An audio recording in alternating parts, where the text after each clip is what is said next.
Down.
What is going on, guys? We are back for the VGC 2017 ONOG Pokemon Invitational presented by GEICO Gaming. We do want to apologize for a brief pause there. We had some technical difficulties that results in the stream going down, but we are back and ready to rock and roll. My man, Wolfie Glick, is here to join me on commentary. We've got an epic match coming up next, Wolf, but let's talk a little bit about the match that just went down. We just saw a great match go down with Aaron Cybertron Zhang taking down Sejun Park to recap. Tell us a little bit about that match, Wolf. That was an incredible match.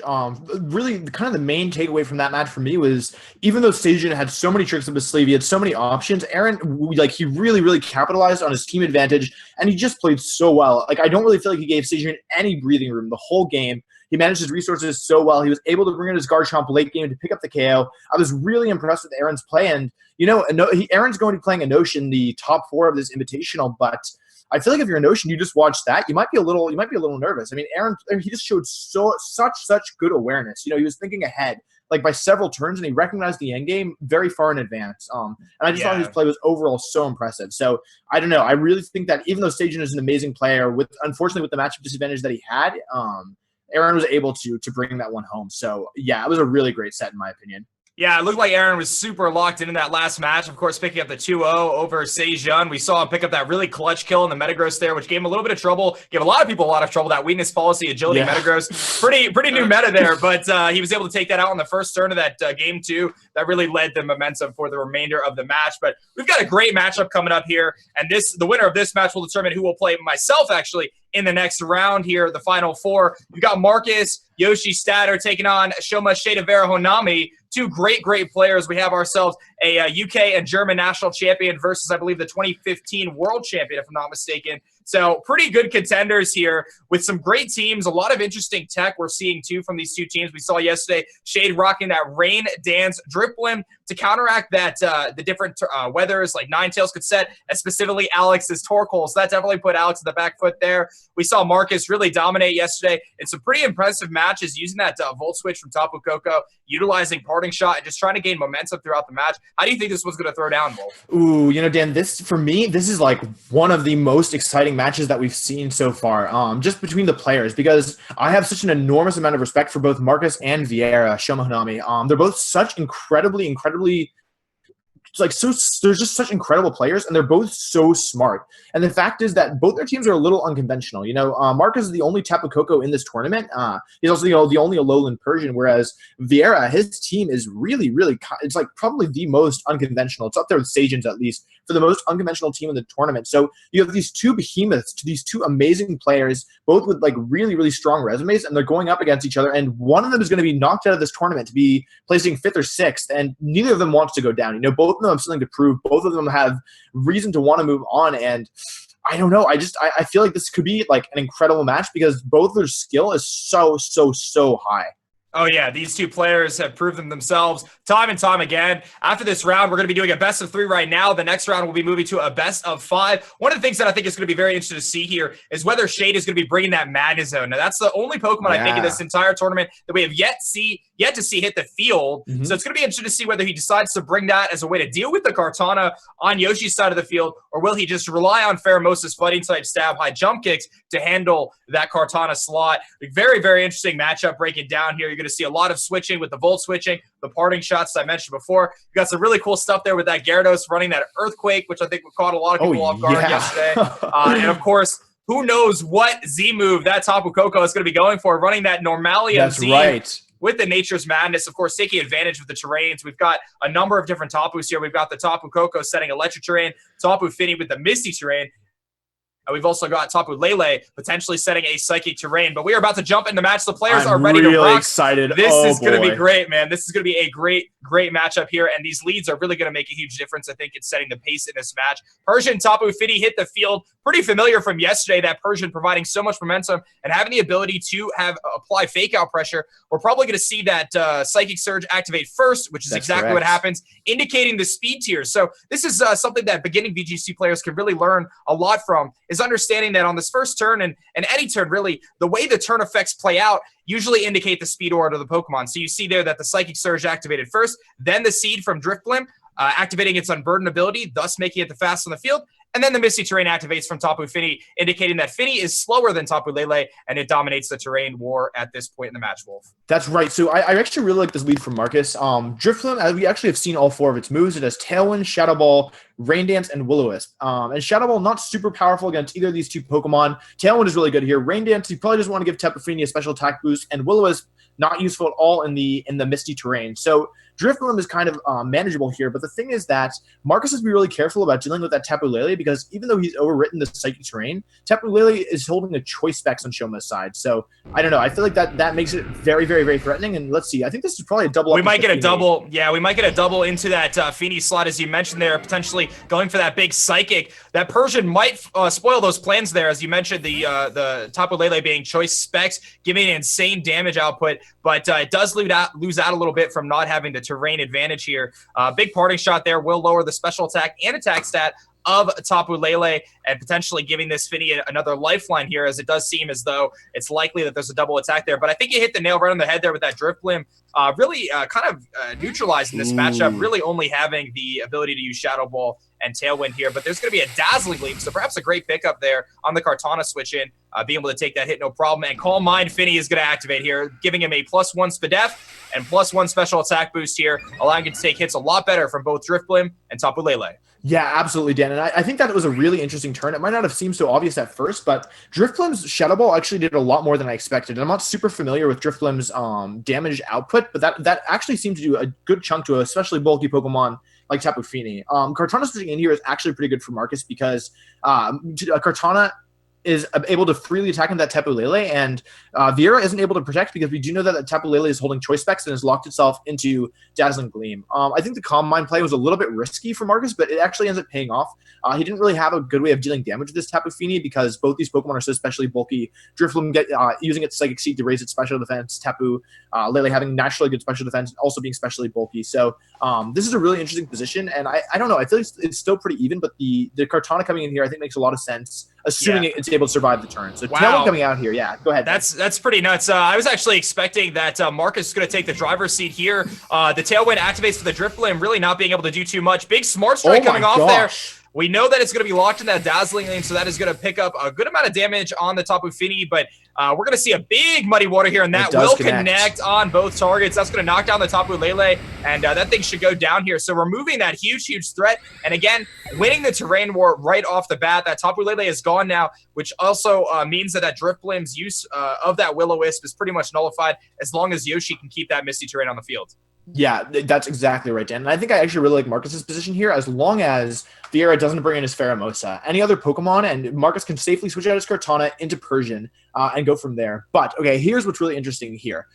Even though Vieira lost a Pokemon there, setting up Tailwind was actually really, really, really scary, because as you can see by his team, all of his Pokemon just have such huge damage output. Like Garchomp is Swords Dance, Gyarados is Dragon Dance, Garchomp is Ground DMZ. We don't know anything about Magnezone, but Pheromosa is so powerful. And so even though in the short term he's lost a Pokemon, I think that gaining a position, getting 3 more turns where he's going to be faster than Marcus's Pokemon is actually really, really good for Vieira. So as I recall, yesterday we saw a match. Oh no! There's that Pheromosa that you just called out. Of course, Pheromosa, the fastest Pokemon in the format, unboosted. Doesn't need that Choice Scarf at all. This thing is incredibly fast and hits so hard, but it is the exact definition of what we call a glass cannon. It is something that hits hard but cannot take many hits, but having that Tailwind up is going to make sure that it's going to outspeed everything, even a Scarf Kartana at this point in time, if that's an option there. But it's going to be interesting to see how this play shakes down. That Tapu Fini does have that boost, but I don't like it taking a big hit from the Pheromosa. We'll have to see what that extra coverage move is. I think we saw U-turn, if I'm not mistaken, high jump kick from the last couple matches. Yeah, poison. Oh, yeah, so the poison jab would be I don't know if we've seen Protect, so maybe there's a chance he doesn't actually have Protect. So I think poison jab will probably be enough to pick up the KO here, but maybe he wants to go after Kartana, because if Marcus calls that he's going to poison jab, then he can just go into his Persian. But he actually protects Fini here. I agree with that play, I think. Shadow Ball coming out. This is probably to Kartana, and I don't think it's going to be able to live here, Dan. Let's see. Ooh, that was close, and a great protect there. This could pop into his sash. The Smart Strike is going to aim down into the Pheromosa slot. That is going to knock it down to its Focus Sash, which we know it is carrying from previous matches in the tournament. So a pretty interesting turn there. This Tailwind is still in effect, though. That Drifblim just narrowly picking up a knockout there on the Kartana, just a tad shy of picking up that kill. Kartana, not much noteworthy special defense. It's very, very frail on the special defense side of things, but was able to hang on there and get a big hit off on the Pheromosa, which is pretty crucial. Yeah, if you're Marcus, you have to be happy about that one because he's using a Choice Scarf Pheromosa or a Choice Scarf Kartana, which normally means that thanks to the lack of Assault Vest, it's not very bulky. But he seems to EV just Kartana on the relatively bulky side, despite it being pretty fast with Choice Scarf. So that was such a good play for Marcus.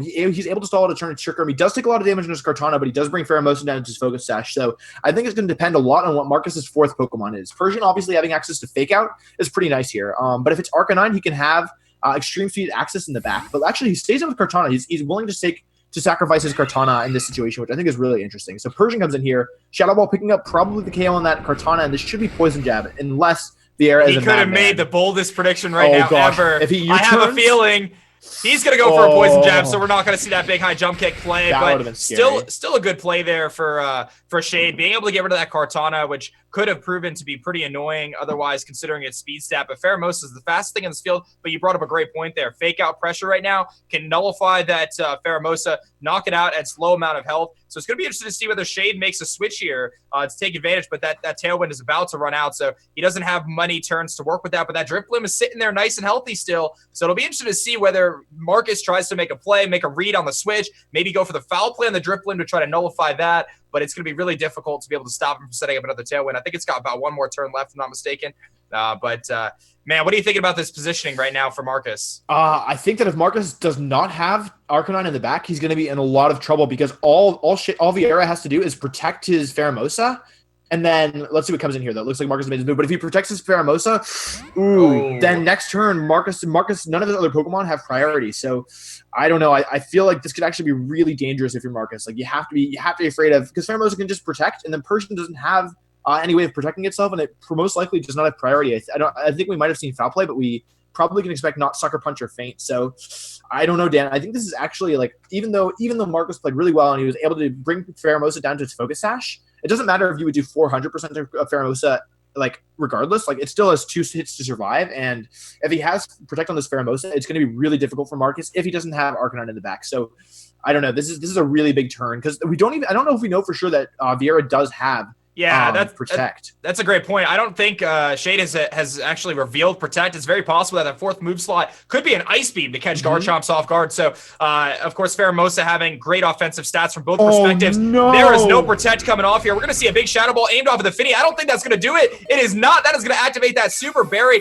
and basically bring this Finny all the way back up. I don't know if that's Poison Jab range. It's going to be pretty close, but a big high jump kick. No Fake Out from Yoshi. He could have easily faked out there into the Pheromosa, but over-predicted there. And I'm going to go out on a limb saying that Pheromosa probably doesn't have Protect now, but it is going to get that crucial attack boost. Moonblast will come off from Marcus, and that is going to target into the Drifblim slot. And he is on the back foot here because this Tailwind peters out, but that Drifblim is sitting there nice and healthy at about 40% with an opportunity to set another Tailwind this turn. Marcus must have gone very, very, very risky. He must have said, he has Arcanine.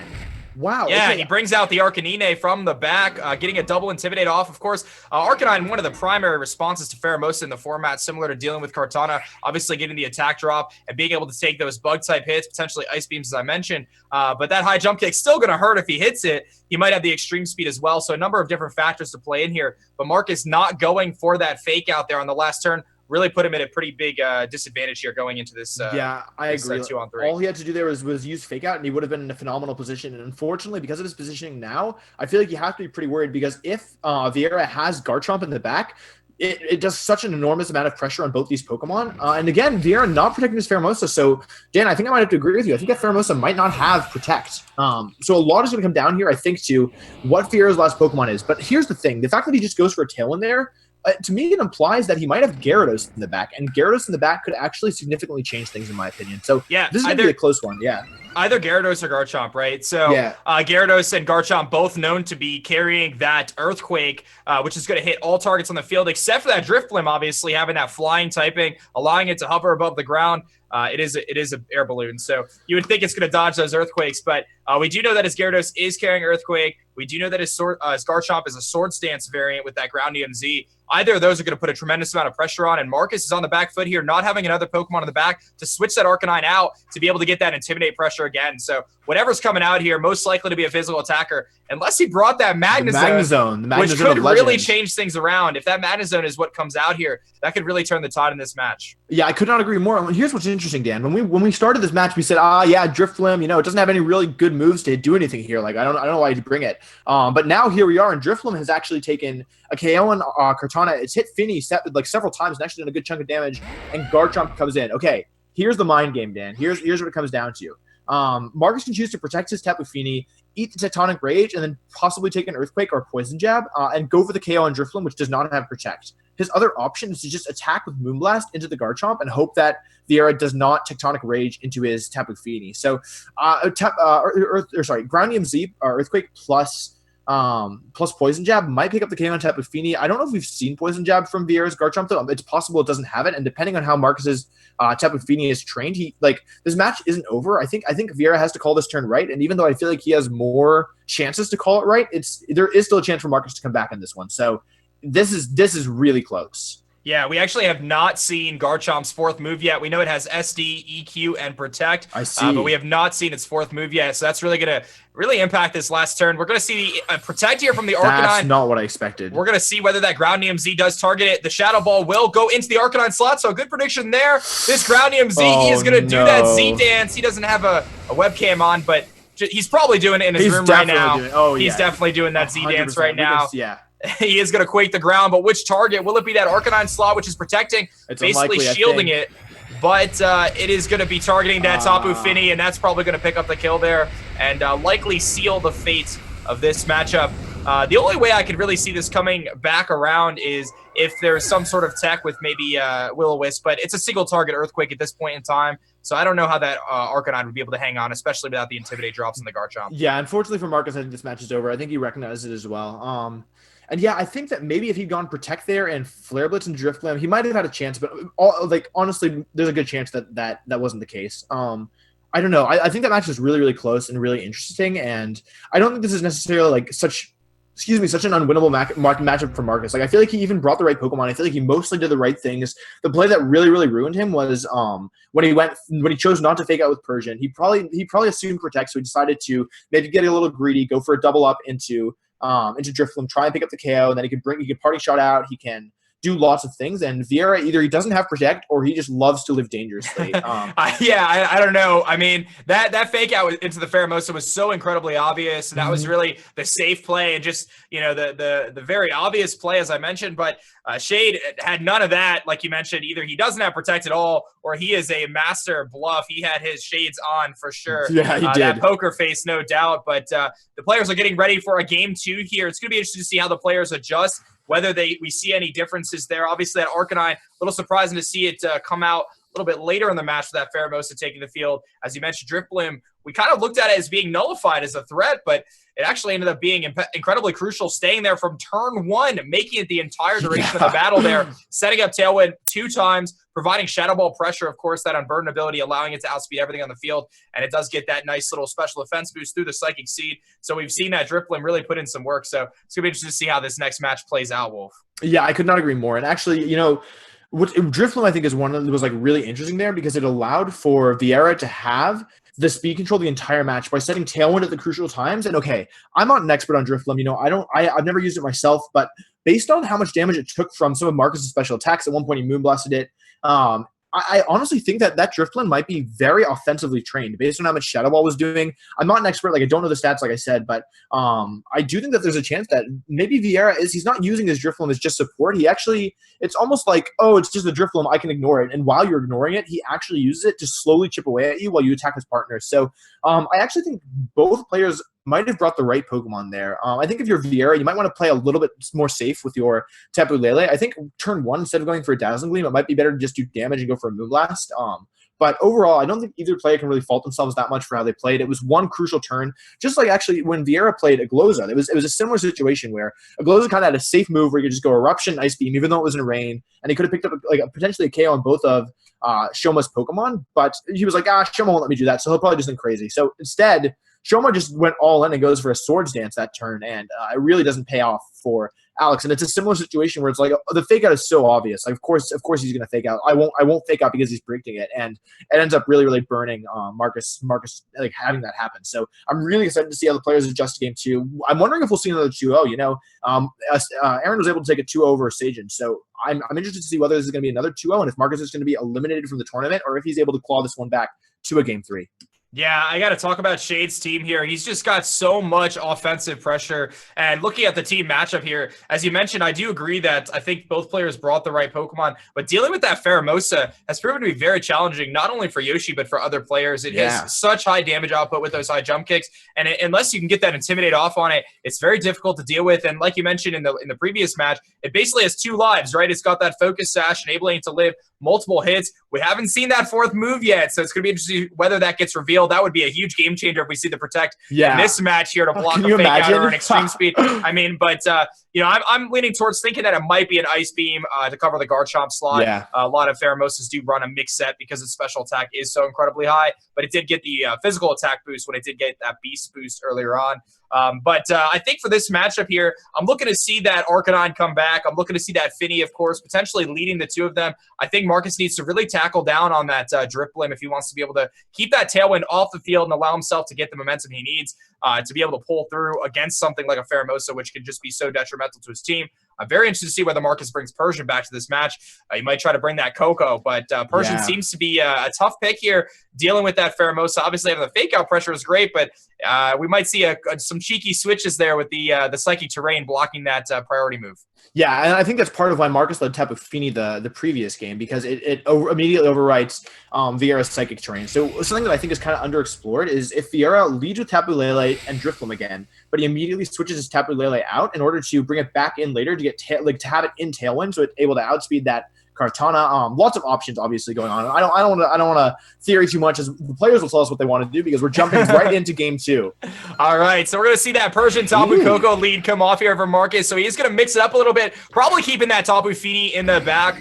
Drifblim and Tapu Lele, the same lead for Shoma here. Of course, try to take advantage of that Psychic Seed and that Unburden ability. It's super crucial for him to be able to get that Psychic Seed to pop, which of course Drifblim's ability activates with that Tapu Lele's ability activating, thus giving Drifblim the Unburden, doubling its speed stat and also boosting its special defense stat by 1 stage, allowing it to take those hits a lot better from this Tapu Koko. Obviously, the Psychic Terrain has dominated the field now. Things have gotten a little bit weird here, and that's going to nullify any fake-out pressure that Marcus would normally have, unless he makes an interesting Volt Switch into a Tapu Fini, but we already know that his Persian's faster than Koko, so that seems very unlikely. So here's the thing. I don't know if Normalium Z turning into Twinkie Tackle will OHKO that Tapu Lele. I kind of doubt it, but he does have the option of going Parting Shot into Lele, bringing in his Tapu Fini, and going for that Normalium Z Nature Power, turning into Moonblast, turning into Twinkie Tackle. So there is that option there. What's interesting here is that of the 4 Pokemon on the field, the only one that can actually protect itself is Tapu Koko. The other 3 do not run Protect. So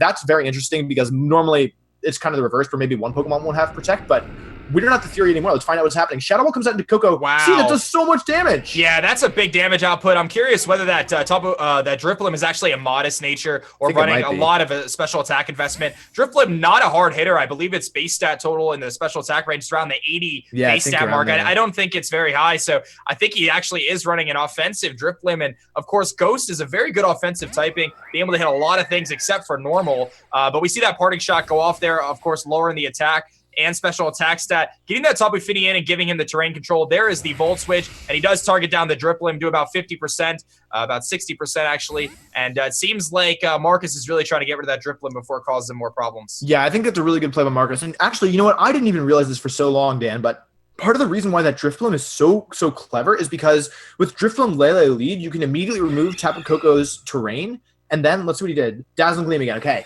but you can immediately remove Tapu Koko's terrain, and then you saw how much damage that did to Tapu Koko, and then on top of all that, on top of being able to 2-hit KO Tapu Koko with Shadow Ball, which isn't easy, you additionally have the ability not only to set Tailwind, but because of Psychic Terrain and Psychic Seed, you're able to live a Thunderbolt. And as you saw, live the Volt Switch. So I think that's like actually a really cool tech. And Marcus took a lot of damage that turn. He took like combined probably close to 100% between all three of his mons that took damage. And he didn't do that much damage. He did half to a Driftblim, you know? Yeah, Shade really putting the pressure on him here. That Drifblim is just causing all sorts of problems, and that's the greatest part about the VGC format, or one of the great parts, of course, heading into the 2017 season. We've seen so many different Pokemon shine in this format. Drifblim, of course, we saw some really cool stuff, Hariyama being a really top competitor. We've seen Mimikyu and a number of different Pokemon that have actually proven themselves to be pretty effective in this format, and Drifblim is one of the more popular choices now, of course, providing swagger support in Misty Terrain, and in this case, running that Tailwind. We'll see if that Tailwind does come out. We see a dry switch there, not going for the parting shot this time. A little bit interesting. And we will see, perhaps not wanting to take a Shadow Ball from the Drifblim, but I don't really see how that would have done much anyway, so I'm not quite sure there. But the Tailwind will activate from the Drifblim, and this is going to put a lot of Dazzling Gleam pressure on from this Tapu Lele. Of course, the Arcanine does resist it, as Fairy, Poison, and Steel type, or I'm sorry, Fire, Poison, Steel types do resist the Fairy typing. But there's that Calm Mind from the Finny. He's going for the same strategy as he did in Game 1. Yeah, you know, that's a really... I just don't understand at all why Marcus would make that switch. It doesn't seem like he loses anything by just going for parting shot there. And instead, now, I mean, he would have been in the exact same situation, except maybe he would have taken less damage from Tapu Lele, or he would have weakened Drifblim. So I don't really know what he was thinking there, but I'm sure he has reasons for doing what he was doing. But yeah, that was... Maybe he just didn't want to take a Shadow Ball. Maybe he feared Disable. Honestly, I don't know, Dan. I have no idea. Yeah, it's weird too, because that Persia did come in for free. Did have the opportunity to go for a fake out on the Lele too, and that would have ensured the free Calm Mind without taking that Dazzling Gleam damage.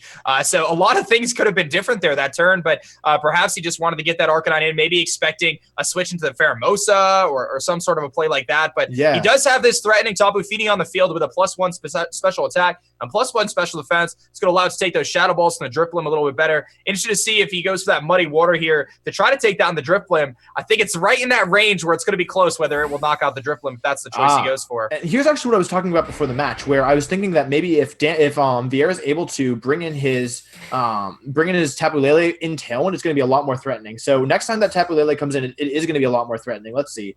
We see a Moonblast. Did he go into the Garchomp slot? He does target the Garchomp slot at +1. That should pick up the kill, and it does. Big prediction there from Marcus Yoshi Statter. Let's see some hype in the chat for that play, guys. Targeting into that Tapu Lele slot. I don't know if he was expecting the Garchomp or not, but great play there and really pushed him back into this match. Of course, he's still got that the Tapu Lele to deal with now. Just going to change that terrain back. It doesn't seem like Marcus can win that terrain war unless he gets his Coco back in, but nevertheless, that was a great play there and a big kill on that Garchomp. That was a big deal. I could not agree more. And, you know, even, again, this is part of why Vieira's team is so scary, because even though he just lost his Garchomp, which is one of his main players in this matchup, he's able to bring Lele or Pheromosa in for free or whatever he has in back, like literally for free. And Marcus is going to be put in a really, really tough position where he's going to have he's going to struggle to deal with it. So he is able to reset the terrain by bringing Tapu Koko, but all Vieira has to do is Shadow Ball the Arcanine, and all of a sudden Koko will go down because it's already taken over 50% from that last Shadow Ball. So this is still a really tough situation for Marcus, and I don't know how much Choice Specs Fini does to +1. Choice Specs Lele, does to Tapu Fini out of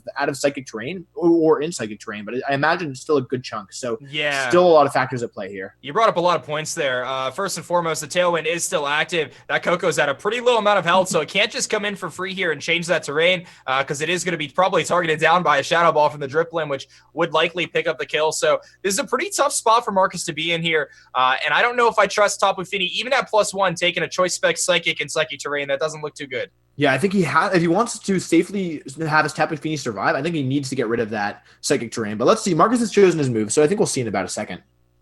Yeah, there's a possibility that he makes the switch out of Arcanine into Koko to reset the terrain just to keep that Lele. That's what we're going to see here. In comes the Persian, actually, rather.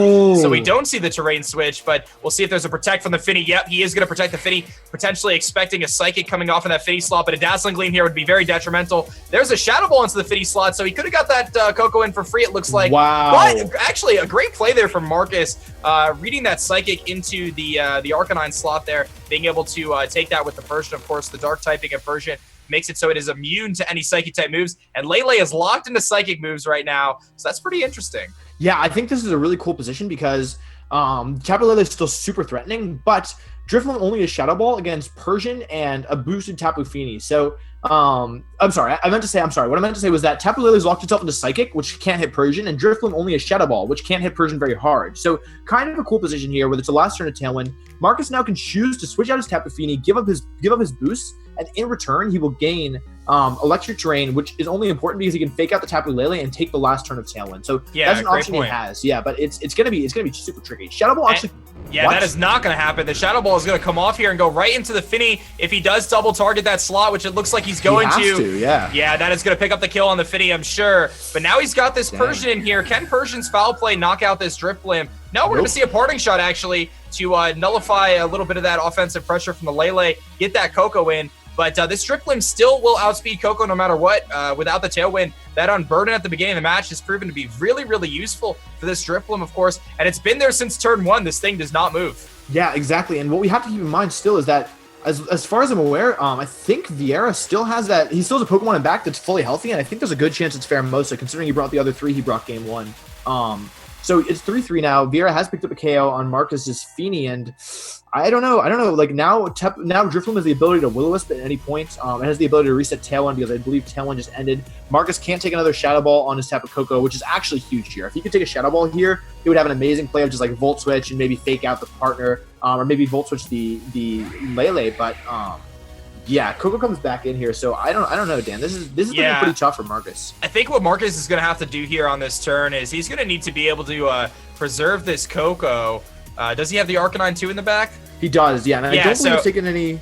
Yeah, I'm thinking he's going to need to preserve his Coco from this Lele and maybe go for a Protect to try to take the Shadow Ball and then fire off like a Wild Charge or a Flare Blitz into the Drifblim to get rid of it. But that's pretty easily stopped by simply clicking Tailwind just to ensure whatever Pokemon in the back is going to have the speed. But this isn't over yet. If that last Pokemon is Pheromosa, and Marcus can make a really nice play here to get rid of that Lele somehow, which does have a reduced special attack stat, basically nullifying the choice specs that it's carrying. We know it's locked into Psychic, but it doesn't have that Terrain boost anymore. But he's got to get rid of that Drifblim, and he's got to keep that Tailwind from going up, or at least stop it from Shadow Balling his Coco, which would knock it out.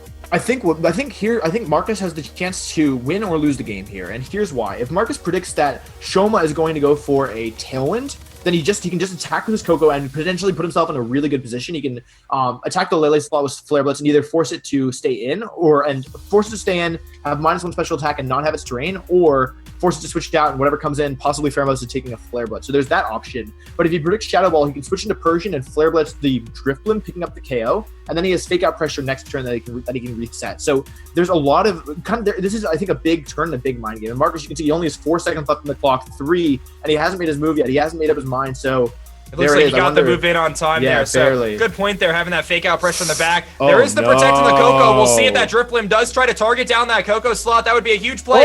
It does go for the Shadow Ball. Great prediction there by Marcus. Let's see how much this Flare Blitz does. Does he go into the Drifblim to get rid of that Tailwind, or is he going to go into that Tapu Lele slot? Looks like he targets down the Drifblim and picks up the kill. This is going to really come down to what that last Pokemon is going to be in the back. Yeah, and also comes down to how much damage is this -1 Tapu Lele Psychic going to do. It does launch into Arcanine, so I think it's going to get him right down close to that berry. It looks like a Flare Blitz will put him in that berry range, which could be pretty crucial here on this next turn, as we do know that Arcanine does outspeed the Lele, and we do know that there's no Tailwind pressure anymore.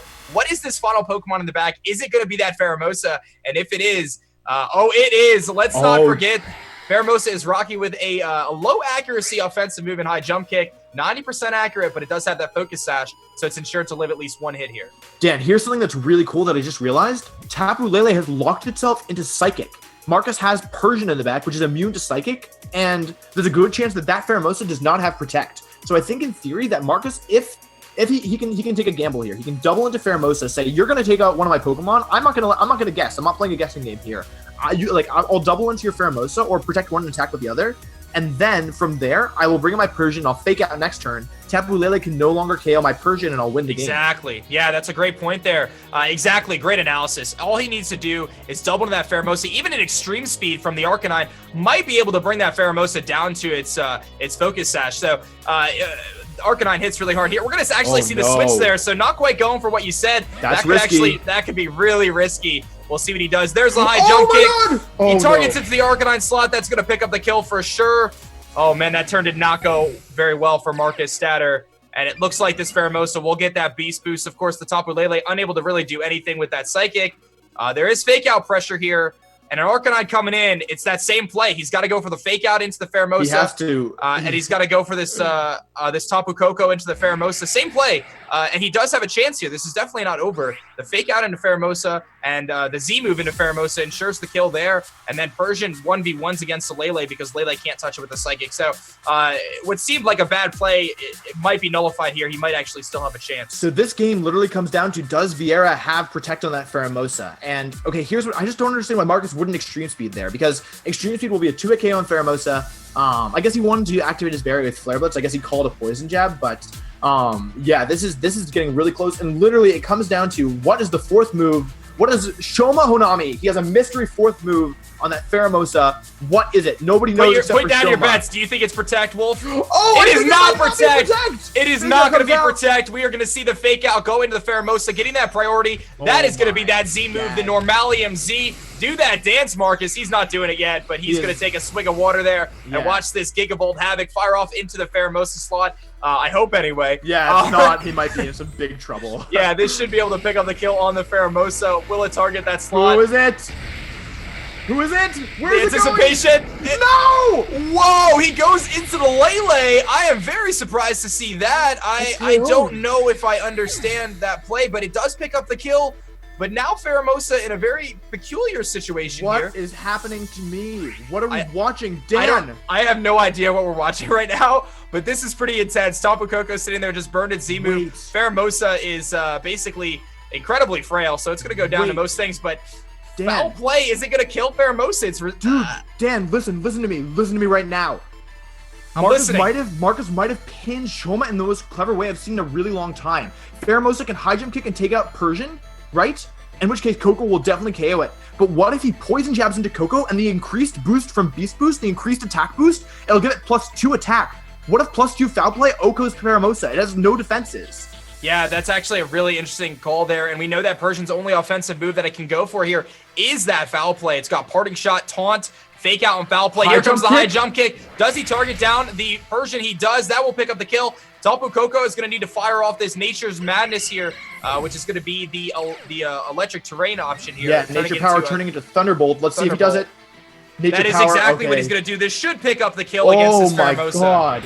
But man, a pretty interesting turn of events there. Those last couple turns, not quite what we were expecting there, Wolf. But looks like Marcus holding it down nevertheless, picking up a nice W there and bringing us to Game 3. I cannot believe that. That was one of the craziest things I've ever seen. Like, I think Marcus must have just not realized that that Shoma probably doesn't have Protect. And so it was actually so clever. He realized, first of all, did you know how strong Gigavolt Havoc was with Thunderbolt? I did not think it was going to KO Lele. We saw it live Fiery MZ Flare Blitz from Arcanine earlier in the tournament, and like I thought for sure it would survive, but that was actually such incredible awareness from Marcus. Like I was watching him and I was like, Marcus, you are a dummy. What on earth are you doing? But after watching that play, I am so blown away, and that's why these matches are so exciting. Like, who would have thought that the win condition that Marcus found that was safe was to go for a foul play? Like, to go for a foul play into +2 Pheromosa, forcing him to poison jab the partner to pick up the KO. That's incredible awareness. I'm blown away.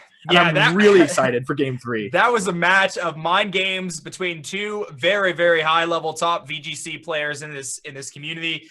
Just crazy there. We really kind of broke down all the different scenarios there. I'm still a little surprised that he just didn't double into the Pheromosa, but he must have just been expecting that Protect could have been there. We still don't know that fourth move, so I think at this point we can assume there is no Protect. Yeah, because that would have been Vieira is crazy. He might be out of his mind. Vieira might be saying, "I don't need." Like he might just be saving it. What if he lost Game 2 just to save it for Game 3? I'm putting my headset off and I am done. Yeah. If that happens, I don't think we're going to see a Protect from that Pheromosa. I think he would have had it. I'm expecting it to be the Ice Beam. I really am. But I think it must be. Yeah, so very good plays there by Marcus at the end. He does come out on top to pick up that W, bring us to a Game 3 here. Pretty unconventional from what we were expecting, but as you mentioned, that Normalium Z changing the terrains, getting that Electric Z, allowing Tapu Koko to hit a lot harder than it normally would, being able to benefit from Moonblast, single target attacks, changing up the different Z moves that Tapu Koko can use, really enhancing its versatility in this game. Absolutely, and I really like that adjustment by Marcus to bring Coco over Cortana, giving him another Pokemon with Protect to stall at Tailwind, giving him another option for Volt Twitch to kind of maybe mess up Vieira's positioning game with his Tapu Lele, and with Parting Shot, bringing Persian back into Psychics. I don't know, I just think that was like such an amazing adjustment, and what I really love about Marcus that game is that he covered all the options there, assuming that he didn't have to go to assume that Pheromosa had Protect because he fake outed into that slot, and so just in case it had Protect, he would have been in a bad spot, but he still would have had a chance next turn. So we're going into it. He goes back to the leads that he went game 1, actually. That's really interesting. Yeah, we're going to see the exact same lead from Shade. He is not deviating from his core strategy here and getting that Psychic Seed off right off the bat, popping it on the Drift Limb, activating that in Burden, guaranteeing the potential Tailwind option here. Of course, that Finny is going to activate its Misty Surge now, allowing the Persian to have fake out pressure, but this has been such an interesting battle between this Tapu Lele and this Persian. We know the Lele specs, forcing it to choose one move in its move slot, locking into it, but gaining the benefit of 1.5 times the additional power that it would normally carry, proving it to be a very, very offensive threat. But that also keeps Shade from clicking Psychic with ease, because it does have a Pokemon that is totally immune to that move. And here's what's really cool about this one, Dan. I think when I first saw this matchup, I was like, all right, Drifloon doesn't matter. Marcus doesn't have to worry about Drifloon. But after watching that last game, I think this game is all about Drifloon. I think he has to get rid of Drifloon, stall out the Tailwind, and then go from there, because we saw that Coco was able to one-hit KO the Tapu Lele on Vieira's side. So if he gets Coco into position, the fact that Tapu Lele can't Protect is like really big. I actually really like this lead adjustment from Marcus. I think Coco was a cool idea, but I think he wants it. I think he probably has Coco in the back this game. We're going to see a fake out. Typically, we've seen him go for the Parting Shot there, but there's the fake out. Drifblim sticks with the same strategy, clicking that big Shadow Ball there. Ooh. Big special defense drop there, and the Calm Mind is going to activate, of course, Marcus that special defense drop. Yeah, that special defense drop is huge, especially when staring down the face of 2 special attackers. But it will get a special attack boost, providing a little bit more of offensive prowess and threat for Marcus here. But we'll see if he goes for that Parting Shot on this turn. Yeah, I think that was, again, like it might have seemed like kind of like a simple play, but Marcus actually had to make a read there, because if Vieira had just gone for a Tailwind, he would have had, like, Tapu Lele would have been able to choose its move before Persian Parting Shotted. So that would actually make a big difference, because a Moonblast would do a lot more to both Persian and Feeny, and he wouldn't have the luxury of seeing what Drifblim did first. So calling that he was going to go for a Shadow Ball again, which I believe he's done every game, he Shadow Ball turn 1. Was actually a really, really good call from Marcus, but unfortunately, thanks to that special defense drop, he might actually be in range of a Shadow Ball plus Moonblast. I'm not sure. I don't think so if he goes for a Parting Shot, but it's going to be close, and he definitely will take more damage than he could have. Yeah, very, very interesting plays here. I'm expecting both players to potentially be carrying pretty similar structure in the back too. That'll be a real game changer too, whether that Pheromosa sitting in the back, whether we see that Gyarados make an appearance, but he just continues to fire off those Shadow Balls. Will he get another special defense drop? Yeah, no, he's going to hang in there. Parting Shot will break down that Tapu Lele, bring its special attack down, essentially nullifying its choice specs. We're going to see that Persian switch out. Will we see that Tapu Koko come in? Will we see that Arcanine come in? I feel like it must be. I feel like if I were Marcus and I were thinking, I'm Marcus and I want to bring in a Pokemon here, I would be tempted to bring in Arcanine. I think preserving Coco with high health is important, but there's a chance that he doesn't have Coco, and there's a chance he doesn't have Arcanine. He could have. What if he brings? Nah, actually, I think he has Arcanine. I think he probably has Arcanine. Yeah, I think that pressure from the Pheromosa is likely to make him decide that Arcanine's going to come here, but we'll see what he brings in. He might have brought the Kartana again, but Marcus deciding it is going to be that Tapu Koko, which does put a lot of pressure offensively on that Drifblim, of course, being able to hit it with that super effective typing, the electric type moves, but the Tapu Lele is going to fire off a Psychic. This is going to hurt in that Coco slot. Marcus is not happy. Takes about 65% there, and a Muddy Water is going to come off, and that special defense drop was pretty big too. I think the Shadow Ball would have been able to pick up the kill on the Coco regardless, if that's the move he goes for next, but got to see whether this Coco switches out here in favor of Persian again, potentially to take a Shadow Ball and a Psychic. Yeah, and that was an amazing play by Shoma. I mean, oh man, now Marcus is in a tough position because Shadow Ball will KO Coco, but he can also go Shadow Ball Psychic, and I think KO the Tapu Fini because of where it is, despite the fact that he has Calm Minded because of that special defense drop. So I don't know. What we also have to keep in mind, Dan, is that in the back, there's likely that Garchomp from Shoma's side, and so every single turn he has to be careful because Tapu Fini is already in range of Tectonic Rage, and so that's such a big factor here, especially if Shoma goes for a Tailwind. and like ensures that Persian can't parting shot first. So there's so many factors at play here. Drifloom's being really threatening. That is one scary balloon. Yeah, I'm curious to see whether we see a protect from the Coco. We are not. This Drifloom is going to knock it out. So perhaps Marcus making a bit of an over prediction there, expecting the double into the Feeny, trying to get a hit off with that Coco. But Shade is covering all his bases there, be able to get a big psychic off into the Feeny, knocking it down to its berry, giving it a second life. But we're probably going to see a Muddy Water here fire off next, and he is going to need some accuracy drops if he wants to. Big miss on the Drifloom, of course. Those spread moves seem to miss way more often than you would like. Big hit onto the Lele, though. Not quite enough to knock it out. And that Lele can put on a lot of offensive pressure still with that Psychic. Of course, Persian probably going to be coming out next. We haven't seen the... Have we seen the fourth yet? Could be the Arcanine. I think it's most likely the Arcanine, but this isn't over for Marcus. Obviously, he's taken a lot more damage than he would have liked. And missing the Drifloom was big there because if he was able to put it... Like, if he had hit the Drifloom there, he could have gone Fake Out and Moonblast and picked up the KO onto that Drifloom and really not been in any danger of anything. But unfortunately, because of the way that things worked out, he has missed Drifloom, and that's kind of part of the reason why Muddy Water is such a scary move. Like, when it works and you lower your opponent's accuracy, that's so good. But the part of the risk in using it is that you're definitely going to miss at some points, and you just have to hope that, like, when you do inevitably miss, it's not the end of the world for you. So Marcus took a risk there by using Muddy Water instead of the safer Moonblast and weighing the risk reward, and unfortunately it did miss the Drifloom, and so now he's in a bit of a bind. But it's definitely not over. Both these players are so strong that they can definitely bring this one back. Yeah, we might see a fake out here from the Persian, of course, being able to take out that Lele. I don't think it would pick up the kill, but it would at least nullify it and allow him to go for a Muddy Water. But that's going to just open the door for Shadevera to click that Tailwind and really set up for the other two Pokemon sitting in the back. He could be sitting there with that Garchomp. He could be sitting there with that Pheromosa. But I got to give all the props in the world to Shadevera, rocking this Drifloom Lele lead and just sticking to his guns. He lets this balloon sit on this field. He just lets it sit there on this field, and it just continuously fires off Shadow Balls. It gets these Tailwinds up, and it has the opportunity to go for some Will-O-Wisp. But we'll see Gyarados for the first time, activating its Intimidate. Of course, having a good resistance to the potential Muddy Waters coming off next. We know it's got Earthquake as a spread move. We know it's got Waterfall. Shadow Ball fires off. Yeah, no Tailwind. A little surprising there. Nice Shadow Ball. Gets another special defense drop. Foul play going to aim off into the Gyarados, I think. Yep. Yeah, into the Gyarados. Does over Holy half. Cow! Wow. Wow. That's a lot of damage.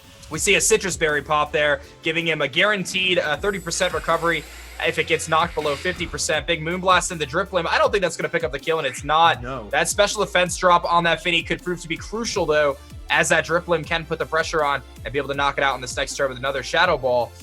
Persian, of course, could try to nullify that with a parting shot, but Drifloom should be faster regardless. So this is a pretty tough situation for Marcus to be in. Absolutely, and I think that because of how much damage was dealt last turn, I think there's a chance Gyarados is in foul play range, and I think there's also a chance, thanks to the special defense drop, that Tapu Fini is in Shadow Ball range. So I think Marcus has to, no matter what happens here, he has to maintain awareness of his positioning. If he lets Tapu Fini go down, he's going to have a lot of trouble dealing with Lele if terrain goes up. And so what I think he needs to do here is either protect his Feeny or switch it out, and in order to make sure that he can, oh wow, that's not what I expected. Yeah, clutch protect there from the Gyarados, probably expecting a foul play into that slot. Tailwind from the Drifloom just really is going to put a lot of pressure on this Gyarados now, doubling its speed stat. The foul play does actually go into the Drifloom, so great read there. That'll pick up the kill on the Drifloom, and that Gyarados is there sitting in +2, though. Marcus does not look happy about that. Yeah, Moonblast, he of knows. Course, going into the Gyarados slot there. But we might see either that Lele come in Psychic Terrain, giving it that double speed, allowing it to fire off a monstrous Dazzling Gleam here, which is going to do a ton of damage. Or we might see that Garchomp, but we will see the Lele come out here. And, of course, Lele can lock itself into a Choice Specs Dazzling Gleam with that Psychic Terrain. That's exactly what I'm expecting here to see. But you never know. I think the Persian could take the hit. No, I don't think so. You don't think last so? Last game at -1, it activated the Super Citrus Berry after maybe a little bit of prior damage. But I think thanks to the Choice Specs, Tapu Lele can pick up the KO here, and that's why I wish Marcus had brought back his Tapu Fini last turn. Because if he'd done that and he brought Arcanine in, as I expected was the last mon, he could have switched in his Tapu Fini and gone for an Extreme Speed. But thanks to Psychic Terrain protecting Gyarados from, oh no, oh absolutely not. Yeah, he just picks up that Waterfall into the Arcanine there. Dazzling Gleam is the play. Drop. Oh no. It picks up the kill on the That's Feeny, gonna and of be course drops the Arcanine with the Psychic Terrain. Arcanine is not going to be able to go for any priority moves, so with that extreme speed is going to be nullified here. That Tailwind proven to be such a problem for so many competitors, top competitors in this tournament so far. Shoma really, really dominating with that Drifblim, and he finally let it go down there, but it hung out on the field long enough to get another Tailwind up, or to get a Tailwind up for this match and put a lot of pressure on. No fake out option here. No extreme speed option here. That Lele is going to get the first hit off here with that Gyarados, and it's looking pretty grim right now for Marcus. It's going to be really tough. Fake Out is able to affect Gyarados because it's a flying type and not affected by Psychic Terrain, but Tapu Lele being protected by that Psychic Terrain means it can launch a Dazzling Gleam here, and let's see what happens. It should be enough in Persian, is it? It is going to pick up the kill there, so we'll see what this Arcanine does. If the Arcanine targets into the Lele slot, it is going to pick up a kill there, but that Gyarados staring it down with that Waterfall is going to put a lot of offensive pressure on, even with the -1 attack. And we still have another Pokemon sitting in the back for Shade. Yeah, so really, really well played by Vieira. I mean, I think that the way that he used his Drifblim in this set was just so incredibly impressive. And unfortunately, it is guard jump from Marcus, or from Vieira, so I think this might be the end of Marcus here. But really, he should not feel bad about that one. That was an incredibly well-played set, and it was just that Vieira was able to put on so much pressure, and maybe Marcus made one or two plays that could have gone a little bit better, but still a really good show and a really close match. Yeah, Vieira will be advancing on to face you, A-Drive, actually, in the best of 5 top 4. Wow. So yeah, that's going to be very interesting. I'm going to have to deal with that Tailwind strategy, but I got to see it in first person here. That's so right. Maybe that'll give me a little bit of a, I got to scout it out for sure, but definitely some great strategies there from both players. Great showing from Marcus. He really was able to turn up, put in a lot of work, but ultimately Shade in that Drifblim, Lele just put on so much pressure, so unconventional too. We've seen Drifblim paired with Feeny to use things like Swagger on guard shops and stuff like that. That's what it's pretty much been used for, but Shade has seemed to have found a new use for Drifblim, using it as more of an offensive Pokemon with Shadow Ball. And as you mentioned earlier, it sits on the field. People think, oh, all it can do is set up Tailwind. It's not a big deal. And next thing you know, it's two-shotting your Cocos with Shadow Balls. Yeah, and I think that part of the reason why that was so scary is that, like, when Vieira played Glozo, which was the first match, he didn't really get to reveal that much information, because it was just like two hyper-offensive teams, and Vieira was just able to clinch out the advantage and go from there. And so this is like the first time where I really kind of feel like I've seen that Drifblim and the whole way that Vieira's team in action. And it was so scary. Like, the real thing was just that continued Shadow Ball and Marcus not being able to really put enough pressure against it just did so much damage. And let's not let's not at all just credit Vieira, because he made some amazing plays there. Like, he psychicked into a Persian. And maybe it was in a parting shot, but that takes risks and that takes guts, and it really paid off for him. So really amazing play. Yeah, we saw some just incredible play there. Unfortunately, we will not be able to do an interview with Shade due to technical issues on our end here. But what we are going to do, guys, is we have an amazing match coming up here. We are heading into the Final Four. We're going to have ONOG taking on Aaron Cybertron Zhang here in a best of 5, something we haven't really seen before. First ever. Yeah, the first ever best of 5. So forget best of 3, throw that out the window. We're going to see these guys, these Titans, these Goliaths throw down in best of 5. So the winner will have to win 3 matches, man. That is going to be a test of not only Pokemon battling skills, but endurance. A lot of these players are dealing in different time zones.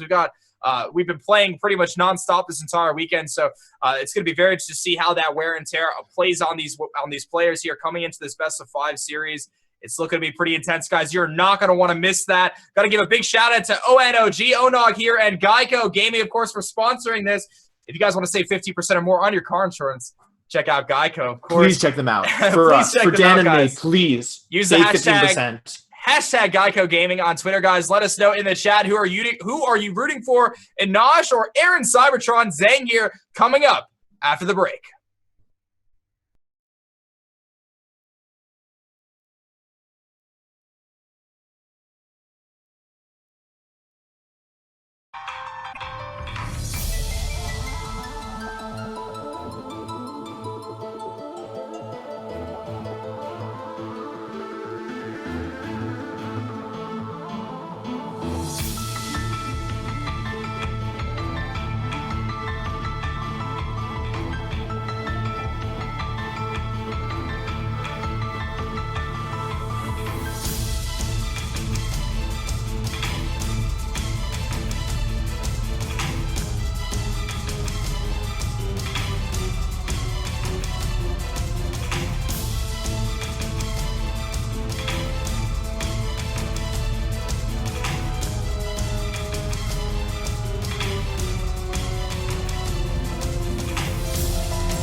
Hello and welcome back to the ONOG Pokemon Invitational presented by GEICO. I am Justin Karras. I'm back on the mic now here, joined by somebody that just played in a match and struggled against a Drifblim. Marcus, why don't you give us a bit of insight into that match?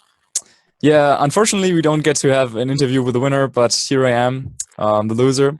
Of course, incredibly well played by Vieira. Dude, that Drifblim, I don't even know, like, usually Drifblim is something that you, I don't know, like, train to be more defensively and so on, so you can take a couple of hits, maybe things did damage around.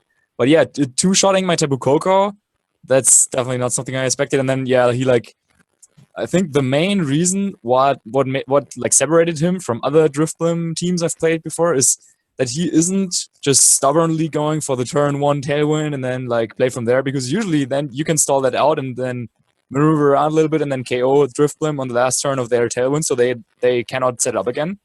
So there's two options of what you can do. Either you try to set up a second tailwind by, I don't know, somehow getting so much pressure on the board last turn of tailwind that you can just set it up again. Or you just wait a little bit until you know, okay, like now's the time to set up tailwind. Now I need the speed advantage to the next couple of turns. And yeah, he did that really, really well by just going for shadow balls here and there, like laying some damage on my board and then setting up tailwind and then cleaning with what he had in the back. So yeah. Those damaging shadow balls were really annoying. We could tell. Yeah. There's just how specifically the Tapu Koko being able to get 2 KO'd. Yeah, wow. Definitely changed the matchup. Yeah, not something I anticipated at all. But then, of course, he made all the right plays, going for Psychic into Persian as I go for Parting Shot, and then hitting the Coke on the switch in, then finishing it off with the Shadow Ball next turn when I thought that he could think that I would protect there or switch. So yeah, just really, really well played. And yeah, his next round opponent now is A Drive, so that is something that will be super, super cool too. But before that, I believe that we should have another and matchup, Nosh and right? Aaron, yeah. Exactly. And Nosh. I have to get that Enosh, name down. Nosh. I hang out with them all the time and the New York PCs and stuff. And Yeah. not excessively. Let me dial that back. But I've seen Enosh a couple times at the tournaments I go to, and I've never actually gotten the proper pronunciation of that name. So, but this matchup we do have Enosh versus Aaron Cybertron Zheng, the winner of the match between him and Seijin. This will be our first best of 5 match in what is a semifinal. And how do you think that dynamic is going to play into who the winner will be? Dude, I have no idea. So I think Enosh's team is already like I also played against him, of course, yesterday, losing that encounter as well. And his team has like a lot of really cool tricks, like I mean, we don't need to mention all of them since maybe some of the viewers are not as aware of them. But yeah, he has a couple of cool things. And in a best of 3, usually you can maybe take like the first game using one of your tricks, and then for the second game you use like 2 more tricks maybe to try and gain an advantage, and then if nothing really works, then you still have like the third game where you can use all the information you got from your opponent's team and then like play more of a straight up game, so to say. But in a best of 5, you can be assured that Aaron by the end of that will have figured out like every single like thing that Enosh could use here to his advantage. And yeah, I think the first 1 or 2 games, Enosh's tricks could maybe like come in clutch, but then like what is going to happen in like the 3rd game, the 4th game, potentially even the 5th game? And yeah, that's not something we've seen too much on the bigger stage in Pokemon, and yeah, it should be really good. I do think that gives each of these competitors a chance to download as much information as possible, and as each game progresses, I feel like players will be they have more room to go for reads because you have so many games to spare. They have more room to really bank on their matchup advantages. And I think that's really where dissecting exactly how your opponent's team gets broken down by what 4 you need to bring every time. I think that's very important. What we might see though is not exactly just like each player bringing the 4 that they feel is best against the entire spread of the 6 that their opponent has, but maybe picking the 4 that they would suspect to match up best against what their opponent is bringing. So, and that's an element to this metagame specifically that I think makes it so creative and so difficult, to be honest. It's very challenging to properly predict exactly what your opponent is going to bring and match up accordingly. So I do think that Aaron has a lot of, has more bulky Pokemon and has a more reliable slow mode in the Trick Room with the Porygon 2 and the Gigalith. And I do think that will actually afford him more room to make more positional plays and just capitalize on the turns where he isn't able to take out the Porygon 2 and set up a Trick Room. So I do think that kind of skews the matchup a little bit in Aaron's favor. But Enosh is just such a great player, and he's somebody that really knows how to just go for the reads that he needs to go for, and he understands his teams because he's such a great team builder to the T. So because he has such a unique team, I think that also gives him just a leg up, at least in that department. Exactly, and he also has his own Porygon too, so he can like even go for like reverse the Trick Room, get the speed advantage back in his favor. And yeah, you were saying something pretty interesting earlier on, where sometimes it's not really like only about who makes the best plays and so on, but also like who can get into their opponent's mind even before the match started in team preview. And even if you're just playing a best of 3, so for example, say you use a certain 4 for the first game, and then your opponent changes something up for the second game. You win the first game, they win the second game. So now the question is, for the third game, what are they doing? Will they go over the same setup and the same strategy that they used in the game that they won? Or are they like going to expect you to do something about that? And even in a best of 3, there's already a lot of mind games going on. But in a best of 5, I think you could even make a point for, say, like maybe like throw in a game to just throw them off a little bit and like not lose on purpose, but use the game to drain out as much information as possible and maybe lull them in a little bit, thinking that, oh, for example, my Trick Room mode is really good against him, and then they keep on like prioritizing that strategy over other options they have, and then maybe you have like some certain like ways in positioning that you can improve on, and then you just beat the Trick Room mode, but they think, oh yeah, it worked in the first game, it's gotta work, like at some point eventually if I just play a little better, and then you can like build on that. And yeah, it's just really interesting, and we don't really have any precedents of where we could like draw lines there of what could happen here in this best of 5 set. Yeah, the best of 5 is probably the most important dynamic for this semifinal match. And as I said, I do think it's very important that we pay attention to how each player downloads their information. I do think that the more that Aaron figures out, I feel like Inosh already knows most of Aaron's team because he's seen him on stream at Anaheim Regionals, and just knows Aaron's been using like that, core for a long time. So it's more on Aaron to figure out exactly what Inosh's team is going to be built to do and exactly how he wants to counteract that. So we're about to be getting into the battle here. Inosh there with the, I don't know exactly what that pose is, but we have his Porygon 2 and Tapu Fini coming out onto the field, whereas Aaron is going to be leading Porygon 2 and Muck. So we got the Duck v Duck situation. Yeah, I think Muck on Aaron's end is a very, very important Pokemon in this matchup because not only does it threaten to knock off that Eviolite on the Porygon 2 that is so beneficial for it, but it can also really like put on pressure to both the Tapu Fini as well as the Tapu Lele on Inosh's team. So yeah, I really like that Aaron is not only leading it, but also pairing it up with Porygon 2, which is a Pokemon that can scare away a potential Garchomp, which is something that the Muck could fear a little bit. But then again, we also saw that Inosh's Garchomp is not the usual ground DMZ variant, but has a little bit of a different approach with Bulldoze. So I think for this first couple of turns, it'll be interesting to see which player probably does Aaron want to set up the Trick Room, and is Inosh going to do something about that, or is he just trying to stall it out and play the game a little bit more slowly here? We're going to see Inosh switch out into his Arcanine here, drop the Intimidate down onto that Muck. Porygon 2 on Aaron's side going to be switching out for the Tapu Fini. Definitely a good positional switch there to possibly soak up a Muddy Water. But Inosh is going to go for the substitute here, hailing back to his regionals team in San Jose as the Poison Jab is coming out here into the Tapu Fini. Will break that substitute and get that super effective damage off. It's not something that exactly is a one-shot KO onto the Tapu Fini, but it does so much damage. Definitely a two-hit KO, even with the Intimidate down. Yeah, so substitute on Tapu Fini, not actually something that is super common, but yeah, we've seen it before as he attempted to use a substitute in a set against me, but I don't think he got it off. Here also Aaron just cleverly going for the Poison Jab right away, denying him that opportunity to set up that substitute, which would of course be really good against the Tapu Fini, since Tapu Fini of his opponent cannot break that substitute with only a Muddy Water, then probably has to commit a little more with a Moonblast, but then you can of course protect that. So now I think that Inosh, though, does have to worry about that Muck a little bit. He won't be able to just knock it out straight away, and it also still has the Berry. So maybe switching out the Arcanine on Inosh's end would be something. Yeah, exactly, that's what he does. So he can keep Intimidate for later, brings in the Garchomp to threaten the Muck, and Aaron kind of expecting that probably, already switching out the Muck into the Porygon 2.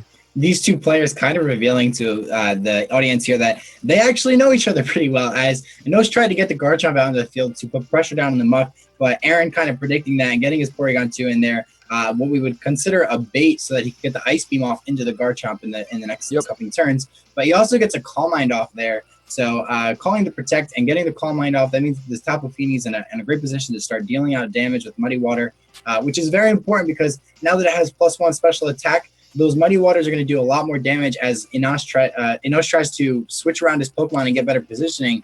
It's a lot easier to punish those situations. So you said that he was running Bulldoze on his Garchomp, which means that he might not be able to get the significant amount of damage that he needs to onto his Tapu Fini, which definitely matters right now.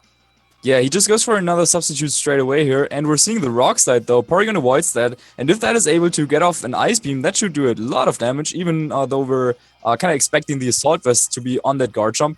Now we're seeing one of those Muddy Waters, so, but yeah, again, it's not enough to break the substitute, even misses here, which probably doesn't matter too much. Gets a little bit of chip damage though on that Garchomp, and based on that damage, it looks like, yeah, that is in fact that Assault Vest. So let's see if it is able to take that Ice Beam, and yeah, actually it does. So, yeah, Inosh coming out with an Assault Vest Garchomp, taking a 4x super effective Ice Beam from Porygon 2, and it's still on the field, and yeah, its buddy, Tapu Fini, got up that substitute pretty uncontested here. Yeah, what's important there was it missed the Muddy Water from Aaron's side, which means that a second Muddy Water actually won't break the substitute, which normally it actually might have the chance to do. And what we're seeing there is that Garchomp is incredibly bulky with that Assault Vest item. It tanked not only an Ice Beam from that Porygon 2, but the +1 Muddy Water. It's definitely important for the rest of this matchup. Now you don't have to really fear the Tectonic Rage, and it might not have to fear as much on the damage output end either. But we're going to see Tapu Fini going for Nature's Madness. Definitely an effective move for handling Pokemon that just have ridiculous bulk, since Tapu Fini doesn't have the most capitalizable special attack stats to utilize against the Porygon 2. Tapu Fini going to protect itself there, and the Rock Slide going into the Porygon 2. Is it able to possibly get off a Trick Room here? Yes, it is. Yeah, there it is. Twisting the dimensions, definitely swinging things back in Aaron's favor, as he doesn't have to worry about Rock Slide flinches anymore. Could possibly knock out this Garchomp. As I said, because the Tapu Fini is at +1, it's not easy for Inosh to pivot anymore. Yeah, I really like the play of both players here. Aaron, knowing that there's probably not a chance that somehow gets the KO on his Porygon, just pretty safely protects his boosted Tapu Fini, wants to keep that around, of course, and set up that Trick Room. Since now, even after that, like, Nature Madness, which is also not something I've ever seen on a substitute Tapu Fini before, probably, now that Porygon can just recover off all the damage. So Inosh doesn't want to lose his Garchomp here, makes a switch into Porygon, but now, yeah, both staring each other down a little bit with Porygon and Tapu Fini, but Aaron, at the moment at least, has the advantage with the boosted Tapu Fini and the Trick Room up.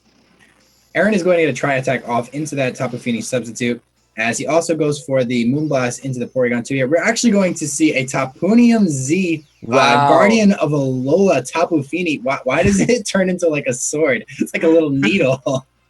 Well, yeah, that is going to do 75% of health to whatever he decides to target. So, yeah, like, that's not something we've seen too often.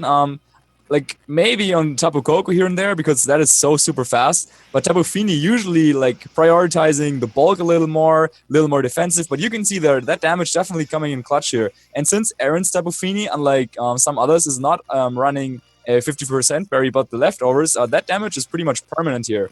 Yeah, that damage was very essential, because now, even after maybe a Protect on Aaron's end, what Inosh can do is threaten the Tapu Fini, which was trying to utilize Calm Mind boosts with a Thunderbolt and a Moonblast or Tri-Attack. I actually don't know what the tech move on the Porygon 2 is, but definitely, threatening a knockout on that Tapu Fini, which will mean that Aaron isn't just able to keep going for Calm Minds and, kind of sweep the rest of the team. So I think that was an excellent play on Inosh's end.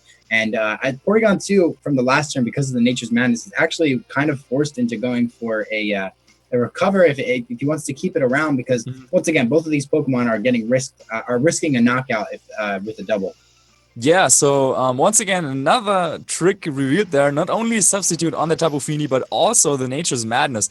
Now, Aaron is the one, though, going ahead, and that should finally break that substitute of Inosh's Tapu Fini. Thunderbolt is coming out from Porygon onto Tapu Fini. And is it enough to hang on? It is, in fact. Will get off that Moonblast. Barely any HP left. Doubling up into the Fini. And with a boosted special attack, it barely misses out on the knockout as well. So, yeah, both Tapu Finis there barely surviving. But, yeah, it looks like Inosh is the one that gets the better end of this as he launches the Muddy Water, knocks out the Tapu Fini of his opponent. Yeah, definitely a great play from Inosh. And as I said in the last turn, because of that Guardian of Alola damage, Aaron didn't opt to go for Protect there. He did have the knockout threat in there. Porygon 2 revealing the Thunderbolt, and now the Muck is going to come back in here. Definitely Pokemon that threatens everything on the field, and even with the Garchomp in the back that's been weakened down to about 20% of its health, Muck can just start picking up knockouts pretty cleanly. Just knocking off the Eviolite on the Porygon 2, definitely going to contribute to how Aaron is able to close out this match. I really think this was well played by both players. Aaron realizing he needed to get the damage he could off with the Calm Mind boost that he had. So I really do like the plays from both players there. Yeah, exactly. And as long as Aaron can somehow maintain speed control, we already know that his opponent has a low HP Garchomp in the back that has an Assault Vest. So that is not going to protect or anything. Meaning that if he manages to somehow knock out either the Tapu Fini or the Porygon, it'll be all on Inosh's Arcanine, and he decides to not let the Fini go down. He wants to have it for later on, maybe set up Misty Terrain at some point, or just sack it off on a switch in. Brings in his Arcanine for the Intimidate, and Aaron, interestingly enough, not going for the knockoff, but instead the Poison Jab. He wanted to stop that Tapu Fini from potentially punishing his recover with a Nature's Madness, I suppose. Yeah, and I do think that was smart on Aaron's end to try and prevent the Tapu Fini from just fishing for those Nature's Madnesses. Definitely a great read, though, from Inosh there, getting the Arcanine in, getting the Intimidate down, and taking barely any damage from that Poison Jab. Porygon 2 is still threatened by the knockoff from that Muck, but depending on what Aaron has in the back here, it's really just going to matter on, if he can knock off the Eviolite to set up the damage he needs to in the end game here. I really just what do you really feel like Aaron needs to do to close out this game? Well, so this is the last turn of Trick Room here, and it looks like Enosh is either, I don't know, something has happened. Aaron going for Protect here with his Muck, probably hoping to absorb that. No, we already saw his emo from Enosh's end, so maybe absorbing like the Flare Blitz, but we're actually going to see Toxic, so another one of those little cheeky moves on Enosh's end. Gets off the Toxic on the Porygon, and yeah, to your question, with Tapu Fini being down, like taking care of that Arcanine is like the most important thing for Aaron. However, I don't believe that we've seen his last Pokemon, and either like Gigalith or Garchomp would be a great match against that Arcanine. Yeah, I do think Garchomp in the back is definitely what we want to see from Aaron. But Arcanine revealing the Toxic there, which makes this matchup a lot more difficult, in my opinion, as Porygon 2 is no longer that Pokemon that can just sit around and stall out the rest of Enosh's team. Toxic will whittle away its health, and the longer it stays in the field, the more damage it will take from that Toxic racking up. Arcanine not exactly threatening too much damage onto Porygon 2, but if it is able to start getting Flare Blitzes off into that Muck, burn its Figgy Berry, it will be able to knock out the Muck in with a couple more double targets, and that's where things really start getting bleak. So we're seeing the extreme speed here, interestingly enough. Not wanting to go for the Flare Blitz, maybe he doesn't want to take any more recoil damage. Then just some more recovers, and yeah, we're already seeing like a little bit of what we expected here with this matchup, like a lot of strategical play, going for support moves, now setting up the Trick Room again, knocking off items, Toxic here and there, and yeah, I think this is only the first game of an amazing best of 5 set potentially, and it's still not clear who's in the advantage here, I think. Yeah, now Enosh does have that Tapu Fini in the back with the Nature's Madness, riding about 1 HP. I'm assuming it's around 1 HP, probably 1%. Yeah. But what's really important here is that he's got an Arcanine with Toxic and Porygon 2 that, it might have had its Eviolite knocked off, but his Porygon 2 is not Toxic. Will have a little bit more stay power in the late game. If Enosh is able to pick up one more knockout here, I do think that he has that, that downhill advantage. Yeah, but on the other hand, though, is it okay? It's not going to be enough, but gets the poison here. On the other hand, like if Aaron gets a KO, both Pokemon that Enosh has in the back are severely weakened, and now also the Arcanine is super weak. Will actually knock itself out in the process here with a recoil, so the poison not really doing anything here.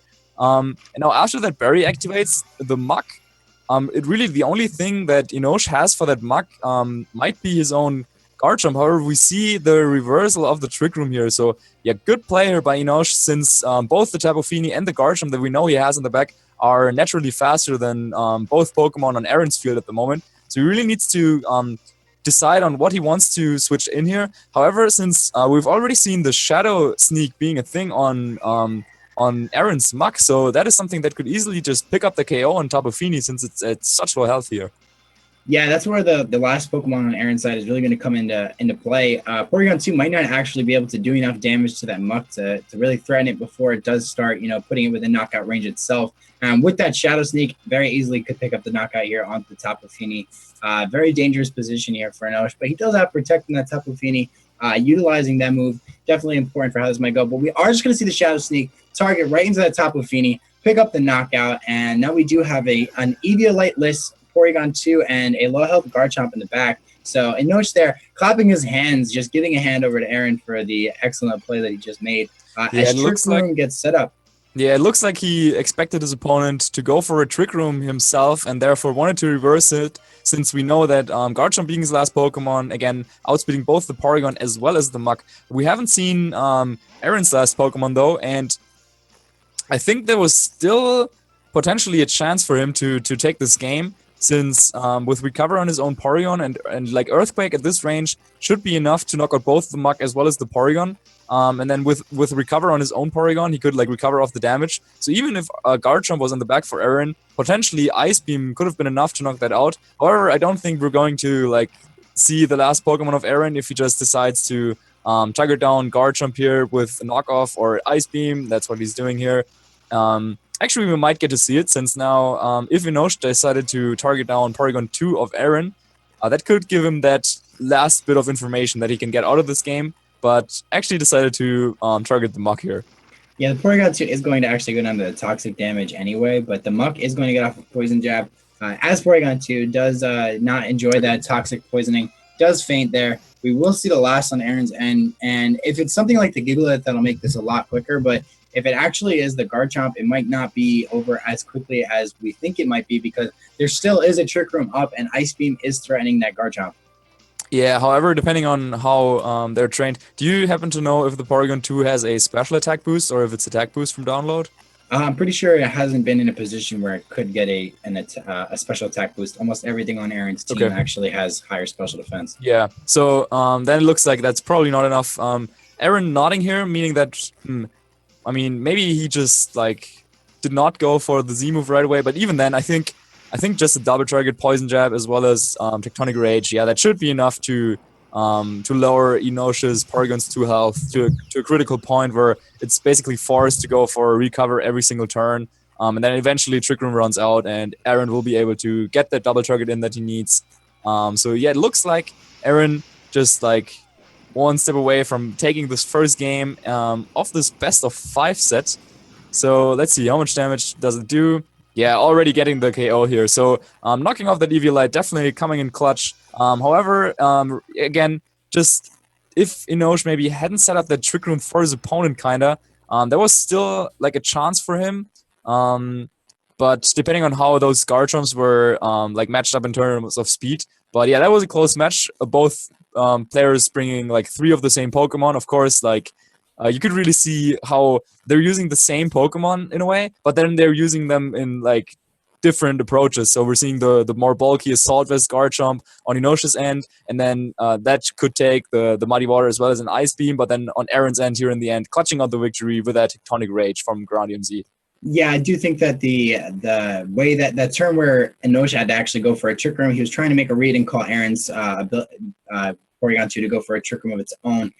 You saw him acknowledge and clap. He was like, good play, Aaron. That was definitely one of the clinching moments of the game. And because the Porygon 2 had gotten its Eviolite knocked off, it wasn't really in a position where I could do something like set up another Trick Room and get the speed advantage back for his incoming Garchomp. He had to keep going for recover so he wasn't knocked out. And that was just like the corner that he was backed into that Aaron really capitalized. But that was just game 1 of this best of 5 set. And there's still a lot of tricks up Enosha's sleeve. One of the things I think that his Tapu Fini has really good synergy with is the Kartana. Kartana is a Pokemon that does so much damage, just like 25% to everything. So I'm really excited to see if he actually matches those 2 things up and is able to get a Guardian of Lola off and then go for the Leaf Blade or maybe even capitalize and go for something like a Swords Dance. We did see him bring that to Anaheim.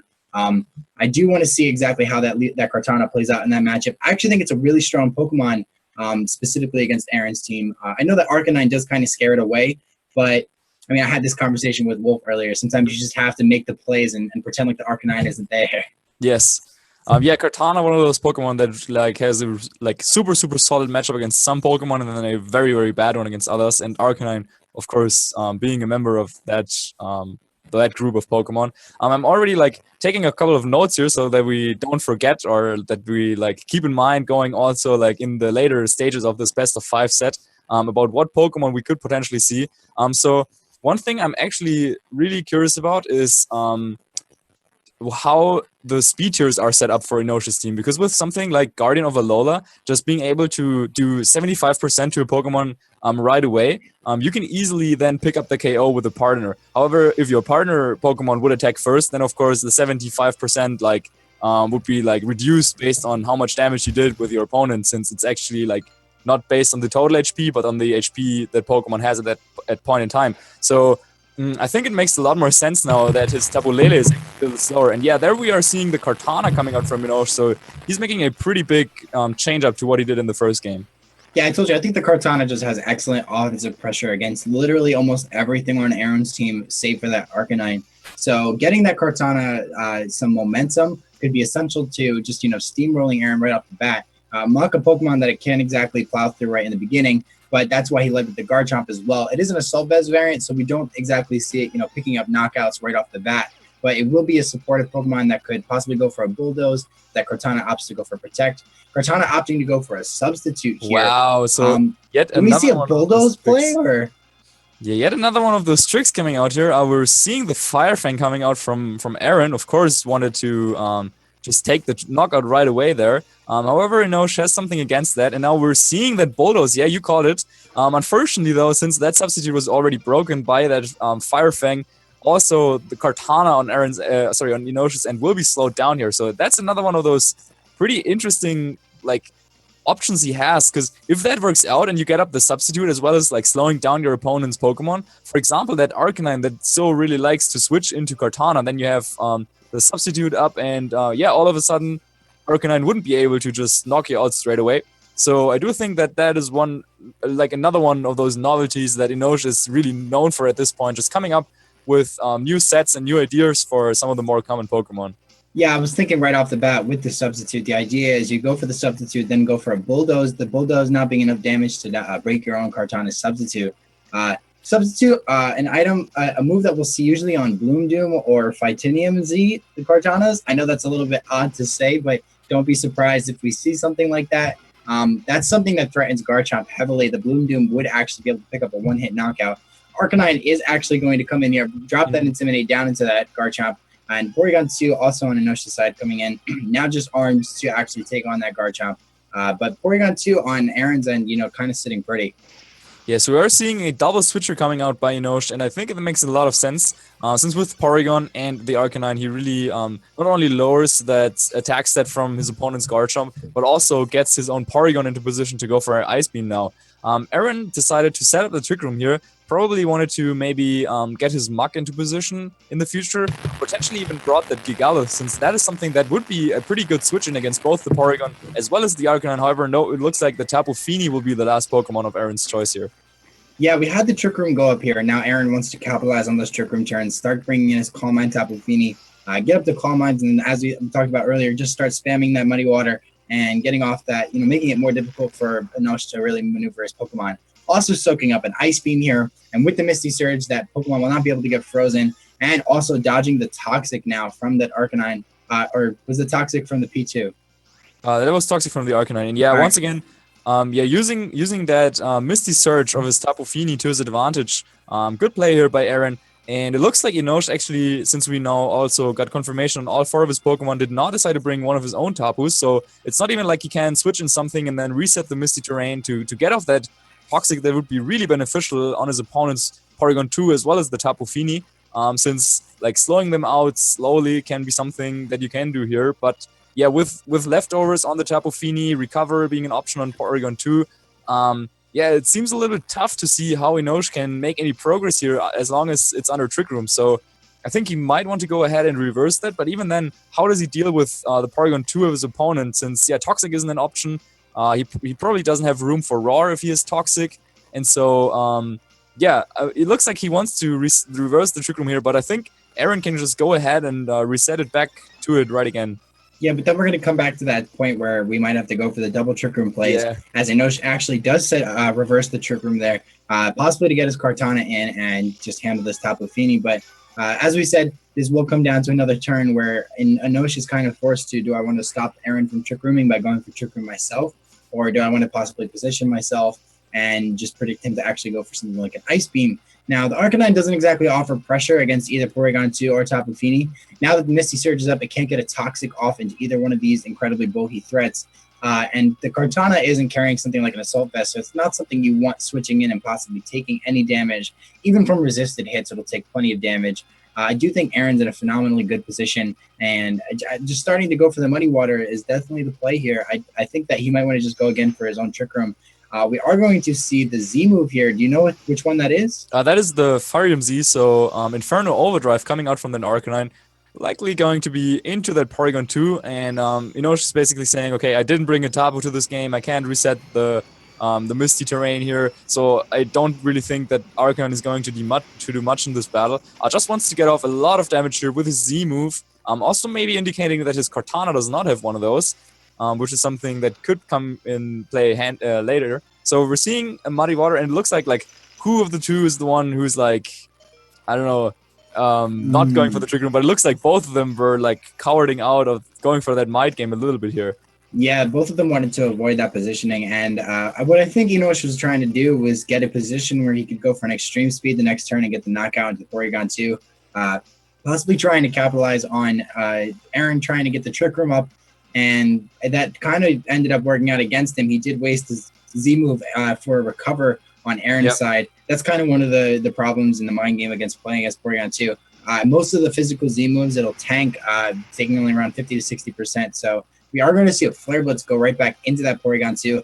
And Nosh obviously making that his priority, and Aaron making an incredibly smart play, going for the Calm Mind, once again just capitalizing on the fact that he's not really threatened by either of the Pokemon. Yeah, on it looks Nosh's like side. yet another turn where he does not want to go for that KO in that Arcanine, knowing that, well, I mean, sure, you can go for your Flare Blitz. I'll just like either recover off the damage from the Z move, use this opportunity to set up Calm Mind, and now he gets off that that Trick Room. So now the question is, does he just go for, say, a recover here with his Porygon 2, which would like give Inosh the opportunity to reverse Trick Room again, or does he go for double attacks here? And that could be really problematic here, since that Tapu Fini with the Calm Mind really putting in a lot of pressure. I don't think he he probably might even have the potential to knock out the Porygon 2 of his opponent if he decided to go for a double target here. So he could even deny the potential to reverse Trick Room here, but let's see what is going to happen there. All right, we're going to see the Extreme Speed get the critical hit. That is big. Oh, actually, Porygon hanging in there with a sliver of health, able to get off that recover. Wow. So that is, well, really clutch turn of events here. Yeah, we're going to see the Porygon 2 once again just reverse that Trick Room. The Extreme Speed actually unable to pick up the knockout, even with a critical hit, without a boosting item. Even with a critical hit, yeah. And now the Misty Terrain is finally gone. So now maybe Inosh might have an opportunity to go for the Toxic. If it wasn't for that, like, Tapu Fini just still like pressuring him so hard, I could just go for a Muddy Water, maybe like just take 2 knockouts, and then you really got to think, does Inosh have what it takes to come back from a like 2 Pokemon disadvantage here? Yeah, I do think it's important for Inosh to try and keep chipping away at this Porygon 2. He's trying to put it in position where it will be able to just get knocked out, as it does pick up a burn there, which means that an Extreme Speed in the following turn might actually pick up the knockout, as we see a Moonblast from this Tapu Fini targeting Inosh's Porygon 2 and picking up the knockout there.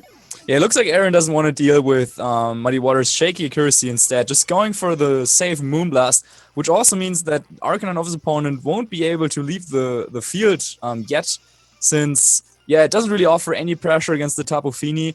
So unlike, for example, the Kartana, which even in Trick Room, you need to take care of that, and then might open some mind games here with the Garchomp. But yeah, not giving him the opportunity to go for that double switch instead. Tapu Fini standing there, boosted up. Porygon about to faint, but then Aaron still has 2 healthy Pokemon in the back. And once again was just able to maneuver a little bit better with his Tapu Fini and the Porygon 2, setting up the Trick Room when he needed it. And now Inosh really has to come up with a plan here of how to stop that Tapu Fini. Yeah, Tapu Fini's boosted up, has all that damage potential. Muddy Water misses might come into play here, so Inosh definitely isn't out of this. Maybe going for a more guaranteed Moonblast with the boost, you might be able to pick up the knockout anyway, as Kartana does actually end up going for Detect, and Arcanine going for the Extreme Speed, just cleaning up the Porygon 2 there. Yeah. I mean, yeah, no shame in that. Finally able to get that knockout here thanks to the crit from earlier and the burn, but the Porygon wasn't really what Aaron needs here. Of course, it's nice, but he was just going for recovers anyway to like kind of stall out his opponent's damage potential, but now he can go into his own Garchomp. Okay, that is his choice.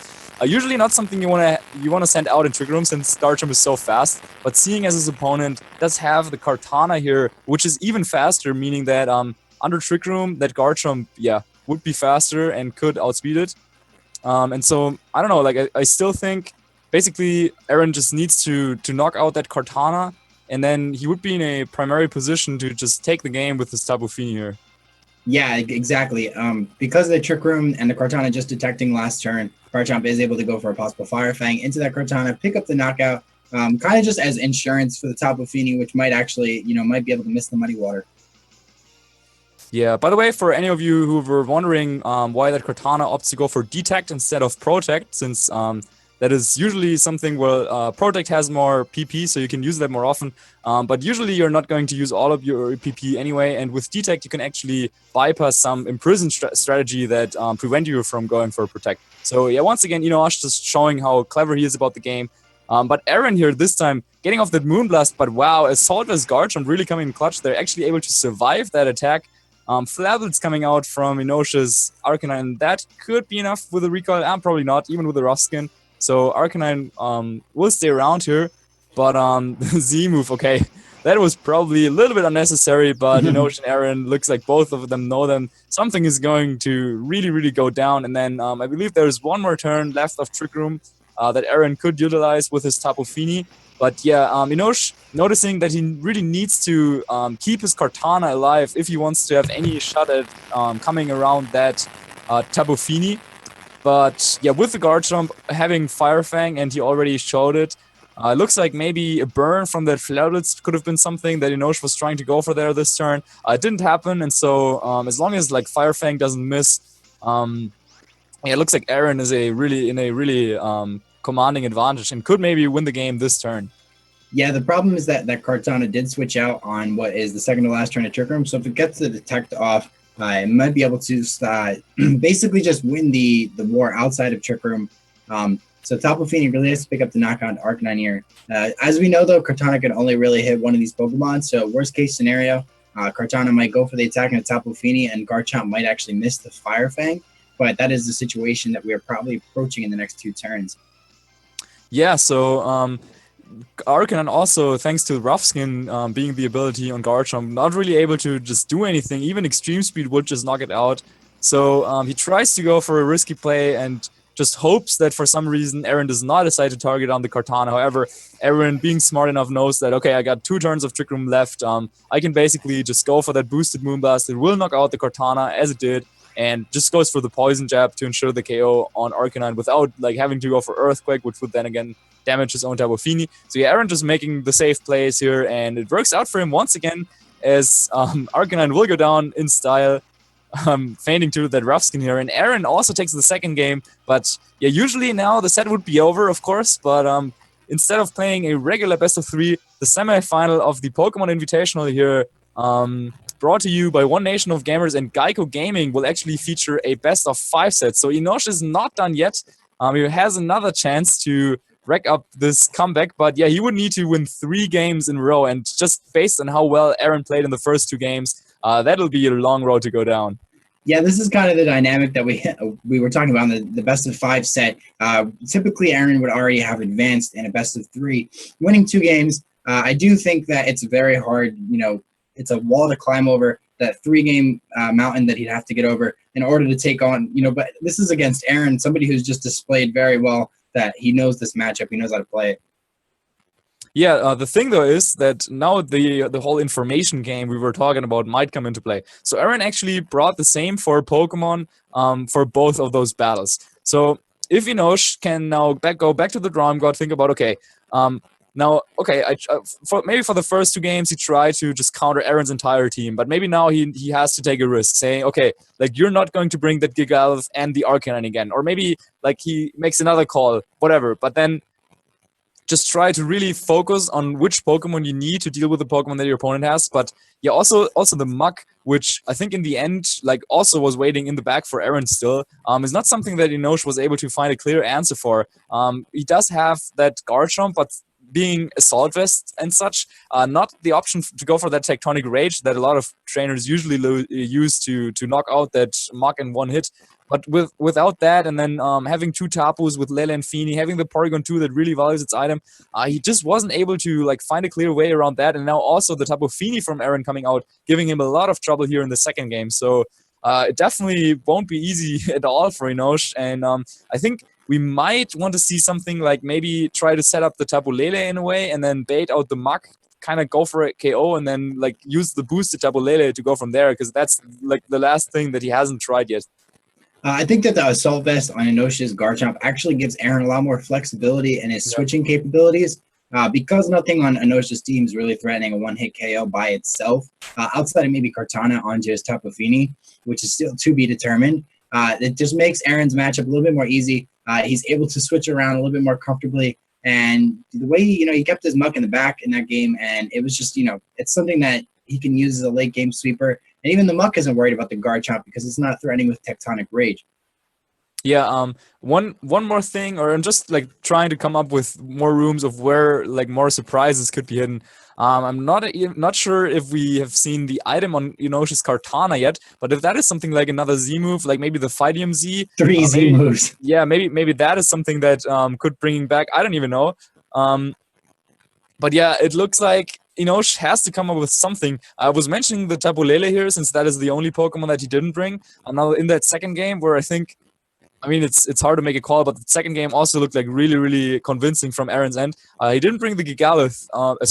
He didn't bring the Kartana and the Lele in the first game, then decided to bring the Kartana in the second game, but didn't really work out. So I don't even know where you want to go from there, since that Muk is just really checkmating a whole lot of, like, half of his team, basically. And yeah, the match is starting, though. So once again, this is a best-of-5 set with Aaron Cybertron Zhang leading off 2-0 against Inosh Human Shakar. You can, of course, also follow both of those trainers on Twitter. And while you're there, don't forget to tweet about this with the hashtag GEICO Gaming and just let everyone know what is going on here, as we are having this first semi-final here in the Pokemon Invitational presented to you by One Nation of Gamers and GEICO Gaming. Yeah, we're going to see a Tapu Fini Arcanine lead here and a Porygon 2 Garchomp from Aaron's end. The Intimidate going down into that Garchomp, threatening, preventing it from getting off that Tectonic Rage damage, although it will still threaten the knockout onto that Arcanine, even at -1. Porygon 2 in a position where it could possibly go for a comfortable Trick Room, and Garchomp might be able to switch out into a Tapu Fini here, and pretty much just set up the same strategy he's had in the past couple of games, where go for the Trick Room, get the Calm Minds up, and make the game just a lot more difficult for Inosh.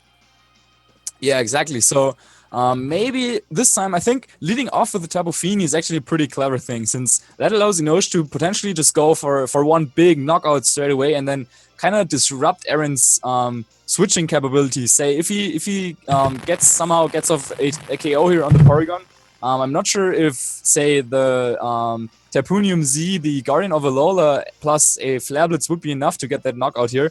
But maybe that is something that that Inosh could try. So we're seeing a Protect from Arcanine, but cleverly enough, Aaron decided to Poison Jab the Tapu Fini, getting a little bit of damage off there. Actually going for the Substitute. Okay, so no Z move coming out this first turn. And okay, Porygon expecting that Z move, just going for the recover. However, I think, yeah, with how the turn went out, Arcanine protecting anyway, there wasn't really like any risk of going for that recover, Yeah, definitely not. I think that was smart. And he didn't want to exactly get the Trick Room up there right off the beginning, right off the bat. I think it was a smart play on him to go for the Poison Jab into Tapu Fini, just threaten damage right there. But that's kind of a prediction, though, in my eyes, because what could have happened is the Tapu Fini could have possibly gone for the Guardian of Alola play. We don't know that the Tapu Fini is slower or faster than the Arcanine, and that could have been something that Inosh could have done to go for preventing the Trick Room. But Garchomp's still threatening that Arcanine with a possible Z move. And I really like Aaron's positioning here. Inosh with that substitute up is very useful. And we'll be able to possibly go for a much safer Guardian of Alola. But we do see Inosh switch out here into Garchomp. Ooh, that's actually a pretty risky switch in here. Bringing the Garchomp into the Porygon as well as his opponent's Garchomp, since usually like you want to keep the health of that Garchomp high, but seeing the Protect coming out from his opponent's Arcanine in the first turn, Aaron knows that it's pretty safe to go for that ground type Z move, as his opponent, we mentioned this before, doesn't have a single resistance to ground type attacks, so that Tectonic Rage will do a lot of damage even to the Garchomp that was just switched in here. Will definitely easily bring it into KO range for any attack, like for that Ice Beam on Porygon. Inosh tries to go here for the Muddy Water, potentially hoping for some accuracy drops, but in fact, he's the one getting a little bit unlucky there, missing that Garchomp. But we do see the Ice Beam, so Aaron calling that switch out, just covering for all his options, since he knew if Tectonic Rage goes off Garchomp on Garchomp, like into that Arcanine will easily go down, and Ice Beam, well, whatever. But if he switches into that Kartana or Garchomp, then Ice Beam just ensures to get a KO there. This match is actually getting really hype, and I do think Inosh is actually in great positioning now. I actually have to retire off the mic for the night. I've been battling a stomach virus for quite some time, and I have a dude that I think you'll be very happy to commentate with. My man, Wolfie Glick, is going to tag in here for me and is going to actually finish off the rest of this match. Thank you for having me on the stream, but good luck to the competitors, and you guys will be heading me off to Wolfie right now. Yo, get well, dude, and yeah, thanks for still coming through here, providing commentary, even though you're a little sick. Really appreciate that. So yeah, it looks like Wolf Glick will be joining me here for. Boy. Yo, what's up? Guys, guess who it is? It's me. Oh, it's you. Oh, Okay, no. so we are seeing that Tabulele making its first appearance here in this series. Actually, bringing that over probably the Porygon, since I do think Porygon would have been the prime Pokemon he wanted to switch into that potential Tectonic Rage that he had to know that it was coming his way. Mm-hmm. Yeah, absolutely. So I don't know. I really, really, really am impressed with Aaron's play. He got those first 2 turns so incredibly correct, and the fact that the Tapu Fini just outspeed the Tapu Lele. That's not normal, is it, Marcus? Yeah, that Tapu Fini, as we've seen it before with the Z move and the Tapunium Z, able to go for that Guardian of Alola before his Tapu Lele, actually making it a very clever way of handling his speed here, since then that will KO anything basically. Tapu Lele is so strong that any attack, it can do 25% to any Pokemon is basically what I'm trying to say here. Yes, exactly. And so I don't know. I feel like Aaron has played this so incredibly well. This game is not over, but he's got his Muck into position. The only way that Enosh can bring in can bring in his Arcanine, which we know is his last Pokemon. So he can't reverse the Trick Room, first of all. The only way in which Arcanine gets in here is if he switches it out for one of his Tapus, which means that either he gives up the sub for his Tapu Fini, or he lets his Tapu Lele take. I'd imagine the poison jab's going into the Tapu Lele, and because Arcanine lacks that berry to heal its health, it's going to take so much damage. Yeah, and now with what we think Enosh not bringing that Porygon, it looks like that option from Aaron to just set up the Trick Room and to bring his Muck into position might be something that can really backfire here for Enosh in his prediction, selection of Pokemon. But depending on if he's able to call some of where those poison jabs are going. And he actually calls the first one correctly. So if this is Nature's Madness into the Muck, that would be a good start. Starting it off by just getting rid of that berry, and then he just needs one more Nature's Madness, and then one more attack from the Tapu Lele potentially to knock out the Muck. So that was definitely the play Enosh needed to make here this turn. However, Trick Room is still up. That Muck still threatens both of his Pokemon here. Yeah, and I think what's interesting here is that Aaron, if he predicts, if Aaron predicts the Arcanine coming in here, all he has to do is launch a Muddy Water and hope that it hits. He doesn't have to worry about which slot it's coming in for. And I think, I don't know, I just that Muck and Trick Room against 2 Tapus is really, really threatening. And I think Enosh made a really good realization there of recognizing that he needs to somehow get rid of the Muck, or else it's just going to blow through him. So yeah, this is a really interesting position, and I feel like Enosh can definitely bring this one back. That last turn helped a lot, and the fact that Tapu Fini is behind a sub. Oh wow, Lele comes back. Mm-hmm. Were you expecting that? Is the Arcanine. Yeah, it predicted the turn before, and now the question is, did Aaron make that read and expect Arcanine to be the last Pokemon of Enosh? I believe he's already seen it. Actually, he led with the Arcanine. Oh right, he did. Yeah, that's pretty true. So let's see if Aaron decided to go for the double target here, but no, he went for the Moonblast. Wow. Okay. Expecting. Yeah, I mean we've seen that that berry before on that Tapu Lele as well. So looks like he didn't want to double up into that, being confident enough that max damage will already be enough. But there we go. There we finally do see the Z move. Did you see Aaron? Wait, they can't see each other and they both independently did the pose. That is so funny. These players are in each other's heads to the point where they are each predicting the other's motion out of game. This animation, by the way, is amazing. Yeah, so I think this gotta go into the muck, right? Yeah, there it is. So he really wants to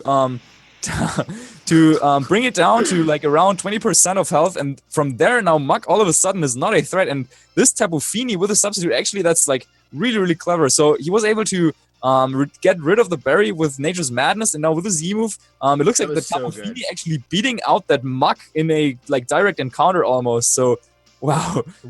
Really cool set coming out from Enosh, and I think with that substitute, at the moment the metagame is filled with a lot of Tapu Fini and Arcanine based teams, also both of these trainers are using, and with those two on the field, usually it gets a little tough to actually break that substitute from Tapu Fini, and Enosh finding a way there to bypass any snarls, any muddy water, and so on, just going for the guaranteed damage with Nature's Madness, and adding the Z move to that as well. I think Aaron's gone for Muddy Water, and he does connect. That's permanent damage on the Arcanine because it's lacking the 50% berry. And Enosh showing in some sets why so many Z moves are so strong, but here that's an accuracy drop on the Arcanine. If he had that 50% berry, that would be very, very, very nice for especially. Enosh. especially considering that he also won't be able to use a Z move. That we know he has its item since his partner Tapu Fini already went for that. So Inosh really needs to try and keep his Pokemon alive, since if he loses one more Pokemon, then he wouldn't be able to, say, reset the terrain or just basically do anything. And this is the last turn of Trick Room, so Inosh should be able to survive this somehow. But then what comes after that? Both Porygon 2 and the Tapu Fini looks like both of them will be incredibly difficult for Inosh to take down. And once again, Aaron just with slow and analytical play was able to get into a position where, just one more good play on his end or one more mistake on Inosh's end, and he can probably take this game with 3-0 fashion. Wow. Yeah, that's incredible. So it's really interesting what Aaron does here. Does he go for recover? I feel like if he goes for recover here, that could be really good. But let's see. Inosh's Tapu Fini protects itself. Porygon 2 does go for recover. So that isn't necessarily the end of everything, because thanks to that Nature's Madness. But I really agree with that play on Aaron's end. I think he recognizes that because of how much Moonblast did and it broke sub, we already saw that Inosh's Tapu Fini is probably in Moonblast range. So so I don't know. Yeah. So now the Trick Room is over, and Inosh probably hoped that if that Porygon didn't go for the recover, that then he could go for the double target into with, say, Nature's Madness and Psychic. Of course, you also gotta watch out there for a potential Mach switching into that combination. Yeah. But that would have given him some more room to say make an offensive prediction. However, now with the Porygon being at full health, it looks like there is no way for him to even go for a KO there. Meaning that I don't even know that Porygon, if it wants to do so, it can just set up the Trick Room right away, and just spend 5 turns to stall that out, which would then of course set him back. Do you think this KOs? That's the question. Does Psychic boosted terrain boosted? You don't think so? No, I don't think so. No, you don't think so? Marcus doesn't think so. Wait, Aaron's Tapu Fini outspeeds the Inosh's Tapu Lele. I don't think we've seen that before. That's big. So of course it depends on how both of them are trained. But it's actually going for the Calm Mind. Oh gosh. Maybe it was covering for a potential switch there. He gets off that damage on the Porygon, but if that is Trick Room, then he can just go for a. Oh, but we're seeing the Tri-Attack coming out. Okay. So I want to say that if that was Trick Room, the next turn Porygon can just go for some more recovers. But it looks like that Tapu Lele is what Aaron identifies to be the last obstacle in his way to victory. And I really do think, though, that maybe setting up that Trick Room could have been really helpful, since he also had that Muck in the back still, but right? he has low HP Muck, but Marcus, his fourth is Garchomp. And Garchomp, if he can do one more hit to Tapu Lele, which he should be able to because his Tapu Fini outspeeds, if he Moonblasts that Tapu Lele, it might be in Poison Jab range. Right. And if Arcanine can't really... he can't intimidate him anymore. He can't intimidate him anymore. And if he Flare Blitzes, he loses his Arcanine. And then it's 2v1. And Aaron has 2 Mons that outspeed Tapu Lele in Garchomp and Tapu Fini. So Aaron Cybertron Zhang might be number 1 in this match. It's going to be close, but I don't know. I feel like we're getting there. Yeah, but we've also seen the Tapu Lele on Inosh's end taking crazy hits and being that slow. It looks like he really made sure to invest in those defenses. Going ahead, protecting his Arcanine, doesn't want to give it up just for free basically. And Aaron protects his Tapu Fini as well. So Psychic will come out, will hit the Porygon with a +1 boost. That should be enough now. Yeah, for sure. And my god! Oh wow! So that probably seals up the game. Since now with some more damage and next turn, I don't see a way for Inosh to take 2 knockouts. Unless actually maybe that Psychic might be enough to knock out the Fini, but we already saw that Tapu Lele on Inosh's end is slower than the Fini from Aaron. So just some more attacks here coming out should seal the deal. As long as he doesn't activate the berry, he has to be activate the berry on Inosh's Tapu Lele that we've seen he has there. Garchomp should be able to come in, go for the Z move, knock it out, and that would be it. But of course, we're not there yet.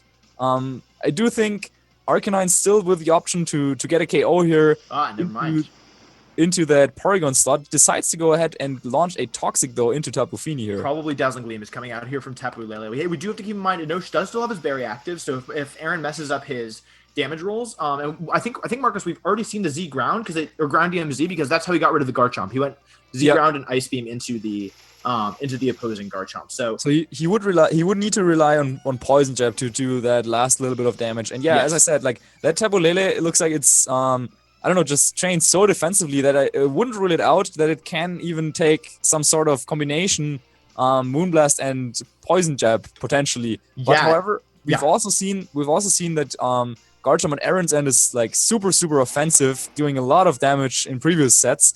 So yeah, it could come down to this. If Dazzling Gleam at +1, yeah, but that again, that shouldn't be enough to knock out Garchomp right away, right? Well, it's +1. I don't know. It did so much to your Persian, as I recall, but I think Aaron has a safe play. I think Aaron can go protect Garchomp Moonblast, and then if Inosh protects his Lele, switch Garchomp out into Muck and Moonblast again. And if he doesn't, then you just Poison Jab the next turn to kind of ensure that it's in range of that Poison Jab.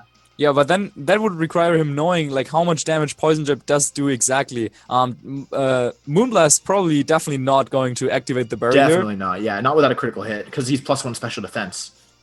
Yeah, but there's still outs. There's still outs for Inosh. So even though it looked like pretty grim for him, setting up that Calm Mind on the Tabu Lele and like keeping the berry until the very end is actually pretty helpful here. So let's see if there is a protect. No protect coming out from Inosh's Tabu Lele. So Moonblast, just as you called it, will connect with the Tabu Lele, not activate the berry. Psychic coming out into Garchomp. So yeah, Aaron just making the perfect play here this turn. Not only did he get off that last bit of chip damage into the Tabu Lele that he needed for Poison Jab to probably be enough, but he also was able to keep his Tabu Fini around. So now just doubling up into it like should probably seal the game, right? Yes, absolutely. And I don't know. I'm really, really impressed with Aaron's play. I don't know. It's like he managed this game so well, and Nosh is such a strong player. He had so many tricks. Like I don't think I know he didn't reveal Tapunium Z until this set, so that must have caught Aaron off guard. And he didn't get flustered. He didn't get shook. He played so incredibly well against one of the top players in the game, one of the top team builders in the game. So I don't know. I feel like if you're Aaron, you have to feel good about that one. And that was genuinely so impressive. Like I am blown away by Aaron's play, by his management. He's raising his fist in the air. Yes. He says, I might be number one. He's in finals. Wow. Yes. 3-0ing Inosh. Definitely he's so happy. That is not something you do just every day or just like on the side. I mean, a lot of people have actually expected Inosh or predicted him to come out on like top of this whole tournament. Yes. He was able to top his group, and now being matched up though with Aaron, who was able to not only beat Sejon, but now also was able to beat Human, and he will advance into the finals. Yes. So the one question remains though is who's going to be his opponent. I think before we come to that, and I think a lot of you guys in chat might be excited for A-Drive to play against Vieira. We will have a very quick break, and then we'll cut it to an interview with Aaron, of course. But yeah, during that break, you can, of course, as always, check out the sponsors, check out #GEICO Gaming on Twitter, tweet your opinion about the tournament and what you're expecting for this next setup, the next battle. Yes, and we'd like to extend a huge apology to all the human and all of humankind's because it looks like Cybertron the robot has taken this one. So we're gonna get to a quick break, guys. We'll be back with an interview with the robot himself, Mr. Aaron Cybertron Zhang.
What is going on, guys? Welcome back to the Pokemon ONOG VGC Invitational. I am joined by my good friend Aaron Cybertron Zhang. Aaron, how on earth are you feeling after that nail-biting heartbreaker of your Enosh of a set? How do you feel? That was crazy. I'm honestly really proud of how I played that set, and I'm happy because I've been on stream a bunch of times this season, and like every time it feels like I just have like a really underwhelming performance. Like I feel like I'm not like 100% of like, I'm not playing to the best of my abilities, and I always leave and I feel a little bit empty, and I've like been really disappointed about those. So I'm really glad I got a like super nice win there, because those games I didn't really felt like had much RNG. I feel like it was just a display of skill. I thought Enosh played really well and his team was super scary, but I think once I was able to figure out some of the tricks that his team had, it allowed me to make a lot of better plays, and so that was really helpful. And I feel like the core of 4 Pokemon that I had worked out really well because I could pivot them into any position. And yeah, I don't know. I think managed the board pretty well, but it's really scary because Enosh is truly one of the best players ever to play the game, and so I knew it was going to be a challenge going into it. Yeah, absolutely. I mean, like watching that set, I just felt like there were so many moments where you had to take risks and you had to call things correctly, and I recognize how difficult that was. So like I want to ask, when you were up 2-0, how were you feeling? Like, were you nervous going into the third game? Like, were you like, I can do this? Or were you like, like I hope it don't go 0-3? Yeah.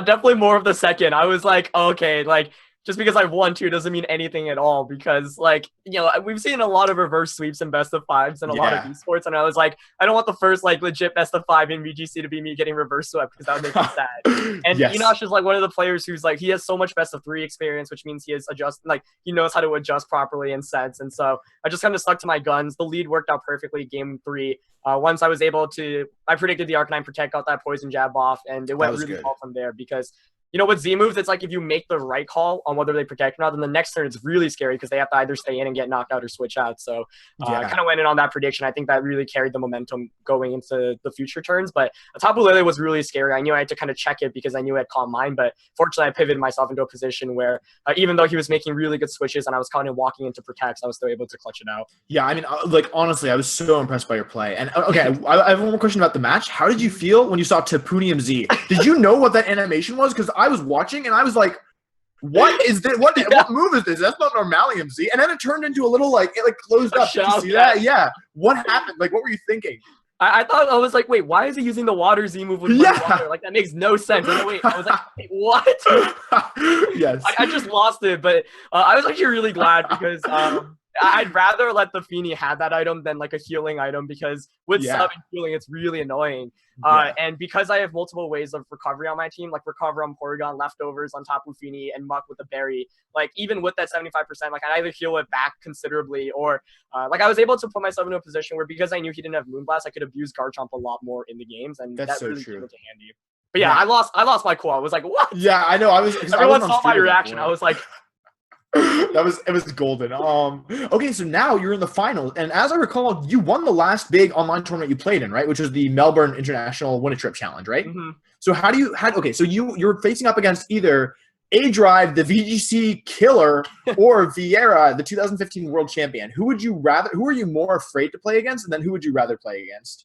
Honestly, I'm not afraid of either player. He has no fear. He's a robot. Yeah, but if anything, like I think A-Drive actually is one of the best teams in this tournament. Like, he put in a lot of work into it. And I think like both of us, we lost to him, and he was able to just put himself into so many good offensive positions with great switches, and the Dragon Dance from Gyarados is super scary. But Shoma seems really cool too, because I was using Hyper Offense earlier in the season, but I kind of wrote it off because I was like, oh, I feel like it's so prediction based. I kind of like a more, bulky team where I can kind of manage the board position a little bit better. But Shoma's been playing out of his mind. Like, some of his predictions have been absolutely absurd. And so that's really scary. I think that's like a testament to how good he is, because in 2015, he obviously relied a little bit more on predicting against opponents who were using similar teams to him when the chalk composition was so common. So I mean, I would love to get my revenge against A-Drive. I think that would make a really cool story, and it'd be absolutely nuts if he continues his rampage and beats Shoma. But I think he's shown his skill, and there's a very good chance, honestly. Both of their teams are really cool, and a lot of the games in the tournament so far, it's been like bulky team versus more hyper offensive team. But now we've got Dan and Showman. Both of them have pretty hyper offensive teams. So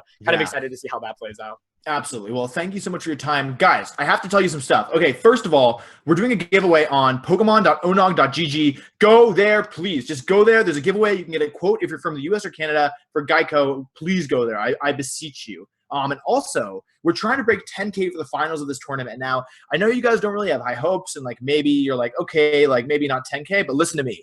Tell your mom, tell your neighbor, tell your dog. Let's get 10K people in here. For me, for Aaron, for all of us here. Let's get 10,000 people watching the finals of this amazing tournament.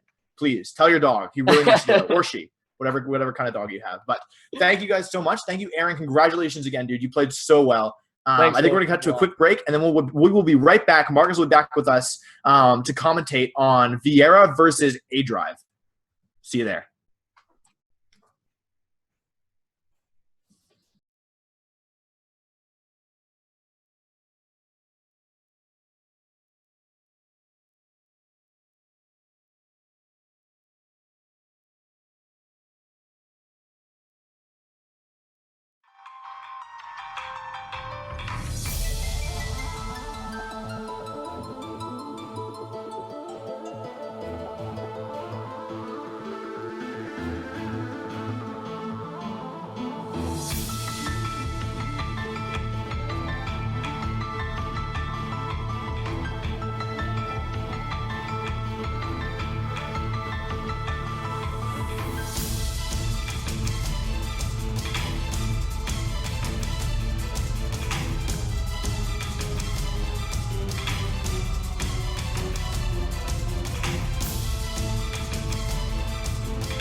What is going on, guys? Welcome back here to the Pokemon Invitational, brought to you by One Nation of Gamers in cooperation with GEICO Gaming.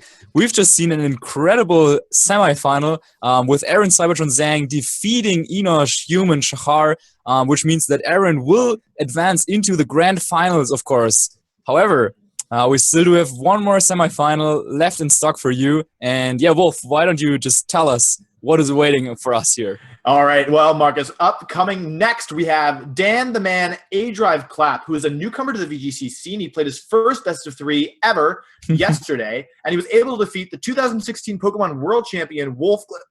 And also he was able to actually beat our current half of the finalists, Aaron Zhang. So he's an incredibly talented player who lots of people underestimated. He's actually known for shiny hunting, which is like something that's not traditionally associated with a lot of competitive skill. But maybe he's onto something that we're not, because he's been playing out of his mind. He's made so many good predictions. He was like the most underrated player coming into this, and he went 2-0 yesterday. He hasn't dropped a set yet, and he's just been playing really impressively. He's got a really cool team that's really threatening, using Togedemaru with an air balloon, with fake out pressure, with Dragon Dance, Gyarados, with all this cool stuff.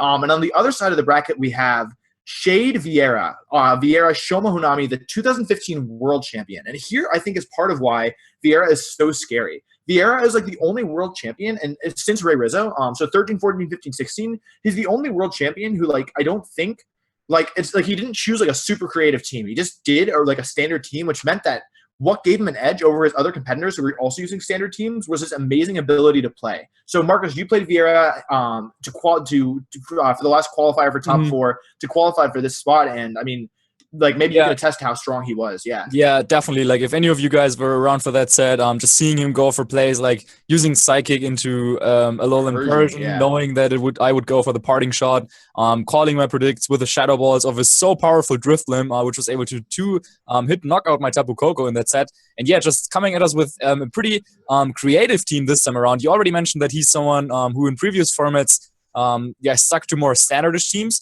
But it looks like here for VGC 17, as we've really seen with anyone, really, since the format is just so open, there's so much room for creativity. And yeah, he's coming at us with Pokemon with like Magnezone, which I don't think we have seen too much of yet, but maybe that set here against A-Drive will change that. And then he also has that Drifblim, of course. But yeah, on the other hand, we do have A-Drive. So he could take his time, rest a little bit. He could watch potentially like Vieira play against me. So Vieira already had to reveal maybe some more of his like tricks and so on. So maybe A-Drive having a little bit more of that, just like being relaxed, knowing that he already like surpassed everyone's expectations, even his own, by coming like into this tournament and already placing in the money. But someone like Vieira, he's not someone who would be satisfied with a top 4 at any tournament ever. He's someone who only goes for the win. You mentioned in 2015, winning the Japan Cup, winning Japan Nationals, and then also winning the World Championships. And one interesting thing about this matchup that I want to talk about right before we like are jumping into the games, this is A-Drive.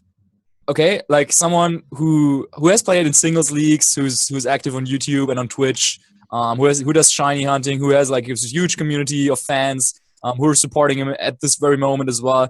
And on the other hand, we have Shade Vieira, like a competitive player from Japan, being around in the VTC scene for so long, trying his hardest. If you want to, by the way, read up more about like those players' storylines, you can check out the profiles that we got written up on every single player by checking out Pokemon.onog.gg, where you can also get a quote from GEICO if you need a car or if you have a car that needs insurance. But back to the story. Okay, so you have this super competitive player from Japan, okay, who like barely speaks too much English, you know, so like they probably can't even communicate.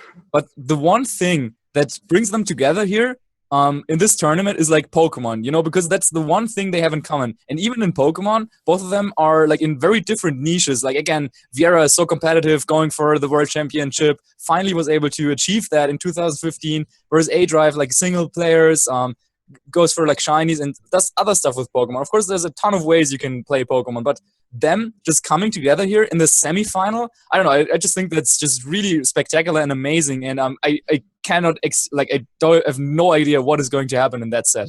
Yeah, and like not only do they have like very little in common, they're separated by like so many miles. Shoma is in Japan and A-Drive's here on the East Coast, and like there's like a huge time difference between them, and like It's like the next morning for Shoma, right? Yeah. We're playing this. Yes, and I don't know, like they don't even speak the same language, and the only way, and like okay, here's what's cool.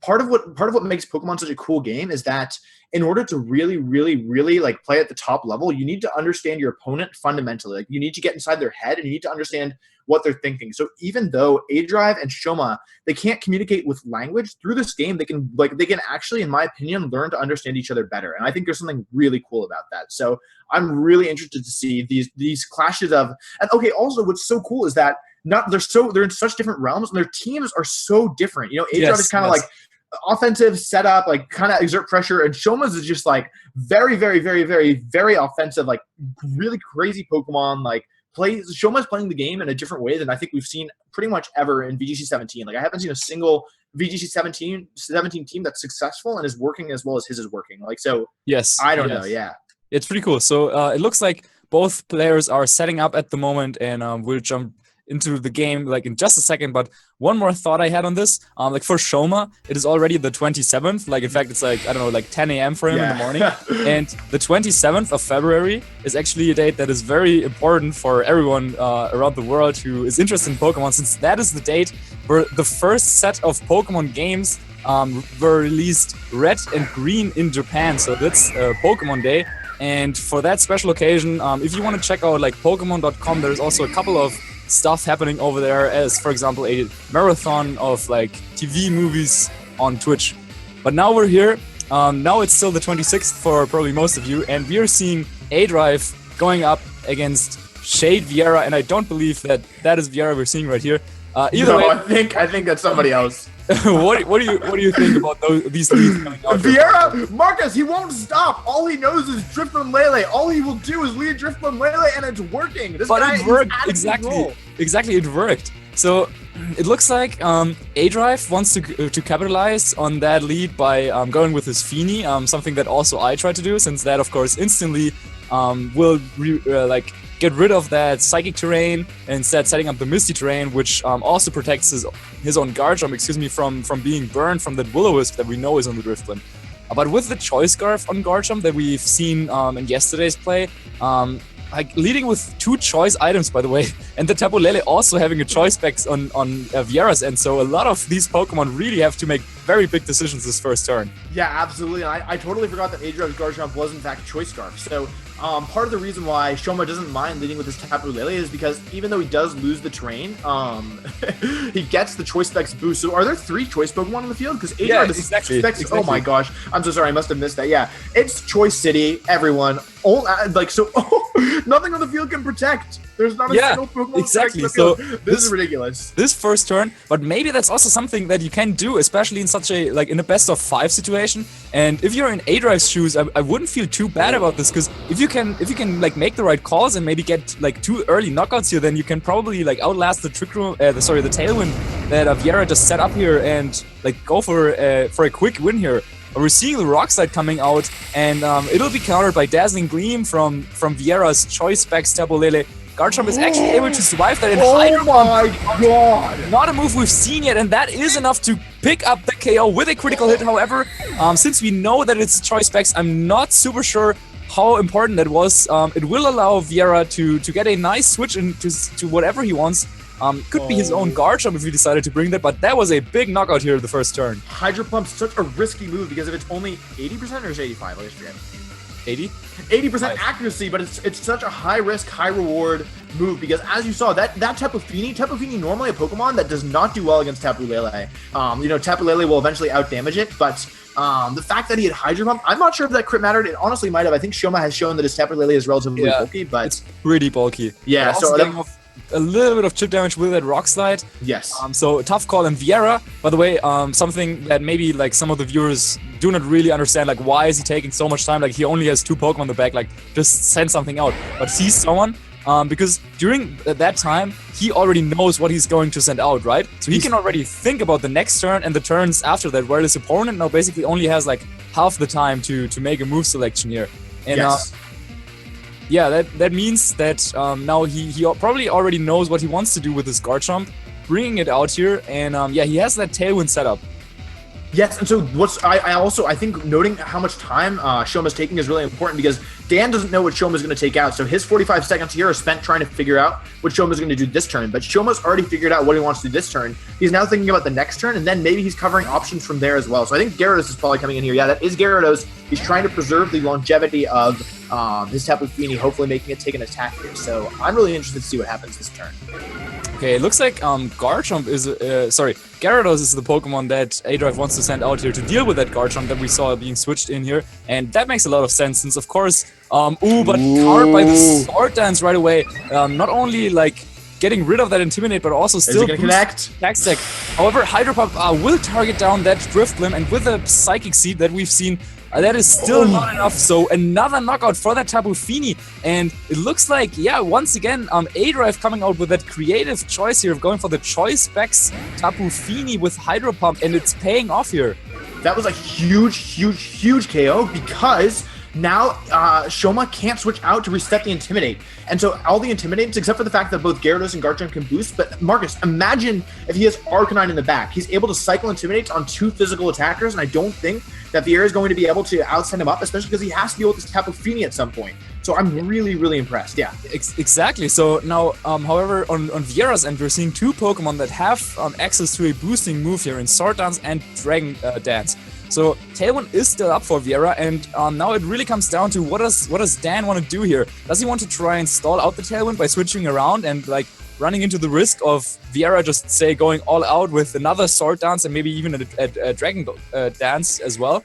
Or does he want to like take the risk of just getting 2 Pokemon knocked out relatively quickly? And I think that'll be very important here. It looks like he wants to maintain the Gyarados for later on, since of course that Intimidate ability would be really nice. There is the Dragon Dance. If Viera goes for an Earthquake here, that's going to be huge. It's actually going to be enormous. Let's see what he does. Rock Slide. Okay. So that's his last attack. Okay. It's not enough to get the KO on Garchomp. It also won't KO the Fini, but it does flinch here. A Hydro Pump there could have been huge, yeah. It also would have needed to connect the Hydro Pump, of which we already like hit 2 of them. And even with the Choice Specs, I don't think that should be enough to knock out that Garchomp. But of course now, really strong position here for Viera, who can go for another boosting move and then Earthquake to potentially knock out both Pokemon here. And because both his Pokemon have Earthquake, he could Earthquake with either one if he wasn't expecting exactly, because we are probably expecting also a switch into Garchomp here. He could also try to go for another one of those Rock Slides.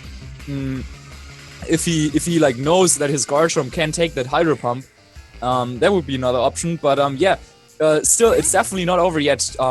A-Drive decides to call back his Garchomp, which we know does have the Choice Scarf, so at +1 speed, it should still outspeed his opponent's Gyarados. Brings up Gyarados, logical choice here, going for another Intimidate, reducing the attack set of both his opponent's Pokemon. Another Dragon Dance. Yeah, good player on Viera's end. So now that Gyarados will outspeed A-Drive's Scarf Garchomp, and let's see what does Garchomp go for here. Yeah, that was Earthquake. Okay, that was a very good move. I think he recognized that it didn't matter if Gyarados came in because it couldn't immediately do that much damage. And so I think, Marcus, based on the way that he's playing the set, I think there's a very good chance that A-Drive's last mon is Muck.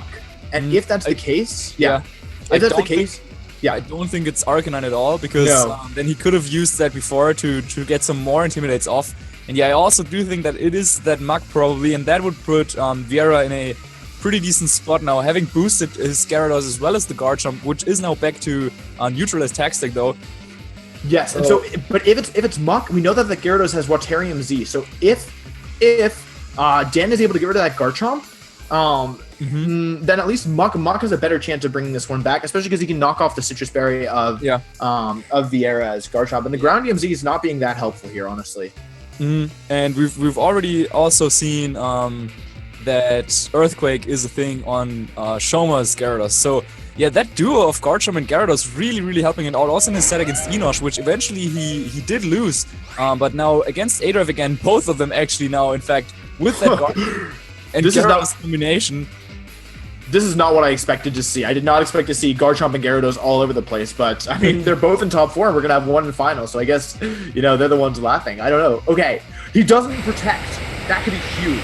That could be really big. Goes for the waterfall, as we were saying, went for the second Dragon Dance to get that speed boost to even outspeed that Choice Scarf Garchomp. Will take a little bit of recoil thanks to Rough Skin in a return, and A-Drive just going for another Dragon Dance here. Wow. No, that was his first. Wasn't that his first Dragon Yeah, Dance? that was his first, but we're seeing. Oh my God! With and he +1 does Waterium Z. Yes, and we now got confirmation that this Garchomp on Viera's end is in fact like a pretty slow and bulky variant that I think he is also used at the International Championships in London that he attended past December. So he seems to be really liking that type of Garchomp with Sword Dance, Rock Slide, and Earthquake as the only attacking moves. But now we do see that last Pokemon on A-Drive's side. It is in fact the Muk. So you were calling that pretty perfectly, but now the question is, of course, like, does that Gyarados, it should be enough to KO the Garchomp, right, with the Z move? Definitely, but do you think Z move plus Waterfall will KO? Because if that Garchomp isn't max speed, it's got to have some bulk, right? Yeah, exactly. So it's really tough to call this one. Then of course something like, I don't know, even if he expects, say, the Protect from Gyarados, he could go really wide and I don't know, like double up in the Muk. He also still has the Tectonic Rage available to him, right, on the Garchomp. Not to mention, he can go for a Waterfall Flinch, and Gyarados doesn't have huge physical defense, and if Gyarados is outspeeding a Garchomp, it has to be running a lot of speed, probably at least a Jolly Nature, or a speed-boosting nature, I should say, and some investment as well, which means that maybe A-Drive doesn't have that much investment, and if that's the case, I think there's a chance that maybe 2+2 boosted by one stage of attack Waterfalls, what if that KOs? I think there's a chance, right? It's already taken like 30%. Yeah, so both of them really taking the time and thinking about what they could do. If you want to go active and root for either of those guys, you can, by the way, now also join the game on Twitter, not only using the hashtag GEICO Gaming, but also hashtag Underdrive if you're rooting for the underdog A-Drive here, or hashtag Overshoma if Shade Vieira is the one you want to see in the finals. Again, guys, this is only the first game, and it's coming down to the very wire. This turn could decide it all. Protect is coming out from Vieira's Garchomp, so he's probably expecting that Z move coming out from his opponent's Gyarados, while A-Drive is protecting his own Muk. Goes for the Waterfall. Yeah, nice prediction here on Vieira's end, really showing off why he is considered to be one of the very best in the world at this game. The Hydro Vortex is coming out from A-Drive's Gyarados, but if I had to guess, that is going into the protecting Garchomp, so probably won't do too much damage here. And it looks like Shade Vieira really coming through here, making the right play. Yep, it will be the Garchomp. Let's see how much damage it still does, but yeah, Vieira definitely getting the most out of this turn. Yeah, that was an amazing turn for Vieira, and I think he might have actually pinned Shoma here, where with Gyarados at an increased stage of attack, well, maybe not, but I think that Gyarados is, I think A-Drive's Gyarados is probably in range from Waterfall, and if it's not in range from Waterfall, it is in range of Waterfall plus Rough Skin. And so that would make it a 1-versus-1 against a boosted Gyarados for A-Drive, and I think that's going to be a really tough position to come back from. But, of course, this is Pokemon, anything can happen, and maybe that last deck was a high damage roll, and this next one will be a low one, so there's still a lot of variability at play here. So I'm really interested to see how this one shakes out. Yeah, so also, do we expect Waterfall to knock out Garchomp here at this rate? No, but he has Ice Fang. He has Ice Fang. Oh, right, he has Ice Fang. Yeah, so that's something you can go for. Knock out that Garchomp, and yeah, then we would be coming down to the situation you mentioned before. However, then with everyone off the board, Gyarados' Earthquake would be like a single target, and that should also do a lot of damage. So yeah, I think I definitely give the advantage here to Vieira, but yeah, that Muk still having its berry available could potentially tank one hit, maybe even two. And hit back with that knockoff. So yeah, the matchup between the Gyarados here, that is going to be really important. Will Waterfall just knock out A-Drive's Gyarados, or does he go for he goes double for another protect? Vieira is crazy. Well, let's see there. It might not matter since that Waterfall, it gets the KO either way. So yeah. A-Drive also knowing that he just like added another chance for him, basically saying that, okay, like either this Waterfall knocks you out, and even if it doesn't knock you out, I still have a chance to get off the double protect. It works out for him, and knockoff actually doing a sizable amount of damage. So I think, like with Poison Jab, he could have pulled it back with his Muk on its own, but now he knows against both Garchomp and the Gyarados. He knows that there is nothing he can do here. Forfeits the game, and Shade Vieira will take the first game here in this best of 5 series. Yeah, absolutely. And I think like what was really the kind of the deciding turn at the end of that game was where A Drive protected his muck and Z waterfalled into the Yes. Garchomp. And if he had Dragon Dance there, for example, I think there's a chance that maybe, well, we don't know how fast the Gyarados are in comparison to each other, but if he called that turn correctly, if he Dragon Danced, if he hadn't Z Waterium Z there, I think he definitely could have won that. But we do have to keep in mind that I think if that single target Rock Slide had hit onto A Drive's Gyarados from the neutral Garchomp, I don't think it would have mattered because I think he would have been in waterfall range anyway. So lots of factors at play here. A Drive definitely, I feel like because A Drive has less experience, I feel like as the information game continues, I actually think I favor him gaining more from extended gameplay than Vieira. But Vieira is just such a scary player. I don't know.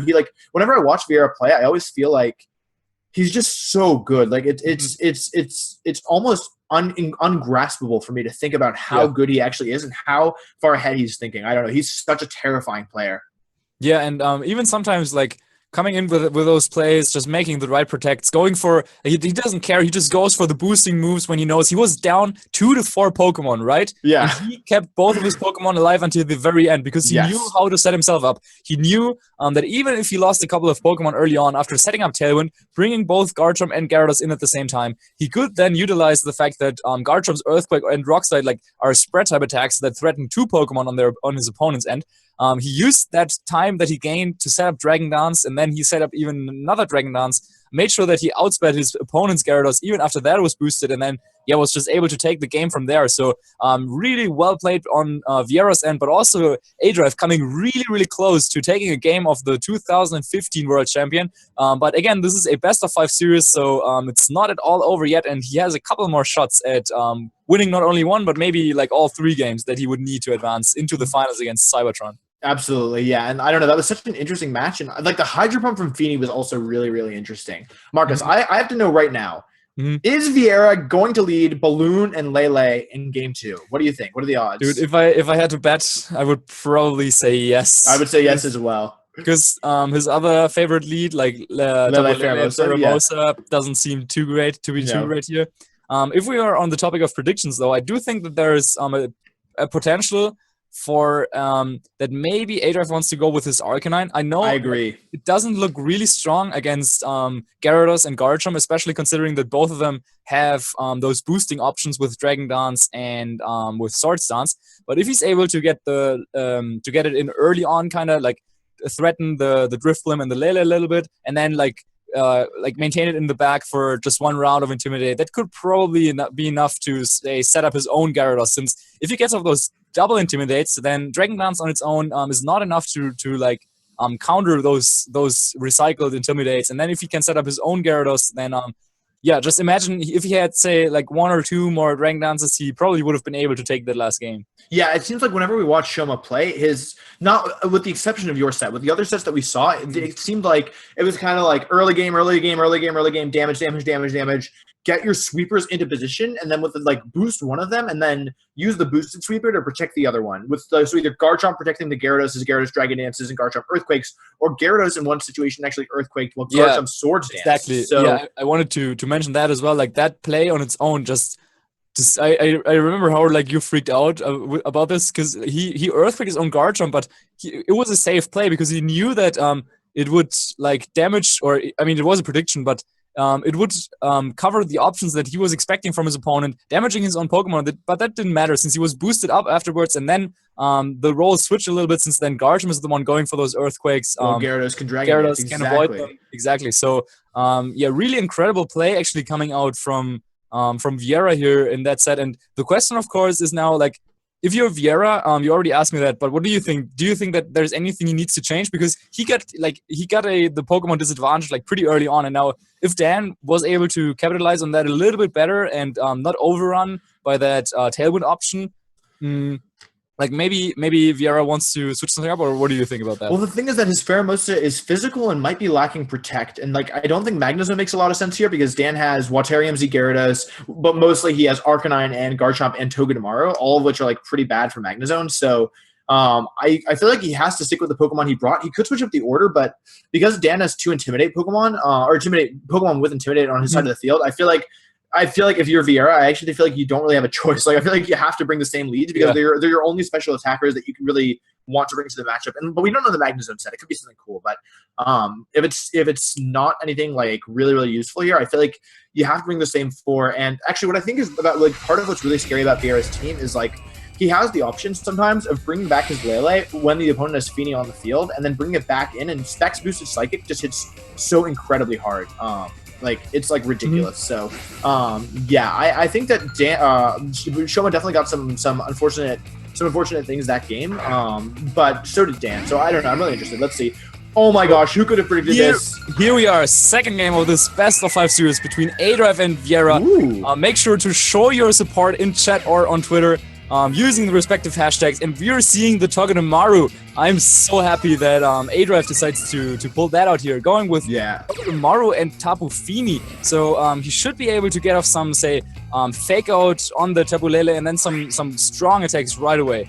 So what's cool about this situation is that that Drifblim has Tailwind, Shadow Ball, Rain Dance, and Will-O-Wisp. And I think what's cool with Togedemaru here is not only does it threaten Drifblim with Zing Zap, but it also has Encore. And locking Drifblim into a move like Tailwind could be really, really beneficial for A-Drive. So we do now have one Pokemon on the field with a protecting move. A-Drive has access to Fake Out. He has access to a really strong, powerful Water type attack. And I don't know. I think this position is pretty good for A-Drive, but Togedemaru definitely is. It's threatened by the Garchomp in the back and the Gyarados in the back, since if he has those, because they both have Earthquake. So as long as he has the balloon, he'll be okay. But I'm interested to see whether or not Vieira sets a Tailwind now, or maybe if he waits for a turn and goes for Shadow Ball.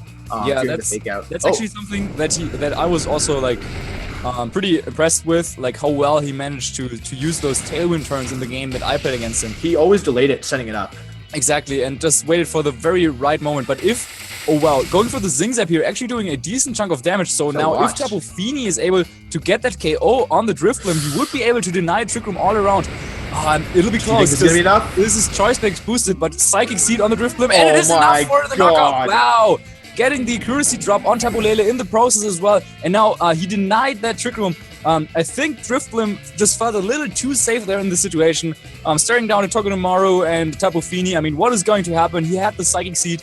Again, he was probably expecting that Fake Out to come his way and didn't want to be encored into Tailwind. So fantastic play here by A-Drive, getting the first knockout of this game here. Yeah, and what I think is really interesting there is that when I saw Shadow Ball come out into that type of Fini, I thought he might have gone for a Moonblast. You know, maybe try to double into it to try and pick up a KO. But instead he goes for a Dazzling Gleam, which had no chance of KOing. So I guess he was trying to get some damage off, maybe pop the Air Balloon, and go from there. But this game isn't like irrecoverable, but I do think that like denying Tailwind there is actually really important, because now A-Drive if A-Drive brought that Garchomp that has his Choice Scarf in the back, then Shoma will need 2 Dragon Dances initially to outspeed it, and that's going to be kind of tough to get based on how A-Drive is playing. So really, sorry. Yeah, so I really, like, at first I was a little bit surprised with the choice of Togedemaru, thinking whether he thought that was good against the Gyarados potentially, but we have already seen that Earthquake being a thing there. But using it to just take down the Drifblim in the first turn was actually super clever. Yeah. However, we're seeing the Garchomp come out from Vieira, and even without Tailwind, it should be at least faster than the Tapu Fini on his opponent's end. So now, I don't even know. Do you go for just Rock Slide and Dazzling Gleam to knock out the Tapu Fini, since you know it is choice locked? Because it'll be hard making a pointer to Earthquake or your own Tapu Lele. And if he switched into his own Gyarados, then that opens opportunities for Togedemaru to go for maybe a Zing Zap in that slot, or the Tapu Fini just surviving that hit all around with, say, something like that Gyarados coming in and helping it out with its Intimidate ability. Marcus, we forgot about a very crucial piece of information. A-Drive's Gyarados has Ice Fang, and it outspeeds. Oh my gosh, that's a critical hit. Yeah. So if Dazzling Gleam connects on the Gyarados, it does. Oh my gosh, that was a really super well played by Dan, but unfortunately, Rock Slide crit and Dazzling Gleam connecting literally turned that game around. Like that was a huge turn for Shoma, and the fact that the Gyarados outspeeds Garchomp and can Ice Fang is huge, right? Like it puts on so much pressure to Watarium Z. I don't know. That was a huge turn. I think he got a little bit too excited there, because I'm not really sure what the Togedemaru could have done for the rest of the battle. So maybe it could have been like a little bit more, like a little bit wiser to just like sack that off. Let him take the Togedemaru, because he knows that he had the Gyarados in the back waiting to intimidate that Garchomp, which, as you said, was faster. Could go for the Ice Fang. However, he wanted to like get that in as soon as possible, get off there, intimidate. Was a little bit punished there by being a little overeager with that critical hit. So now, the tides have turned again. Now it looks like Vieira is the one with a like pretty good position here. Yeah, and like I think what Dan was expecting there was the Earthquake to come into the field, maybe a switch out into Gyarados and to go for an Earthquake, and in that situation it would have been a pretty nice position for him.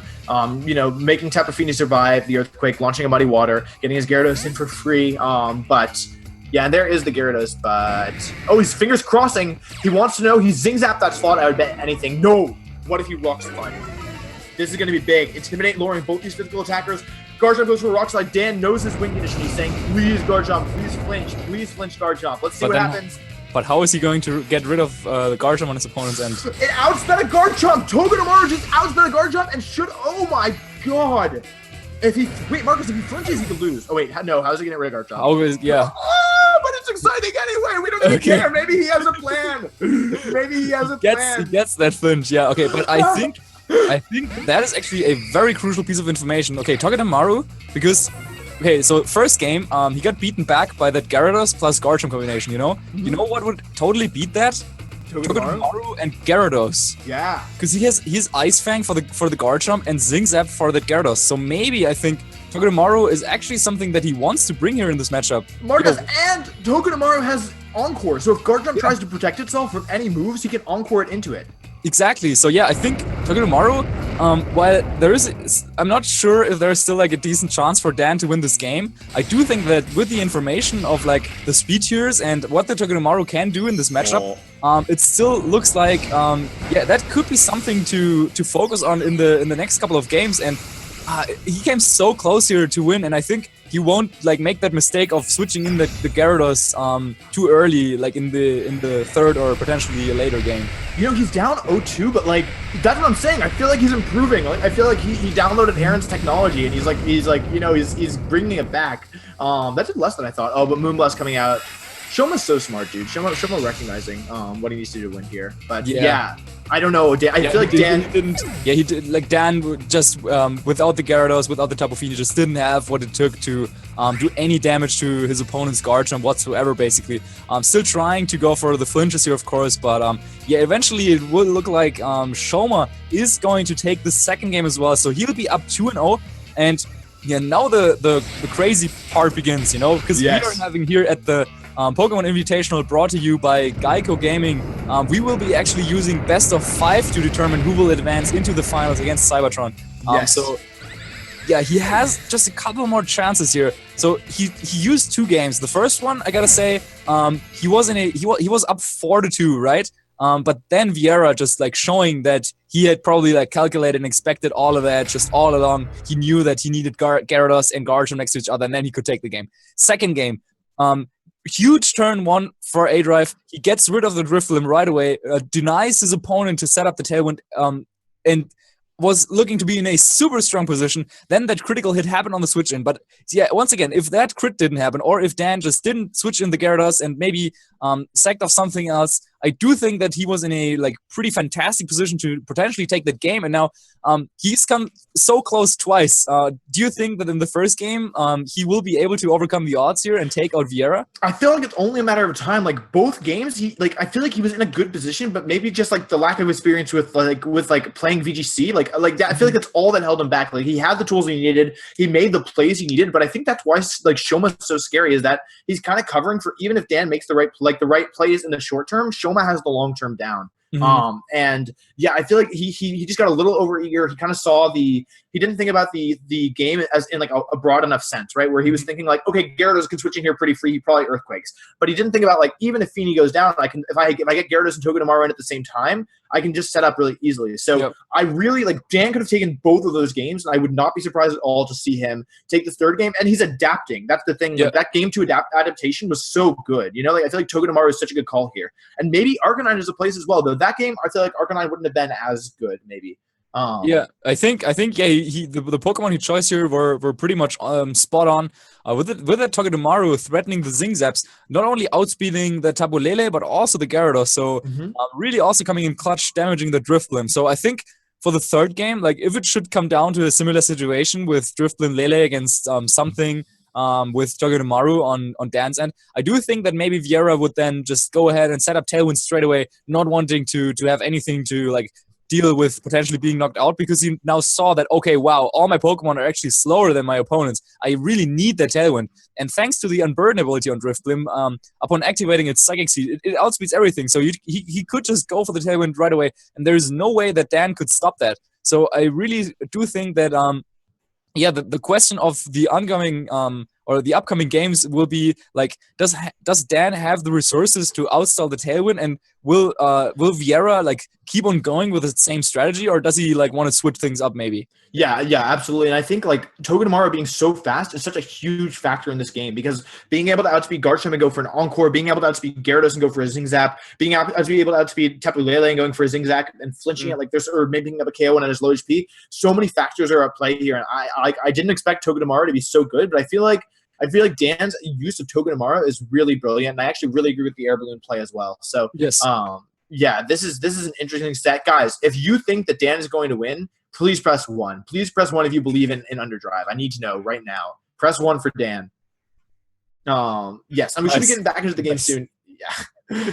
Yeah, so we should be going into the game soon, and once again, I do think that the Pokemon that Dan chose here, the Togedemaru, the Garchomp, the Gyarados, and the Tapu Fini, like those 4 are probably the ones that he wants to have here in the set. And same thing for Vieira. He knew all along what he wanted to go for with the Lele, the Drifblim, the Gyarados, and the Garchomp. So it'll be interesting to see. Do both of them just stick to the guns? Will they use the same plan again in this third game of this best of 5 set? They are already setting up, and we will jump into the game really, really soon. Your prediction, putting you on the spot. What do you think? Who's going to lead off with? Listen, I know it's crazy. But I have a feeling in my gut that Vieira might lead with Drifblim, Tapu Lele. And actually, before we jump into it, one thing I know, it's very unorthodox, but I do want to say one thing is that Dan has been using both games turn 1. He's led Tapu Fini, and he's locked himself into a water move, and both of those moves are inaccurate. So it's paid off for Dan so far, but I feel like if Dan does this enough, he might eventually have a situation where one of his powerful water moves misses. Oh my god, who could have predicted this? He goes with Drifblim, Tapu Lele as Dan again adapts and leads Muck Tapu Fini. That's very interesting.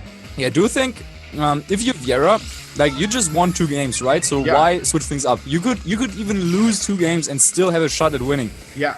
Realizing that, hey, like, why should I change something? You first of all, you have to show me a reason of why I should not just go with the same plan again. Absolutely. Yeah, and what's interesting here is that he's brought Muck, Marcus, which means that he can only have 2 of Gyarados, Garchomp, and Togedemaru, and we thought he would have all 3. So yes. I think I like the Muck play here. I think he probably has Gyarados in the back, so I think he has to choose between either Togedemaru or Garchomp. Yeah, so Dan really like being probably also like really anticipating this specific lead, because you wouldn't want to lead Muck, Tapu Fini against something like, I don't know, Garchomp and whatever. So Dan says comeback? Question mark? He's praying for the comeback here. Also calling back his Muck here, bringing out the Gyarados. Ooh, I have a bad feeling about this one, Marcus. I have a bad feeling about this one. Why? I think that Shoma probably went for either Tailwind or, I don't know, Shadow Ball and something else into the... No, he goes for Tailwind, but I think this is probably going to be Dazzling Gleam or Moonblast. I think A-Drive probably anticipated a switch here into, say, the Garchomp here to take care of the Muck. Instead, though, we're just seeing Dazzling Gleam, and yet there is that Moonblast going straight into the Tapu Lele. And yeah, once again, Shoma realizing that he just needs to set up the Tailwind turn 1 to just guarantee that he has that speed advantage, at least for the first couple of turns. And it looks like here, the first Dazzling Gleam really doing a lot of damage, and Drifblim outspeeding the entire field can now go for a Shadow Ball that we know is so powerful. I'm not sure if it would be enough, but maybe like even Shadow Balling the Tapu Fini and going for another Dazzling Gleam could be enough to get the KO there. Shadow Balling into the Gyarados would then activate the Citrus Berry, but yeah, even... No, it's Watarian Z. You've got your Gyarados. Oh, right, sorry, that's the other guy's Gyarados, right. So that would also be enough for a knockout here. So, Vieira really putting himself here in a position where he can just, like, take that first KO, and that can be so important here. Here's why I think this is so scary. The way that... Oh, let's see who Shadow Balled first. Oh, is it Muck or Gyarados? It's Gyarados. Oh, that's not good for A-Drive. He's just so good. He's really good. So here's why this is so scary. The way that Shoma's playing is he doesn't care if his Lele goes down. He's literally using it just to do early game damage so that he can put the poke. So he's like he doesn't want to KO Pokemon. He wants to put them in range. He wants to put them in range so that his sweepers, so he can get into the position where his sweepers can KO everything while the other one boosts. That's so incredibly clever, and like, I don't know. Let's see what his last mon is here. Tapu Fini. Oh, damn. Not like this. Not like this. Tapu Fini being unable to protect himself from a Dazzling Gleam means that Shoma's going to be doing so much damage this turn. Yeah, and it looks like Shoma eventually, it looks like A-Drive's road is coming to a close here. Yeah, Shade Vieira, the final boss from Japan here in the semifinals, standing in his way with his Drifloon Tapu Lele combination. Really like just setting up the Tailwind straight away. And then, yeah, calling that. And also, I think maybe A-Drive was to be like a little bit too trying to predict a little bit too much. That first turn going for the Moonblast there and calling back the Muk. I do think that once again, Vieira still hadn't seen any clear reason of why he needed to significantly change anything up with his strategy. Actually, though, Tapu Fini is able to hang in here after the Dazzling Gleam, so he will be able to get off some attacks here. Muddy Water, like I said, it was only a matter of time until that missed. Yeah. Oh, poor Dan. He cannot be happy about that. Lele is probably going down. Yep. Lele is going down. So this is a knockoff. And it is. So maybe, actually, let's see how much this does. But with Muddy Water, there's a chance. I actually think that would have KO'd with Muddy Water. So that's unfortunate. I think, at least. It's hard to tell if it actually was unfortunate. I mean, there's still the item on, the Psychic Seed. But... yeah. Anyway, even if that KO'd, then you gotta believe that there is Garchomp and Gyarados waiting in the back for Vieira. Still with that speed advantage. Now Garchomp in. Tapu Fini will go down here, and then Muk will also not have a very pleasant time here against that Garchomp on Vieira's end.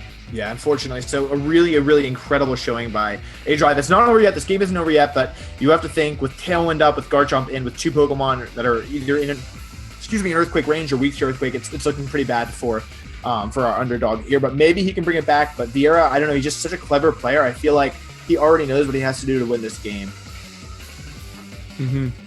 Yeah, definitely. So both players thinking about what they could do here. A-Drive decides to protect his Muk since, like there is no reason for him to just try and go ahead for any attacks here.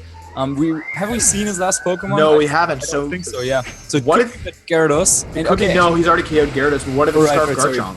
No, you're fine. Yeah. Oh, A-Drive does the Z dance. He's punching the ground. He probably is not too happy about the way this has gone.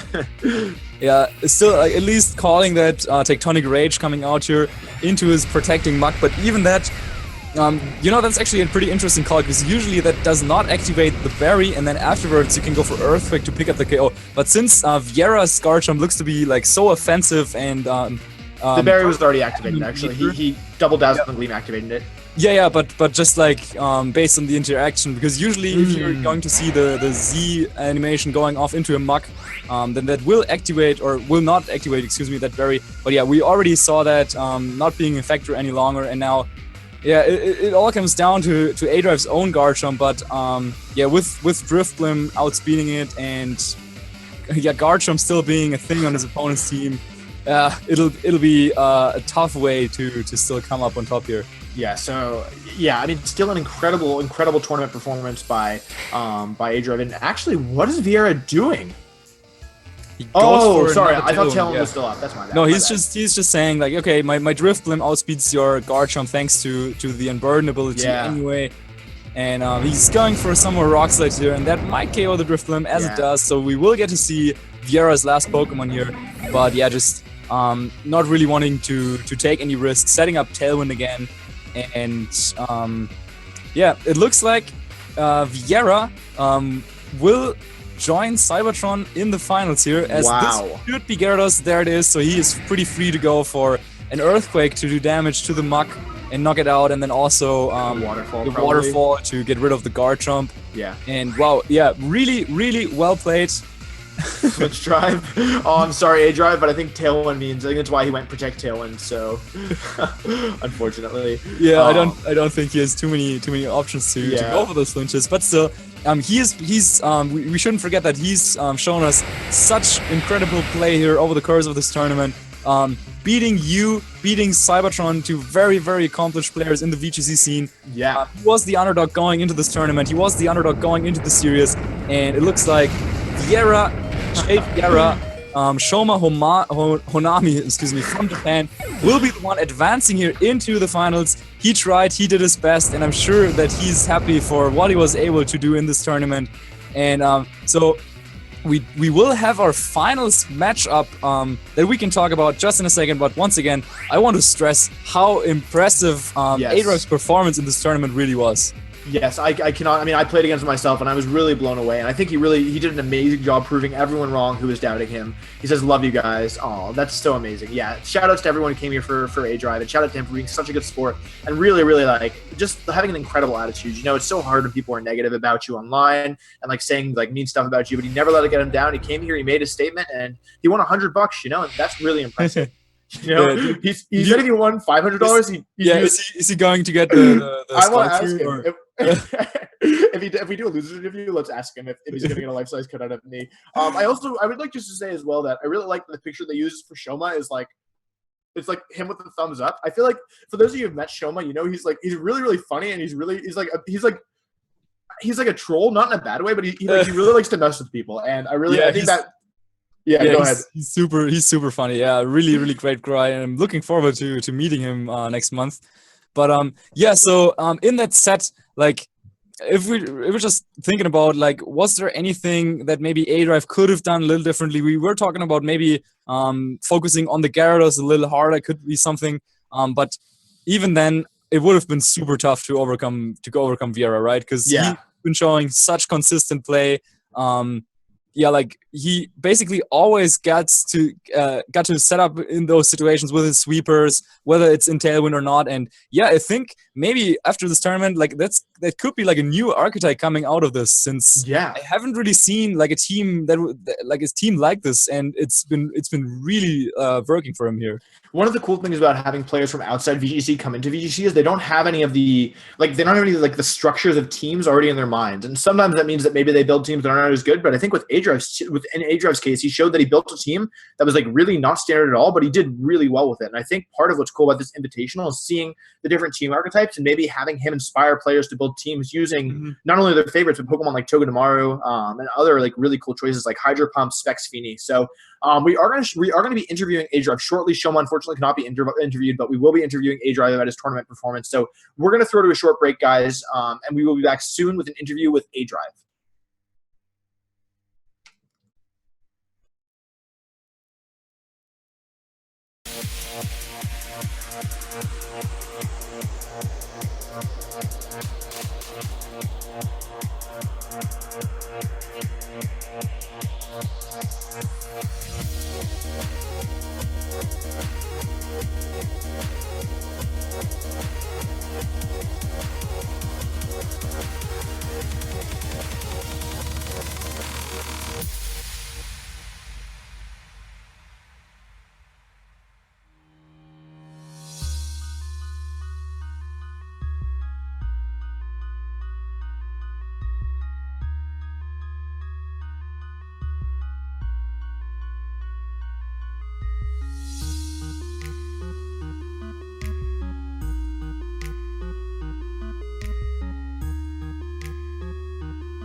Yo, what's going on, guys? We are back here with the ONOG Pokemon Invitational, brought to you by GEICO Gaming. We're joined here for the last time by Dan the Man A-Drive. Dude, what's up, man? How we doing? What a way to go down against one of the very best players in the world. a former world champion, a national champion from Japan.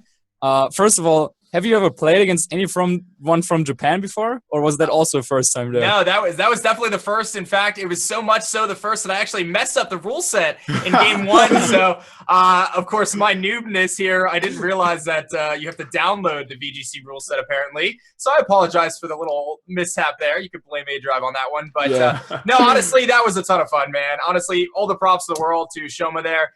Great game. His team is just phenomenal. I heard you guys just saying it could be a new like archetype with that Drifblim, and it's funny. I played a bunch of Drifblims on Showdown, and I did not like my Drifblim matchup, but that's what ends up doing me in. But honestly, I'm not disappointed at all, man. I had a blast. That game was so fun. Regardless, I was smiling and laughed the whole time. That's what Pokemon should be about, in my opinion. That is like remarkably well said, and I'd like to commend you on your attitude, and like having you here was such a pleasure. Thanks, man. So I want to ask, with such huge success in the VGC tournament this weekend, do you see yourself continuing to play VGC? I know you're going to the St. Louis Regional Championships, but like, do you think this is something you'd want to continue doing? Yeah, 100%, man. Like, my initial plan was to do the St. Louis Regional. This wasn't part of my initial plan. It just kind of happened. This tournament gave me a ton of confidence going into St. Louis, so I'm really excited about that. A little bit of pressure, too. There was no pressure going to St. Louis. Now there's a wee bit, but it's all good, man. I'm expecting to have some fun there and just kind of just smile and just play the game and the game I love. And I think I'm going to continue VGC after this, though, for sure. That's awesome. Well, I mean, obviously you're an amazing player, and it's been really awesome to see how your like single battle skills and just your battling skills in general translate. So I do have to ask, okay, just for my own personal information, you did win $100 this weekend, and I remember you saying that if you won the tournament, you'd use $100 to spend to get a life-size cutout of myself. Will you be using the $100 you won to be buying a life-size cutout of me? No, so the original plan was I said if I won the 500, I would get $100 worth of buffalo chicken, $100 towards a life-size cardboard cutout of Wolf for my office here, and then I get $300 for Nintendo Switch. But I did win $100, and I'm actually going to be donating that to charity on behalf of Alex Agluza and his father for colon cancer research. So I'm really excited about that, and I'm wishing Mr. Agluza all the best, of course, in his recovery and everything like that. So big props to Alex and his father, and that's what I'm going to be doing with the $100. That's so incredible of you. Like, yes, wow, I don't have anything to say. yeah, very very noble of you. Thanks for sharing that as well, and also at that point, also shout outs to Justin and Alex, who are a little bit sick and probably watching now. Get well, guys. Yeah, we love you guys. Just one more question about like your whole games against Vieira, and before we wrap this thing up, did you feel that your team, you didn't actually have like a strong way of like to set up speed control? You have the choice scarf on your Garchomp, and you have Dragon Dance as an option on Gyarados. But I'm seeing that Vieira was opting to use like a very slow Gyarados as well as a very slow Garchomp, and then use Tailwind to make up for that. Do you think that like for your upcoming tournaments or teams that you want to build, is that something you want to like keep in mind a little more, or also exploit a little bit with the Tailwind, or how did it feel? Because I know that in singles battles, like speed control is usually not something you really care about at all, but in doubles, it just happens to be like a really, really big thing, you know? Yeah, well, when it comes to that, like, I think in terms of the variation of the team that I'm bringing right now, I do realize that this is an issue. I've had a couple different variations with Ninetales on it, carrying Icy Wind to kind of help with that option. And the original variant of this team actually, for a long time, carried Nuzzle instead of Zing Zap on Togedemaru. But I took that off, obviously, because I added Tapu Fini, and I didn't want to kind of have a conflicting sets there. So speed control, definitely important there. It was ultimately what really gave Shoma a great advantage going into that match, and he played incredibly well. He stuck with that Drifblim Lele, and I knew it was coming, man. I knew what he was bringing every game. I knew that was the 4, but it just wasn't able to get the rolls and the RNG in my favor, and he really, honestly, that strategy was just so great, and my team just wasn't ready to handle it, and he outplayed me. He's a great competitor, and I'm excited to see this finals match, man. Aaron Cybertron Zhang here taking on Shoma. That's looking to be a pretty epic finals, man. Yeah, it should be. Should be amazing. Sorry. Do you have any further questions, Wolf? No, I think that's it for me. I just like to say, guys, make sure to check out Pokemon.onog.gg to enter the giveaway, which is giveaway is only for US and Canadian residents. GEICO's only in the US, but guys, please check them out. It's only thanks to them that we're here, and we'd like to say again, thank you to GEICO Gaming, and thank you to One Nation of Gamers, ONOG. Like, this has been an incredible opportunity, and we're all so grateful. Yeah. Yeah. Thanks to all the sponsors. And before we're throwing this to a final break, before we will back with the grand finals, I wanted to give A-Drive a last opportunity to have a word for his fans, who I'm sure are still like really interested in what you have to say to us right now. Thanks, man. So first and foremost, thank you to everyone who supported this tournament in the first place, not just my audience, of course, but big shout out to the A-Drive Army. You guys are amazing. You guys already know that. But a bigger shout out to the VGC community. There was some, I don't want to talk about the negativity going into the event, but there's been so many amazing people who have extended their reach to me and been so generous. And just, I can't even name all the names of people who've reached out to me for this tournament to assist and really give me that tutoring and mentoring. And I think there's just some great people in this community. And I think if you have the great people, you have the gameplay that's awesome. There's just some really great opportunities here moving forward for VGC, for ONOG, and for GEICO Gaming. And I'm really optimistic for what's to come. I'm excited. And let's check out this finals match here momentarily, guys. This is going to be pretty sweet. Cool. Before we're kicking into the break, what's your prediction for that final match? Yeah. I got to give it to Aaron. I'm rooting for Aaron. I'm a fan of both. I mean, but I got to go for Aaron. He was playing out of his mind against Inosh. So, I wish them both luck, and it should be entertaining. Let's just hope we get a game 5. How about that? Yeah, that would be very cool. How about we go for a game 5? That'll be good. Yes. Cool. So thanks a lot to A-Drive for joining us here once again for the last time. Again, incredible showing, but we've talked about that enough, I think, at this point, because now the stage is set for the two competitors that will duke it out in the finals. Before that, though, we will just go into a very short break, so don't go anywhere, and we will be back with the grand finals of the ONOG Invitational right after this.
What is going on, guys?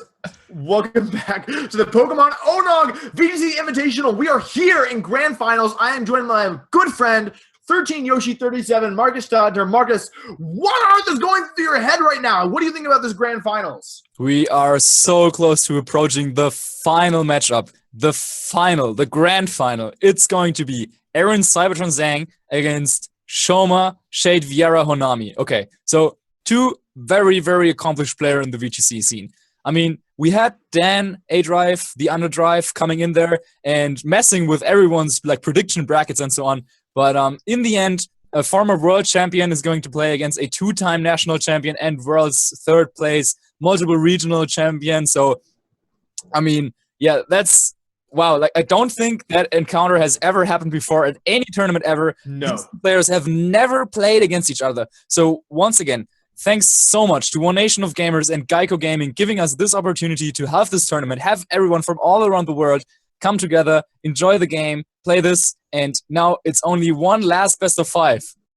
That's right, and I am so excited. I think Aaron actually said on Twitter that the only world champion who he hasn't played before is Vieira, and so this is such a cool matchup for so many reasons. I'm just so excited to see what the players do. We've seen on the one hand we have Aaron who is using a very similar, if not the same team he brought recently to regionals, and like relatively standard. He's got some tricks here and there, but more or less pretty straightforward. And on the other hand, you have Vieira, who is this hyper offensive, really really interesting team composition that I haven't seen a ton of, like a very offensive Drifblim with Rain Dance, for example, a Specs Tapu Lele, which keeps going for Dazzling Gleam and is just doing so much damage. There's so much at play here, and I don't know. I'm really, really, really interested to see the interaction of these two players, these two styles, and I just think there's so much potential for a phenomenal set. Yeah, and if any of you guys like read up on those player profiles that were put up on Pokemon.onog.gg, then you know like the storyline of both of those competitors, what it means for them or what it would mean for them to win this GEICO Invitational. Vieira, someone who has won the World Championship before in 2015, then took a little bit of a break in 16 though. He has participated in Worlds, but not like really super successful. So, and besides being from Japan, like it's not really easy for him to get those opportunities to play with the best players from Europe or the US. So he went to London to the international championship there, finished with 6 wins and 3 losses, was not able to advance to the second day. And so in order for his legacy to be established even further, he said that like winning this tournament would show everyone from everywhere that he can like not only like hang with the best players, but that he wants to be the best of the best and that he can defeat everyone.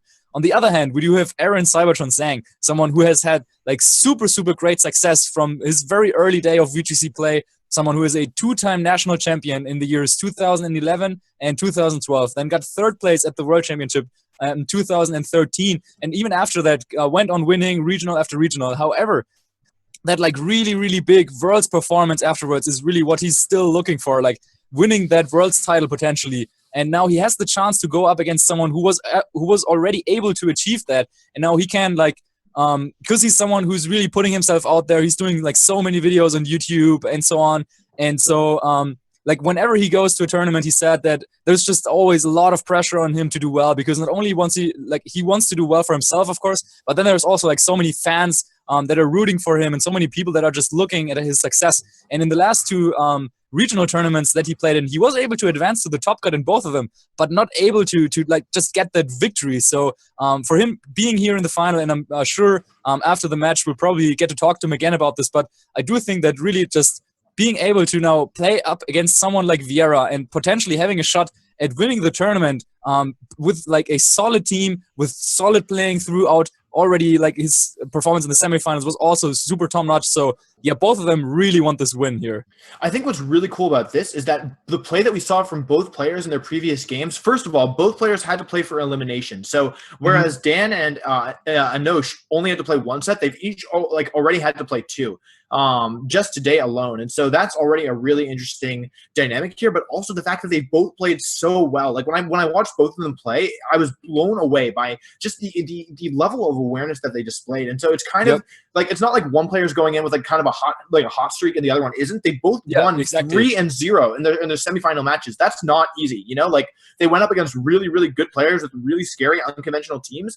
and they both won their sets without losing a game. So, like, I don't know how these teams. And what also is cool is that we've never seen interaction between teams like these before. So exactly, I really don't know what is going to happen, and that's kind of been the theme with this tournament, though, because so many players like going out, like thinking out of the box. Of course, they wanted to have that one cool tech, that one cool Pokemon, or one cool strategy to catch everyone off guard. Because maybe with like only solid play, it's not possible to beat that many accomplished opponents. But Aaron was able to do it with a solid team that he had practiced before, he had used in tournaments before, and now he's actually undefeated today since he also beat Sagen without losing a game here. Yes. So we're jumping into the first game once again, guys. Like, this is the last opportunity to tell everyone about this happening.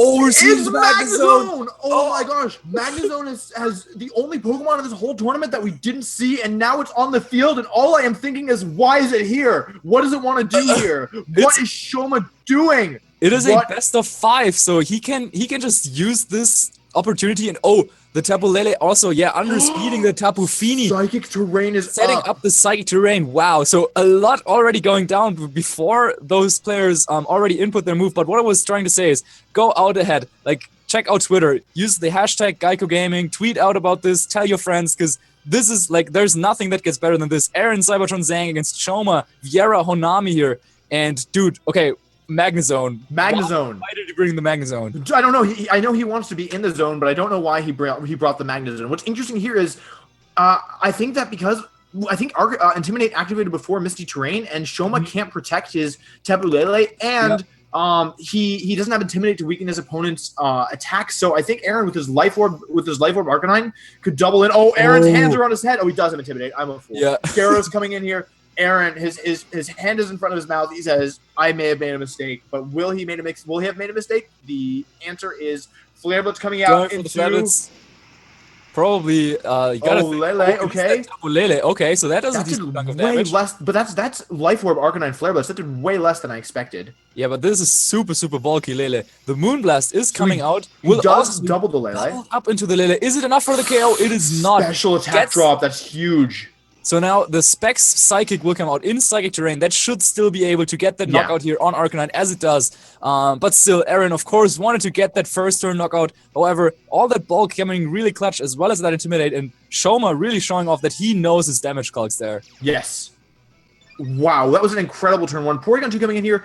Aaron's Porygon 2 does not actually have Thunderbolt, but I really appreciate this choice from Aaron to bring Porygon 2 in the back. You know, Shoma's team doesn't have a ton for Trick Room, but maybe that's why he brought Magnezone, Marcus. Maybe that's why he has Magnezone in this matchup. Maybe it's like good in Trick Room, and it's probably able to threaten that Tapu Fini in Trick Room. Yeah, you know, it also threatens the Porygon too, because I mean, sure, it can recover, but what is Porygon going to do back to the Magnezone? And also Tapu Fini can't really do too much damage to it, so yeah, it'll be interesting to see what type of item that Magnezone has, by the way. Choice Specs, which we have seen on Gavin Michaels' team, is not really an option anymore. So it might be something like the substitute leftover set that you used in London before. That's an excellent point. You know, when I saw Magnezone, I was like, okay, maybe Choice Specs, but you're right. That Tapu Lele has the Choice Specs, so there's no way that so could Magnezone. But Waterfall is coming out here into the Porygon 2. Wow, okay, so that's a lot of damage. Really critical hit, yeah. He stays in. He's going to get a Choice Specs boosted Psychic off into Psychic Terrain, but who is it going into? It is at -1, so Aaron probably feeling a little safe here with the Fini. Psychic is coming out, probably, doubling up into that Porygon, and thanks to Porygon's tremendous bulk, though, it is able to set up the Trick Room, and now Aaron is actually in a fantastic spot, because he could, if he wants to, he can go ahead and just recover off all the damage that Viera invested in here by going for the double target. He already has the boosted Tapu Fini on the field, and just based on the team, I think Magnezone might be the only thing on Viera's team that can even take on the Fini and Trick Room, and maybe that's why he decided to bring it out here in this set. Yes, exactly. And so what I'm kind of thinking here is that does Viera have anything that can stop Gigalith plus Porygon 2 at the same time? I don't believe he does, right? Like Ice Beam Rock Slide just threatens everything on Aaron's side of the field. If he has Earthquake, of course. If he doesn't have Earthquake, then the Magnezone obviously is the answer to that one. But yeah, it just seems like Viera doesn't want Trick Room to be up. And with Tapu Fini getting a boost there, I don't know. I think things are starting to look a little bit rough. Yeah, so there we do see the recover, and Shade Vieira once again not switching back his Tabulele. It is at -1 special attack, but still it does have that boost here from the Psychic Terrain, and going for another Psychic into that Porygon 2, not really doing too much. And let's see here, Aaron decides to go after the Gyarados. Okay, so he wants that Tabulele to be on the field until the point where he's sure that he wants to remove it. We do see the Citrus Berry activated on Gyarados and Earthquake coming out. Wow. So actually, Vieira wants to dedicate the pace of what is happening to the Tabulele. He wants to be able to get that free switch and knocks out his own Pokemon, and I think that's a clever decision here. That was actually a really good play. I think he realized that Lele was dead weight. He didn't need it. What he does need to do is start threatening KOs before he loses too much board position. So choosing to use Earthquake, he kind of says, okay, if you stay in and you attack with the only way you're going to go to my Lele before I get a Psychic off is if you go for an attack with your Porygon 2 and don't recover, because my Lele underspeeds your Tapu Fini. So he says, okay, either way, I'm getting rid of my Lele, and either way, you'll still take a lot of damage because you will still take a Choice Specs boosted Psychic and an Earthquake. So I really agree with that play from Shoma. And here it is again, Shoma taking so much time to think about what Pokemon to send in, but he's not really thinking about which Pokemon to send in. He's thinking about what he's going to do the next few turns. And Aaron, unfortunately, doesn't know what Shoma's 4th Pokemon is, so he can't predict what is going to happen from here on out. So Magnezone, is it going to do something, Marcus? Do you think it's finally going to do something? So the question really is, how strong is the Thunderbolt going to be against that boosted Tapu Fini? Because, I mean, it's pretty clear that Gyarados won't knock out the Tapu Fini, right? Oh, no, so, yeah. Then what could he have in the bag? Maybe the Pheromosa for Poison Jab, but for that to work, he would definitely need to stall out the Trick Room. I do think Pheromosa could be a decent choice here, just based on the Pokemon Aaron has, but for that to work, you really need to be able to stall out the Trick Room, and at the moment, it doesn't really look like Vieira has all the resources he needed. Porygon, on Aaron's end, doesn't really look like it's the most threatening Pokemon, so I'm actually a little bit surprised that Vieira continuously targeted down.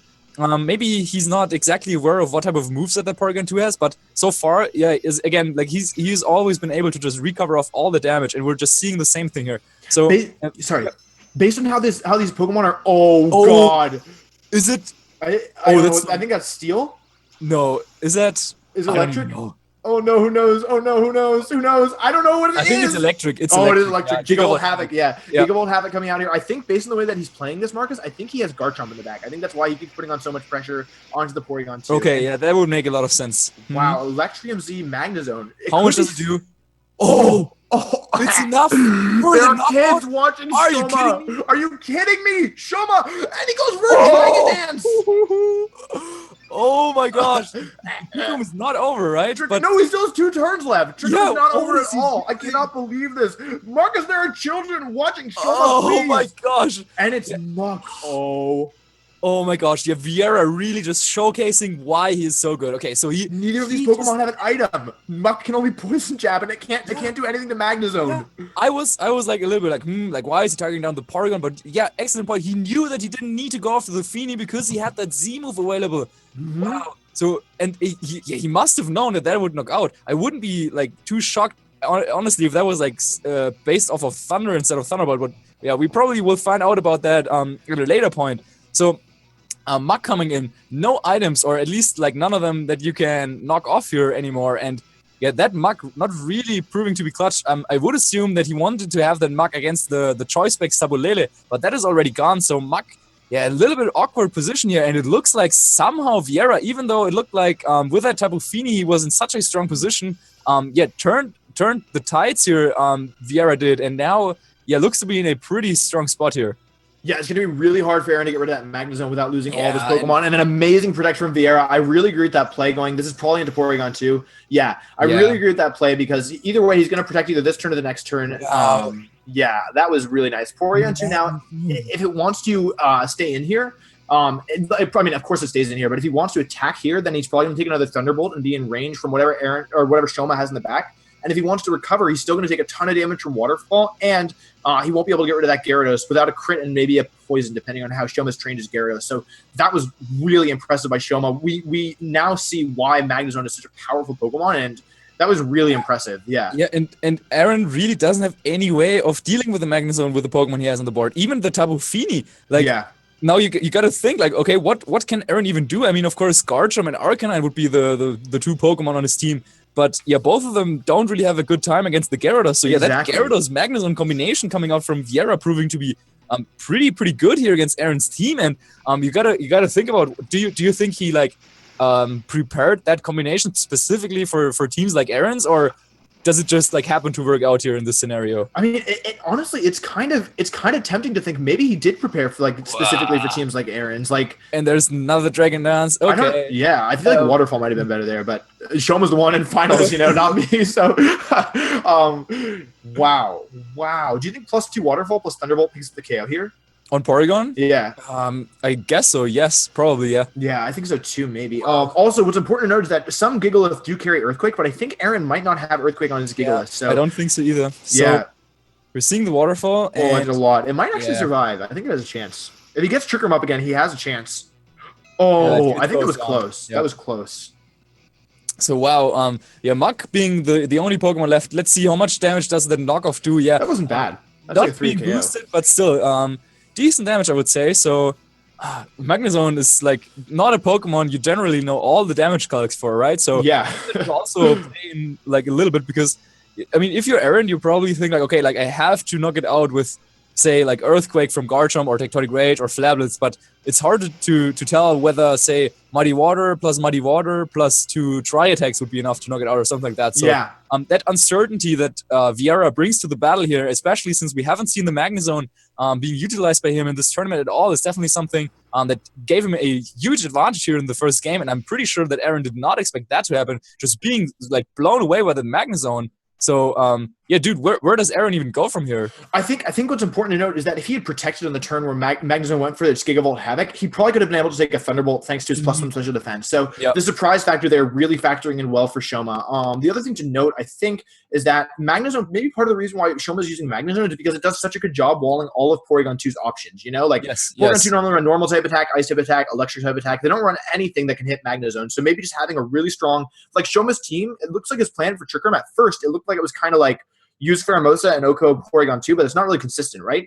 Maybe his plan is actually like use Magnezone to be bulky under Trick Room, threaten the thing next to Porygon 2, put it on pressure, and then go from there. I don't know. It's like, I don't really understand how his team functions, but it's really scary to look against. Yeah, and you really got to think, like, what are the Pokemon that are, I think that especially that Gyarados Magnezone combination was something that really did a lot of work in this game. So, like, what are the Pokemon under Trick Room that threaten both, or that threaten Gyarados and are not threatened by Magnezone, for example, or vice versa? Because I think, like, that combination with knowing that the Porygon 2 on Aaron's team does not have Thunderbolt, all of a sudden it becomes super tough for him, because even if he has, say, his Garchomp, as we mentioned, all the Arcanine out, Gyarados can come in, intimidate them, and then set up with a Dragon Dance. So yeah, Aaron is kind of forced to play with that Trick Room, but as we saw here, Magnezone actually outspeeding Aaron's Tapu Fini within the Trick Room. So yeah, I don't know. Like, he definitely needs to switch something up, and it's got to work against that Magnezone a little better. Yeah, do you think he brings Muk again? I feel like that's the Pokemon that might be wanting to be left on the bench. Yeah, I would be really surprised, because even against, like, the Gyarados, where at least that has an item he can knock off, it's not super great, and then against the Magnezone and the Garchomp, it doesn't do too great. But then again, if you don't bring Muk, you got to think about, like, wow, what happens if all of a sudden Viera positions his Tapu Lele that we also saw is faster than the Tapu Fini on Aaron's and in the Trick Room. Yeah. Like, what happens if he positions that a little better? We did see the special attack drop on the Moonblast turn 1, and you got to keep in mind that the entire time Tapu Lele was still in the field doing damage, and all that time it was at -1 special attack. So eventually when Viera said, okay, now it's the right time to knock it out and bring out my Magnezone. Like, what if that Tapu Lele comes from the back at full health without that drop? Then all of a sudden it launches like Choice Specs, Psychics in Psychic Terrain against Porygon and Fini all day long. Yeah. And so maybe even that Trick Room and setting up with Fini which on paper looked like a perfect plan here for this matchup, it all of a sudden doesn't really look like a good plan at all. Yeah, and I think, okay, so part of the reason why Aaron keeps leading Arcanine Fini is that Intimidate covers the physical attackers, and some of the main special attackers in the format are the Tapus. So by removing their special attack boost, that's part of the power of it. But in this situation, Tapu Fini is faster than Tapu Lele, which means that he can't lead it effectively. And still get terrain control. I'm sorry, excuse me. Yeah. Exactly. So I think we might see, like, maybe Tapu Fini coming in the back, maybe something like a Porygon lead here from Aaron. Yeah, I could definitely see that. He could even bring Muk up front if he wanted, but okay. He's just going again with Arcanine Fini, just like he did in the first game. And let's see, is Viera switching up anything, or are we just seeing this? Nope. He has his plan. He knows what he wants to do. Magnezone Tapu Lele. Okay, what's also interesting to note here is that many Magnezone actually choose to use the ability of Sturdy, which basically means that if Magnezone would be knocked out in one hit by an attack, it instead hangs on with 1 HP. And that's a really, really powerful tool to have because basically Magnezone here, if Aaron goes for like Flare Blitz Calm Mind or Flare Blitz Moonblast, Magnezone could hang on here, and we don't know if it's Magnet Pull or Sturdy. It could be Sturdy, exactly. Yeah. Exactly. So that's such like the fact that Shoma's preserved his Magnezone and not revealed it means that like he actually is in a big advantage here turn 1 in terms of information. Like Shoma can probably guess most of the options that Aaron could do, but Aaron doesn't know whether or not Shoma's Magnezone is sturdy, which affects a lot, you know? So I think the question you gotta ask yourself now, like depending on what Aaron has in the back, if he has that Garchomp, then that would be a way to deal with the Magnezone. But if he doesn't have it, then he cannot really afford to lose Arcanine turn 1 again, just like he did in the first game. I do think that Flare Blitz and Moonblast was a pretty safe call of him, but we're seeing the Flare Blitz going into the Magnezone this time, and it is in fact sturdy. So did he go for water? He's gone for Muddy Water. He's gone for it. He's gone for it. Let's see if he does it. Oh, does he connect? He does. And it connects. Okay, so he gets that knockout on the Magnezone that gave him so much trouble in the first game. Will also connect with the Tapu Lele, not doing as much damage, of course, but yeah, also not able to get any accuracy drops. So this Psychic will knock out the Arcanine. So yeah, now all of a sudden it would probably be better for him not to have Garchomp in the back, just because that would increase the strength of his Trick Room mode. Yeah. Because now he doesn't really need to worry about that Magnezone anymore. However, yeah. Yep.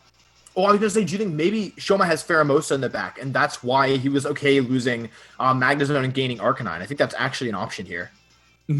Yeah, I do think so, because the first game he really demonstrated how, okay, like on paper, again, it looked like Shade Vieira didn't have a proper plan to deal with Trick Room, but now in the first game, he really demonstrated, okay, like, this is my plan. So I wouldn't be super surprised if Pheromosa came in, though then again, it's also, like, very, very risky. However, in a best-of-5 situation, I think you can definitely go for, like, a risky call on what your opponent could do if it's able to get you, like, an easy win. Looks like he didn't do that, though, for this game at least, as he's bringing out that Garchomp right here. So with Porygon 2 being on the field from Aaron, that looks to be in a decently safe position. But then again, you cannot forget that Tapu Lele is choice spec, and Garchomp has the Groundium Z, so I think a double up will KO. Yeah, honestly. would KO the Porygon, exactly. So he's still exerting so much offensive pressure. Aaron tried to not lead with his Porygon to make sure that he had the positioning turn 2. Aaron is probably predicting a Groundium Z and a Psychic here. Gigalith comes in as the 4th, so that's very interesting. Okay, so that's kind of what we were expecting, since, as we were saying, Muck really not doing too much, and Gigalith just improving his Trick Room mode a little further. And there is that Groundium Z coming out. But, okay, here's the situation. If this OHKOs the Gigalith, which I think it should, if it knocks it out in one hit, Psychic, which probably was aimed at the Gigalith, will be redirected into the Tapu Fini. Which means that if it doesn't Calm Mind here, it's going to be taking an enormous amount of damage from that Choice Specs boost. And even if he does, he cannot just set up Trick Room and then like utilize Fini under Trick Room, because that Tapu Lele will actually outspeed his Fini in Trick Room. Yes. So Tectonic Rage will get a one-hit knockout into that Gigalith. With a critical hit, of which we're not super sure if it mattered too much. Yeah, probably not. He does go for the Calm Mind, though. So that will reduce the power of Psychic by a little bit, but still, don't forget, guys, this is Choice Specs Psychic from Tapu Lele in Psychic terrain. So that's pretty strong. Yeah, that does a lot more than you would expect to do on a +1 Fini. Wow, doing so much damage here, in fact. And now, sure, the Z move is already burnt now, so he can go for a Protect and Trick Room play, for example, but then we do have the Tapu Fini being slower than the Lele in the Trick Room, and I do think that once again, Vieira somehow was able to play him into a position where, just as Tapu Lele being slower than the Fini, I think that's such a big deal here in this matchup. Yes, I could not agree more. Like, it seems like he's pinned Aaron in the sense where, like, he can go Poison Jab Psychic, and I don't see how Aaron's going to stop it, because he can go for an Ice Beam. That's kind of the thing here, but I don't think it should KO based, unless, no, it almost definitely won't KO, because we know that Shoma's Garchomp is trained to be relatively slow and very relatively bulky. So, yeah, I think if you're Shoma, you have to be feeling pretty good about your position right now.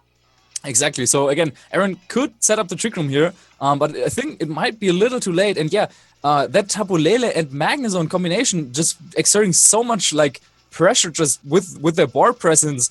Aaron could basically decide which one he wanted to double target the first turn, but chances are that he would lose one of his Pokemon in return, and then that can just like already set him up to be in such a weird position where the Porygon 2 just does not have the offensive pressure to deal with a choice spec Lele, because the main thing you need to go for in those battles is just really like out-damage your opponent. Oh, Shoma! Shoma, this is supposed to be a PG stream. Oh God, who did he psychic? Oh, okay. If he called that. But God. I don't like either way. I think that was a pretty safe play because even if the Porygon set up Trick Room, the next turn he has the Lele, which then outspeed the Tapu Fini and will get the KO with Psychic. Now he's doing it a little bit differently, going for the Sword Dance with his Guard Jump, boosting up its attack stat, doubling it essentially. But do you think does Rock Slide KO the Tapu Fini at this point here? He doesn't have Poison Jab. You're right. I forgot. No, yeah. Oh gosh. That changes everything. Yeah, I think +2. It could be close. I mean, it could. It really depends on how they're trained. It could also miss. So that would open the opportunity for a comeback here because Tabu Lele after the Tri Attack might now be in KO range for a Moonblast from Aaron's Tabu Fini, especially after that Calm Mind. Maybe even like Muddy Water should be enough to get the knockout here. Maybe you switch to Gyarados and Earthquake here. Maybe you don't take any chances. Yeah, I think so. Yeah, maybe you just Earthquake either way. Yeah, okay. Yeah, I think so good too. Play by Shoma, yeah. He does have the Gyarados in the back. Yeah. So Aaron probably trying to go for the double protect here. That would be like the only option he has at this point. Going for the double protect and fails. Poor Aaron. Yeah, that could have turned things around, I think. Yeah, because then it comes down to like whether Porygon. I don't think Tabulele was in Tri Attack KO range yet. Yeah, but it maybe was able to maneuver around, maybe reverse the Trick Room at a crucial point. But yeah, okay, he still tried to go for its odds, try to go for that double protect, but of course it has a high chance of failing. And Viera really with not something I have expected at all, just showing us of how to beat the standard bulky Trick Room team that Aaron like used to give his opponents so much trouble in the previous rounds. But Shoma coming in here from Japan with his crazy team and showing off why the Magnezone is there and why the Tapu Lele is so slow. It just, on paper, it makes no sense. Like, you feel like Shoma should be losing this matchup just looking at the Pokemon, but Shoma showing such a ridiculous awareness of how to play this game. I don't know. It's like he thinks on another level, and it's so impressive. And Marcus, something we have to talk about is Aaron's now down 2 games to 0. Yes. So, like, he's on his last. He had the right turn 1 too. Like he knocked out the Magnezone that gave him so much trouble in the first game in the first turn. You know. Yes. Like. Is it going to be any better? I mean, what needs to happen for him to even have a shot at taking a game here? Yeah, and like what I wanted to say was that like you have to think like mentally this must be so hard. Like he knows there's so much ahead of him. He has to beat Shoma not once, not twice, 3 times without dropping a single game. Yeah, it's just such a mountain to climb. And what's cool about Shoma's team that we didn't talk about is the ability to use 2 Z moves on the team. He could have gone for Z move turn 1 and knocked out the Arcanine or the Fini, and then since he lost his Magnezone, he brought in his Garchomp, and like normally like it's counterintuitive, right? You don't think you want Z moves on 2 Pokemon. You think, okay, like only 1 because that's optimal, right? You only get like that way. You're never in a situation where one of your Pokemon doesn't have an item. But for Shoma, it's working so well. Also, something that's really important or interesting to note about the 2 Pokemon that he chose for his Z moves, Magnezone with its ability Sturdy kind of already has that Focus Sash built in, you know. So. I mean, we were thinking about like what item do you even use in that? I mean, Magnet Pole is something that sure you can use, but in this tournament, by the way, there was not a single Celesteela and very little Steel types in general. So Magnet Pole not really too crucial. However, Sturdy, as we saw, didn't make too much of a difference since Tapu Fini was able to get the KO with Muddy Water anyway. But you already have that Focus Sash built in with Sturdy, so. There's not really too many great items, but and for Garchomp, that Z Crystal also changes a lot. Usually Garchomp is something that always needs to watch out. Okay, what's next to me? Can I go for a free Earthquake? Do I need to protect my partner? Do I need to switch in a flying Pokemon or something with Levitate? However, with Groundium Z and Tectonic Rage being so powerful off of Earthquake, you can just like focus your attention on one target and your partner is basically free to do whatever. So I think both of those Z moves actually make a lot of sense in a way that they not only do they do a lot of damage, but they also really like add something to the Pokemon and what they can do, you know? Yeah, absolutely. Like it's so incredibly clever of the players, and like let's not count Aaron out. Okay, he played so amazing in his semifinals. He played amazing in his qualifying match versus Seijin to get here. He hadn't lost a game until he got here, so I definitely think that he's still in this one. He's a very fierce competitor, and I feel like he just has to think about the game in a different way. You know, he has to see things not for what's in front of him, but for a couple turns ahead. But I think he definitely has the skill to do that. Yeah, certainly. So now. Of course, both of them are probably trying to come up with a plan of what to do. I think for Shoma, like he's in pretty much the same situation as he was in the semifinals against A-Drive. He just won 2 games doing basically the same thing. So why would he want to switch things up? You know, I don't know anything. I don't know any reason. He's probably, I'm pretty sure he's going to go with Magnezone and Tabu Lele again. So the question now is, on Aaron's end, what do you do about that? Is there, like, he's tried leading off with Tabu Fini Arcanine 2 times. It didn't work 2 times. So I'm sorry. I'm not sure if it's going to work eventually, because either the Magnezone is going to get off like a strong hit probably the first turn, or the Choice Specs Tabu Lele, and you can't stop both. And it looks like Aaron cannot afford to lose a Pokemon that early on, because then in later stages of the game, because of like how the speeders are matching up, Trick Room doesn't just instantly win him the game, and in the end, the Garchomp of Viera is just like was always able to clean out the field. So Aaron really needs to come up with a different strategy, but I'm not even sure what he could even attempt. Maybe just bring Tabu Fini in the back, maybe leading off with Muck again. I think I understand what Aaron was trying to do last game. He was trying to set Trick Room up for his Gigalith. If he got Trick Room in at the same time as Porygon 2, Ice Beam Rock Slide threatened the whole team. But unfortunately, Shoma didn't let him do that. Now, this is an adjustment. He brings Garchomp Arcanine. Have we seen Garchomp yet? We haven't, right? I don't think so, no. Yeah, okay, that's interesting. What do you think about this? Yeah, first game he brought the Mux, second game he brought the Gigalith. So maybe he still does have the Tabu Fini and Porygon in the back. Yeah, I do think it's very, very intelligent of him to not lead off with the Tabu Fini straight away, because one of the great things that Fini has going for it over all the other Tabus is the fact that it can really function outside of its terrain as well as like inside of it, you know? Yes. But if you take away the psychic terrain from the Tabu Lele, it's basically like it gets the damage reduced significantly, since psychic terrain is a 50% boost to all psychic type attacks. Yes. So having the option to bring in Fini at a later stage in the game and get rid of that can be super crucial. But of course, before that, he probably wants to either eliminate the Lele or the Magnezone to just like stop taking so much damage, because again, losing a Pokemon turn 1 is not something Aaron can really afford of doing. So yeah, let's see what can he even do here to... Oh no, Aaron, oh no. Yeah, like just like you said, game 1 is that Garchomp and Arcanine both are Pokemon that are really good against Magnezone, so he led both of them, but Gyarados is such a safe switch, and even though Aaron has Wild Charge, so it depends on if he capitalizes on this. Poison Jab coming out into Lele. Did he double target that? He could have. Wild Charge. Oh, it's probably Lele. Oh, Aaron. Oh, you had the right idea. Oh, it was such a good idea. Yeah. Well, let's see. Maybe Psychic won't KO the Arcanine here. Maybe it'll go into the Garchomp. Yeah, it's Psychic. No, that definitely. Oh yeah, that's out of there. Bye Arcanine. Oh no. So he had the Wild Charge option.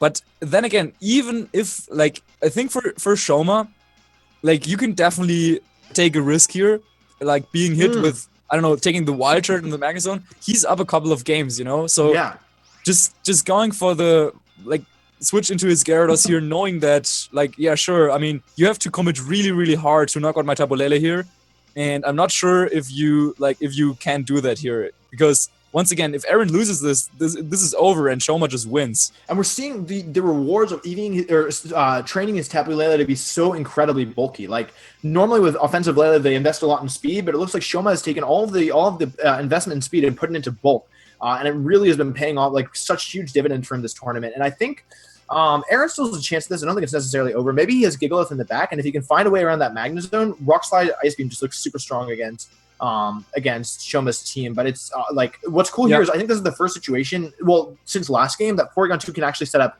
Trick Room. Earthquake actually comes out. That's not what I was expecting at all. I think he was probably anticipating Magnezone switching into Magnezone. Yeah. Oh, he doesn't get the KO. No. This is super big. No. That did a lot of damage. Psychic is going to do really a lot of damage, and I'm not going to lie, it should be a bit. Is it enough? Oh, okay. No okay, it's not. But still, that is not what Aaron wanted to see here. And now, it looks like he has to invest in attack to knock out the Tabu Lele, so he cannot go for the recover, which means that if Shoma wishes to do so, he can just double up the Porygon to ensure a KO here in that slot. Yes, I don't think there's any way that Aaron can stop it except for switching out, and then whatever switches in should be KO'd. I don't think he has any good switch-ins. He could go into Fini or Muck. Into Muck. Yeah, but still then. Yeah, and if he psychics the Garchomp for some reason, which I don't think he will, but he has the option to, I don't know. Like it's gonna be pretty rough. Aaron's team just really like capitalizing on those switching capabilities and the bulk, a natural bulk of his Pokemon with healing items and so on. So, but it looks like it's really a little bit collapsing after losing Arcanine turn 1 in all 3 games so far. Garchomp is out. Yeah, he tries to make something happen here with the Gigalith. So now he finally does have that Gigalith under Trick Room that he like really needed, but it might just be a little too late. He goes for the recover, but again, if Shoma calls that, doubles up into the Porygon, that should be a gun Porygon. Yeah, I mean, Psychic's gonna pretty much KO whatever it hits. Porygon, it might be enough. It's not. Okay, yeah, so it's not, but if he doubled up into it and he did, so Porygon will go down, meaning that Aaron only has 2 Pokemon remaining, and yeah, his hopes of being the first Pokemon Invitational presented by GEICO Gaming champion here are getting grimmer and grimmer. However, let's not forget he does have the Gigalith into position now. So, I mean, where there's a rock slide, there's a way, Marcus. And I actually really like that play by Aaron because he recognized that the way to get Gigalith in safely was and KO Tapu Lele was to use sand. So he has rock slide, he has Garchomp. If he gets a rock slide flinch on Magnezone, I don't think this is over. Like Shoma doesn't have really great ways, at least from up front, in terms of getting rid of Aaron's Garchomp, right? Like neither Gyarados nor Magnezone should have a lot, but there's the Garchomp. Okay, so this is interesting. Yeah, so the whole tournament, or basically like a huge part of the tournament, was always like opponents trying to stall out Viera's Tailwind. Now it's a little bit like it changed a little bit since now Viera is the one trying to stall out the Trick Room that Aaron set up here. With Gigalith and Garchomp, interesting enough that Garchomp is actually not in the like verse position, even though it's not the fastest one on the field by any means. It should still be able to take any combination of attacks. And if that Gigalith is able to do a lot of damage to the Gyarados and maybe, as you said, flinch the Garchomp, then yeah, this is definitely not over here. What's also interesting to note is because Shoma's Garchomp is so bulky, this isn't a speed tie. This is Shoma's Garchomp will be moving before Aaron's Garchomp, which could be really big. And we saw Tectonic Rage. It did get a critical hit game 1, but Rocky MC coming out. Aaron's trying to pick up KO probably on Shoma's Gyarados. Yeah, that is the Continental Crush here. Yeah. That should be the end of Gyarados. Yeah, I'm not sure. Maybe he needed to like hope for the rock slide flinch here, but then again, it's Garchomp. It's Garchomp. Wow. Oh wow. Okay, didn't expect that at all. Probably calling a Protector coming out from the Gyarados, but that is not a lot. Yeah, but that is not going to like bring it close to KO range, and we're seeing that Garchomp now actually being going to do a lot of damage. Oh no. Oh, Aaron. We've seen it KO the Gigalith before, and if that is the target he wants to go for, with a critical hit, we will finally find out whether that was important or not. But there is the Tectonic Rage going into the Gigalith. Is it the core of the earth? Is it going to be enough? It'll do a ton of damage either way, and looks like with that super effective hit, Gigalith goes down, and I think with that, it's pretty safe to say also the hopes of Aaron are crushed in a way. He was the one applying the Continental Crush on his opponent. Didn't work out the way he probably hoped it would. Also going for a Fire Fang, so trying to predict the Magnezone switch and probably protect here. However, Viera not going for that, just straight going for attack X, knowing that his Garchomp can operate under Trick Room.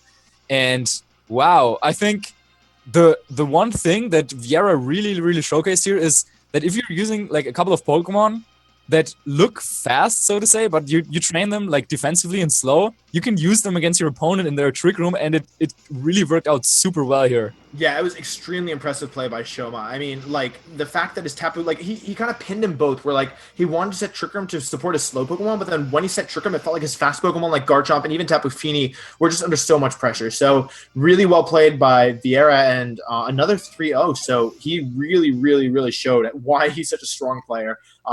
And yeah, that was so impressive. I don't know, like that was like an incredibly impressive showing from both players. I'm sure Aaron's not happy with that one, but that was still like a really great set.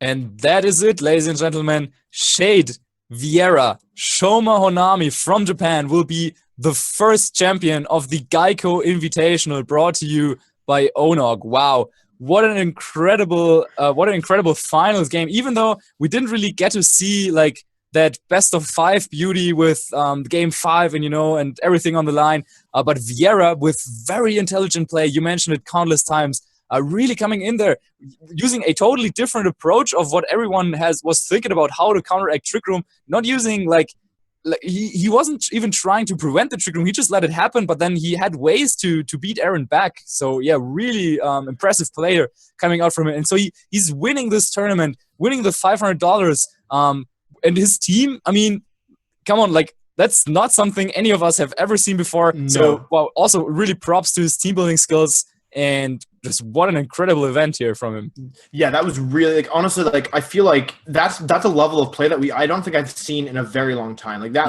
level of play was almost unprecedented, and he's a very talented player. So right now we're actually going to be throwing to a break. We can't interview Shoma because of technical difficulties, but we do have Aaron Zhang, who will be joining us very soon after this break. We'll ask him a little bit about the match, and then we'll close out the stream. So hang tight, guys. We'll be right back after this break.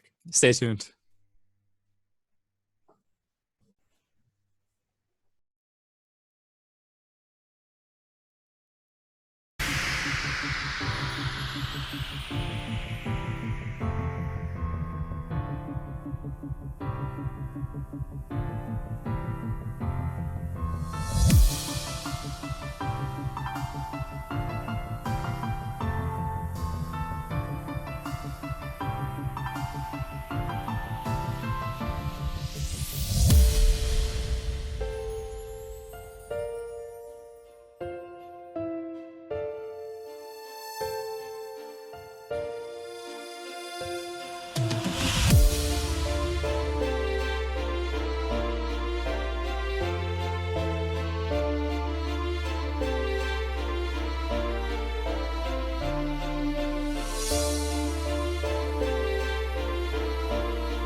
What is up, guys? Welcome back to the Pokemon ONOG VGC Invitationals, brought to you by GEICO Gaming. I'm joined by my good friends, Marcus Stadler and Aaron Zhang. Aaron, I have to ask, man, how are you feeling after that match? It was rough. I mean, I wish I could have given a better show. But honestly, I can't be too sad because I tweeted right before I went into the finals, but Shoma is actually the one world champion in the last 5 world champions that I've never played before. So to get to play someone as high caliber as him, like I think I've played most of the top players around the scene at this point, having been around for so long. But Shoma is someone I've never played against, and he played that like really, really well.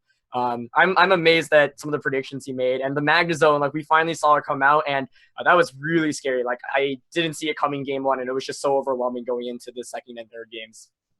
Yeah, like that was like, I feel like with that match, it felt like it wasn't about what was on the field. It was about like several turns from them. It just seemed like so overwhelming. Like, I agreed with a lot of the plays that you made, and like Shoma, just, I don't know, like he's just like, he's really, really good. So yeah. I don't think you should feel too bad about that one. He's a really impressive player. Yeah, definitely. Just thinking about the matchup again, because at first, like just looking on paper, we were thinking like, hey, like if you just set up Trick Room, you should be in a decent spot, right? But then it turns out that he has that Magnezone and the Tabulele being so slow. But then we were trying to come up with any more ideas of like, what can you even do? Because Trick Room just seemed like such a straight answer to almost all of his Pokemon. But then those were speed tiers, and the fact that he had the Electric Z on the Magnezone, like was that going into the set that you expected at all? That combination of Lele Magnezone? Yeah, so I actually want to point out, like, I looked at it on paper too, and going into the matchup, I was like, I think I definitely have an advantage here, and my goal should be to set up Trick Room. But first of all, doing that is a little bit hard. I led Arcanine Feeny the first 2 games because it worked really well against Sajun, and Sajun's team was somewhat similar. The reason that works is because if he leads Pheromosa, I get the Intimidate off immediately. If he leads with Lele, so that I think Lele being slow was a really, really big factor. Yeah, we thought so too. Yeah, because if it weren't, then Psychic isn't doing nearly as much damage. So I was really caught off guard by that. And that made things a lot harder because, like, in game 3, I didn't bring Feeny because I knew Lele was coming, but Feeny is kind of dead. Like, it gets maybe a Muddy Water off or a Calm Mind off, but, like, Magnezone can just one-shot it with the Z move, and I can't do too much to Magnezone. So, like, I think another really good thing that Shoma was doing is that he was just constantly pressuring Porygon 2 with double targets while Porygon couldn't do much in return. So game 1 was when I realized, okay, I probably should have brought Gigalith over Muck because Muck was kind of useless in the end. So I was kind of kicking myself there. Game 2, I did bring Gigalith, but he played himself into a perfect position where, he was able to just knock out my Gigalith switch in. I think if I got the double protect off, it could have been really close there in the end because once Trick Room went up, then Feeny plus Porygon, I think, could have overwhelmed this team. But game 3, I made the wrong prediction the first turn. I thought he'd switch the Lele out into Gyarados. Instead, he switched the Magnezone out. So I don't think I played that well. Like, the first game, turn 1, I just, like, didn't consider the Gyarados switch in, so I was fully expecting Lele to go down. But I think Shoma also, like, used all the resources on his team really well, and he made it so, like, even if Trick Room went up, he could, kind of put me in a really tricky situation because so many of his Pokemon were actually slower than mine. Did you happen to notice? Because when I was looking at after game 1, I looked at your team and I was like, it doesn't seem like Shoma has a lot to stop Gigalith plus Porygon 2 because Rock Slide hits everything so hard except for the Magnezone. But then game 2, you got rid of Magnezone turn 1. Is that kind of what you were thinking? Like, if you can just get Gigalith and Porygon 2 in position, you just pressure everything? Yeah, that's what I was kind of hoping for in the second game. But the reason why I think Specs Lele is really strong in Shoma's team is because, Porygon 2 is one of those Pokemon that normally can survive like 2 attacks at once. But a combination of Specs Psychic, Under Psychic Terrain, and a Z move is just like, you can't survive it. And so not having options to deal with that was pretty bad. I think maybe I could have like brought Feeny in the third game. To me, when I was thinking about it, I was like, oh, it should be really easy to just get Porygon 2 and Gigalith out at the same time. But evidently, like, that wasn't the case. And I feel like I had to cover for the Pheromosa option as well. He actually never ended up bringing it, but I was just really scared of it, obviously, because of its ability to one-shot it.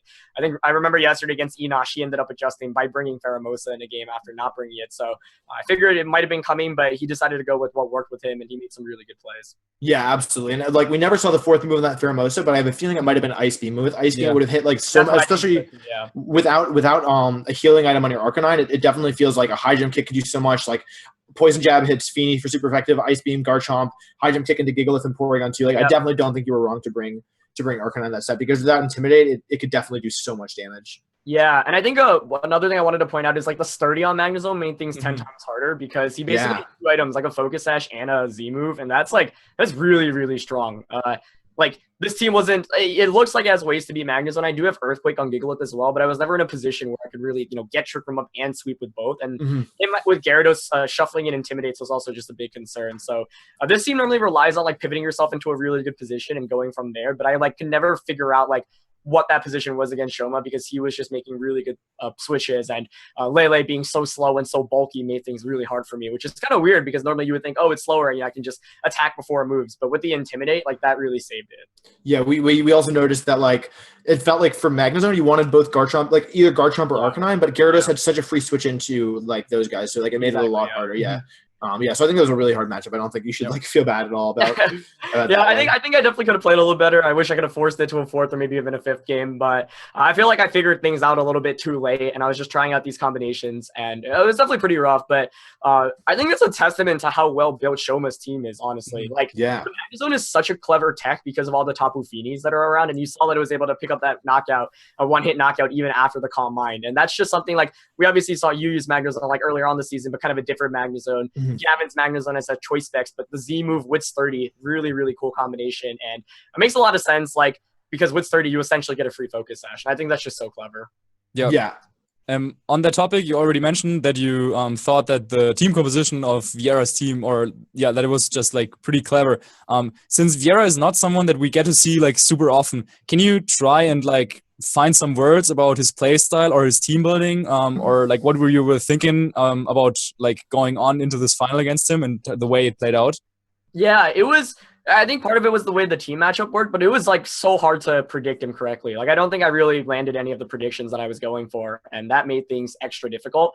But I mean, I think this just highlights how good of a player Shoma is overall. Like, his team choice is really cool because we see a lot of these Pokemon, but he has very unique kind of choices. The Citrus on Dragon Dance Gyarados, the combination of Swords Dance and Gyarados pressuring all at once when Garchomp's out. Garchomp's super bulky as well, so it can take hits. Tapu Lele super bulky. There's the Tailwind option there from Drifblim. So overall, just a really, really strong team composition, and I think he executed it perfectly. It's rare to see like a hyper offense team be able to kind of pummel down a Trick Room team that well. Yeah, absolutely. Like, and yeah, his team was so, like, even though it didn't have obvious answers for Trick Room, the way he played it was really, really good against it. Right. And actually, we have a statement from Shoma here about the tournament. So Shoma says to all of you guys, I'm very happy that I could win out of this group of top players. Drifloon and Magnezone, sorry, I think this would be Drifloon. Drifloon and Magnezone were very, very powerful and was the reason I could win. If there is another tournament like this, I would love to participate and win again using fun Pokemon. So that's our statement from Shoma. What a good guy. Yeah, he doesn't only like settle for the win, he also wants to win with fun Pokemon. But yeah, really, really interesting team composition and yeah, incredible like showcase of skill here from Shoma really coming through. So before we just like want to run down and go over the whole tournament again, one question to you, Aaron, specifically. You finished in second place here in this tournament. Of course, we all know that you were looking to get a victory. I mean, you won the Melbourne Challenge a couple of weeks back, but like just getting another like really big victory is something that was on your list. So now you got second place. What do you think that means for you personally, and what do you think that the whole tournament also like means to you? Yeah, I mean, obviously I'm really happy just I've even made it out of my group because I honestly would have predicted Wolf and Stajan to make it out. And it was an honor even being part of this tournament. So I was glad I could make a deep run. Honestly, I was really proud of how I played against Stajan and Enosh today, but yeah. I kind of ran out of steam against Shoma. And I think the Magnezone, just like for Stajan and for Enosh, I was able to prep the matchup a little bit, like think about everything in Theorymon. And for Shoma, I had like a specific strategy.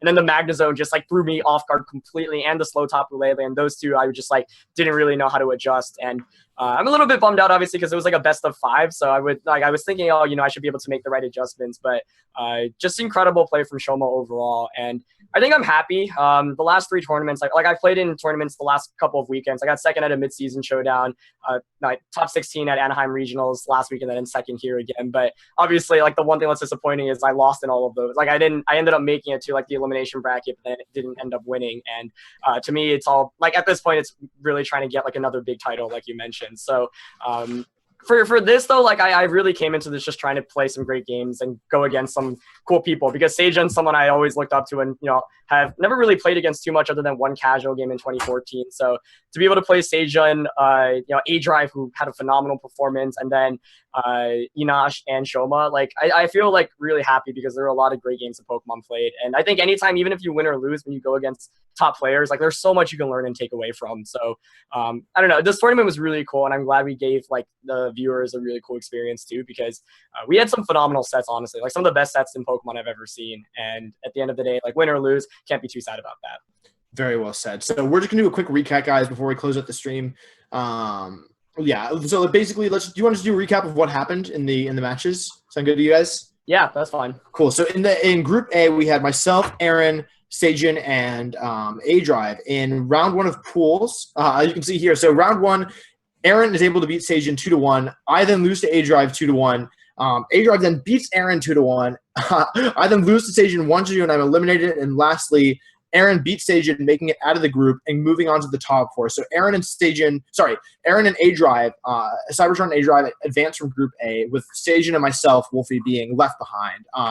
In Group B, we have Vieira beating Ogloza 2-0, Yoshi beating Human, losing to Human, 1-2, then Human beating Vieira 2-1, and then Yoshi beating Ogloza 2-0. Lastly, Yoshi beat Vieira. They lost. Yeah. That's backwards. So Vieira beat Yoshi 2-1, and those are some incredible sets. Do you guys have a favorite set that you weren't participating in, that you watched, that you would like? I don't know, like what was your favorite set of the group stage? Definitely yours against Stajan, if I had to say. Really. That was a good one. Yeah, I think so too. That was definitely a good one. As for sets that I played myself, actually I had fun like playing all of them. I kind of feel like like I don't know, like that also gives me motivation. Like barely losing against Enosh and against Shoma to like prepare better for the next time and maybe play a little better, because I mean, like those opponents are the ones that you want to beat. You know, I mean, like that's the big stage, and usually we only get that during Worlds or like internationals nowadays. Yeah. But yeah, just like having this opportunity, really cool. So now here we have like one last overview here for Group A, where we can also see a little bit about the teams. Of course, Wolf, do you want to elaborate a little bit on the decision of why you brought Executor to this tournament specifically? Yeah, so I mean, I wanted to use Executor in this tournament. I was like, this is like kind of a cool opportunity. Like, I believed, I had faith. I said, you know what, maybe he looks bad on paper, maybe he feels bad in practice, but I believe, like, I want to believe. And so when I was testing, I was playing on Showdown, and Executor is really good against a certain group of Pokemon in the metagame. Like Tapu Koko, Garchomp, Celesteela, Arcanine, Kartana, all those Pokemon he has a very favorable matchup against, and he struggles a little bit with like Mach and Feeny and Porygon 2 and Ninetales and Lele. And so I was like, yeah, like on Showdown, the majority of the teams I played against were teams of the former composition where he had like a good matchup. So I was like, okay, I'll build a team that does well versus that. But as you can see, this tournament, there wasn't a single team like the kind that I was playing on Showdown. So I really wanted to use Executor. In some situations, he was actually really good. Like he was amazing versus Celesteela, for example. But he wasn't good enough here to perform very well. I also could have played better. Like, and I didn't. I think Mudsdale was a huge mistake. I made a lot of wrong, like little calls that ended up being really costing me. But yeah, I think what's interesting to note about Group A is that everybody had Arcanine, and 3 players had Feeny, and 1 player had Lele. So I think that's like kind of interesting to see how much Arcanine. 7 of the players in this tournament, or was it 6? 6 had Arcanine and 7 had Intimidate, with only Agloza, I think, not having Intimidate on his team. So lots of like really interesting similarities across the board. Yeah, definitely. Then Aaron, do you also? I mean, you've used this team for quite a while now.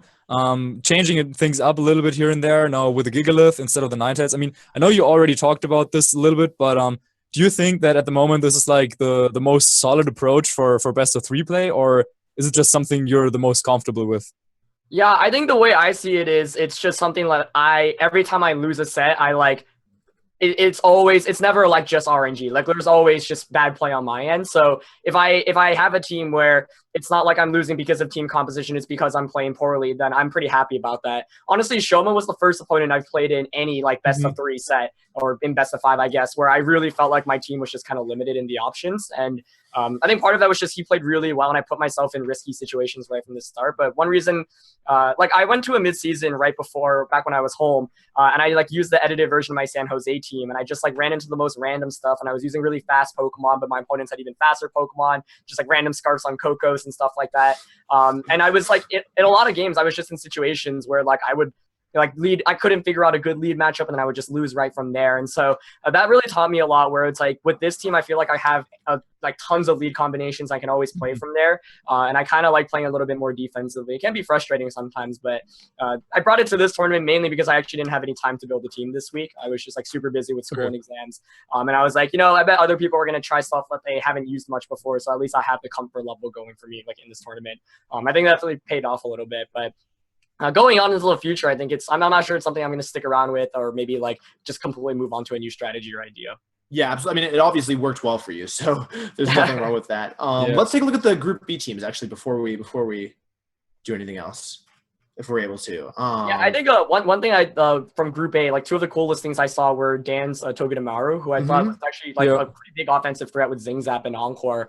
And then we also had the Gudra with the weakness policy on Metagross. Bulldoze, one of the really cool things we've seen from this tournament. And in Group B, Enosh actually had Bulldoze on his Assault Vest Garchomp as well. So that was really neat.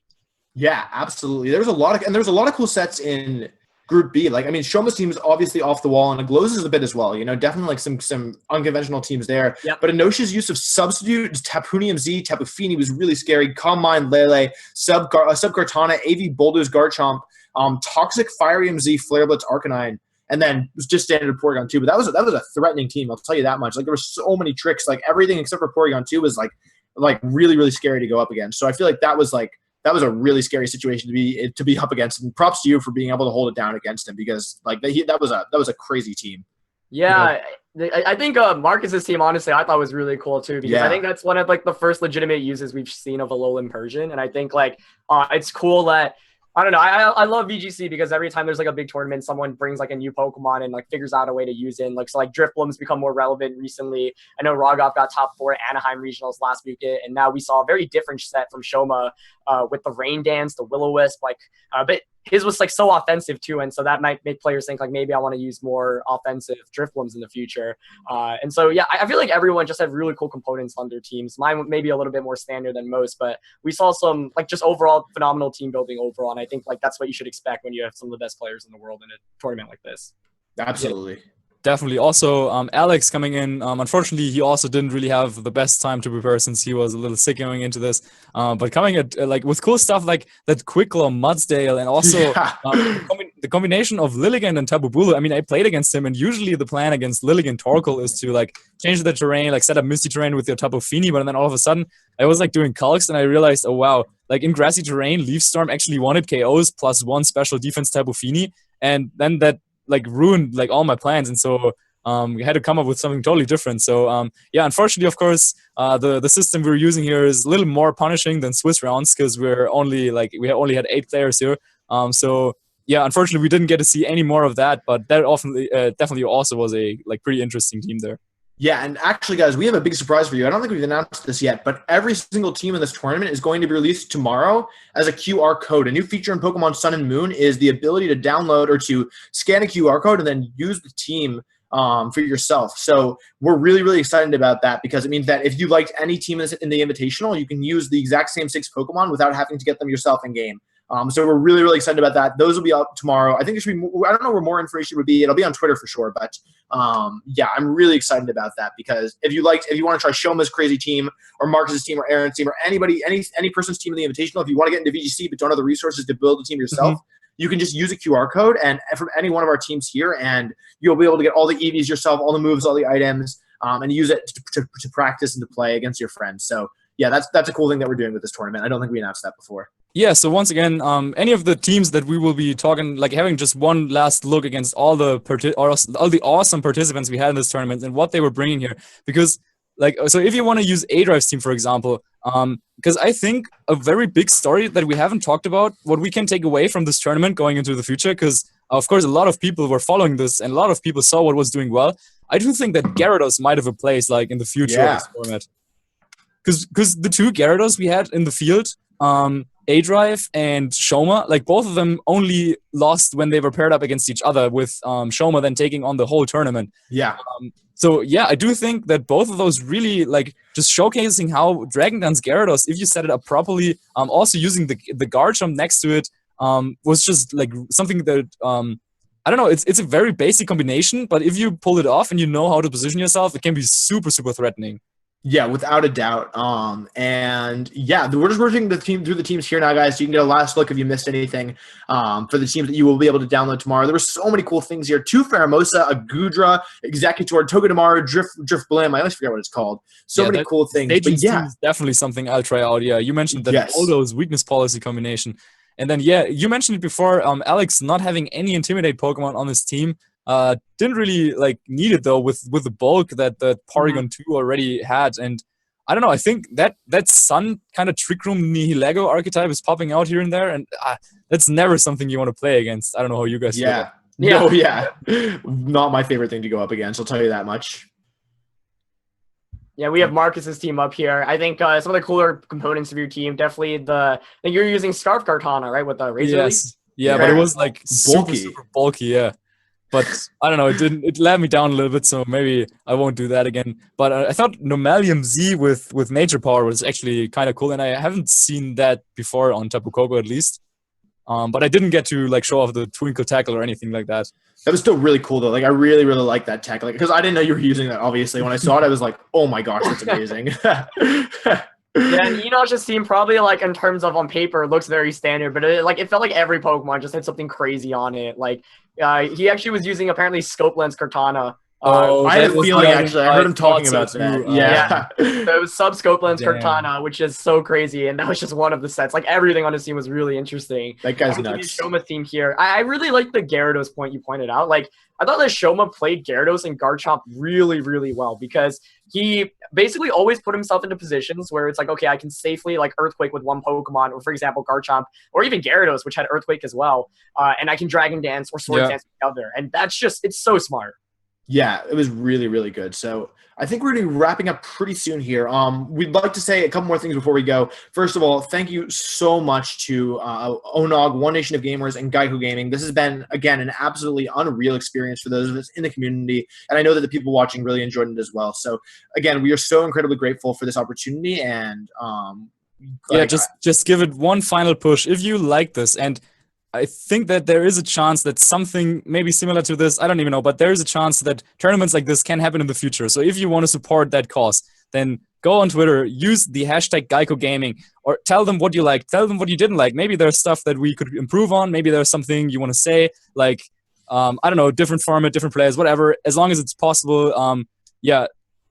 Of course, we don't know what will happen in the future, but I do think that this was a great success, especially in terms of like viewership, in terms of like the battle. Like I felt like every single set, even if it was a 3-0 in a best of 5 set, every set had something about it that makes me want to go back and like watch the VOD again. Of course, if you missed any part of the stream, there will be a restream happening on this channel. You will be able to catch all the action on YouTube by following like your favorite players that participated here, or following the One Nation of Gamers channel there.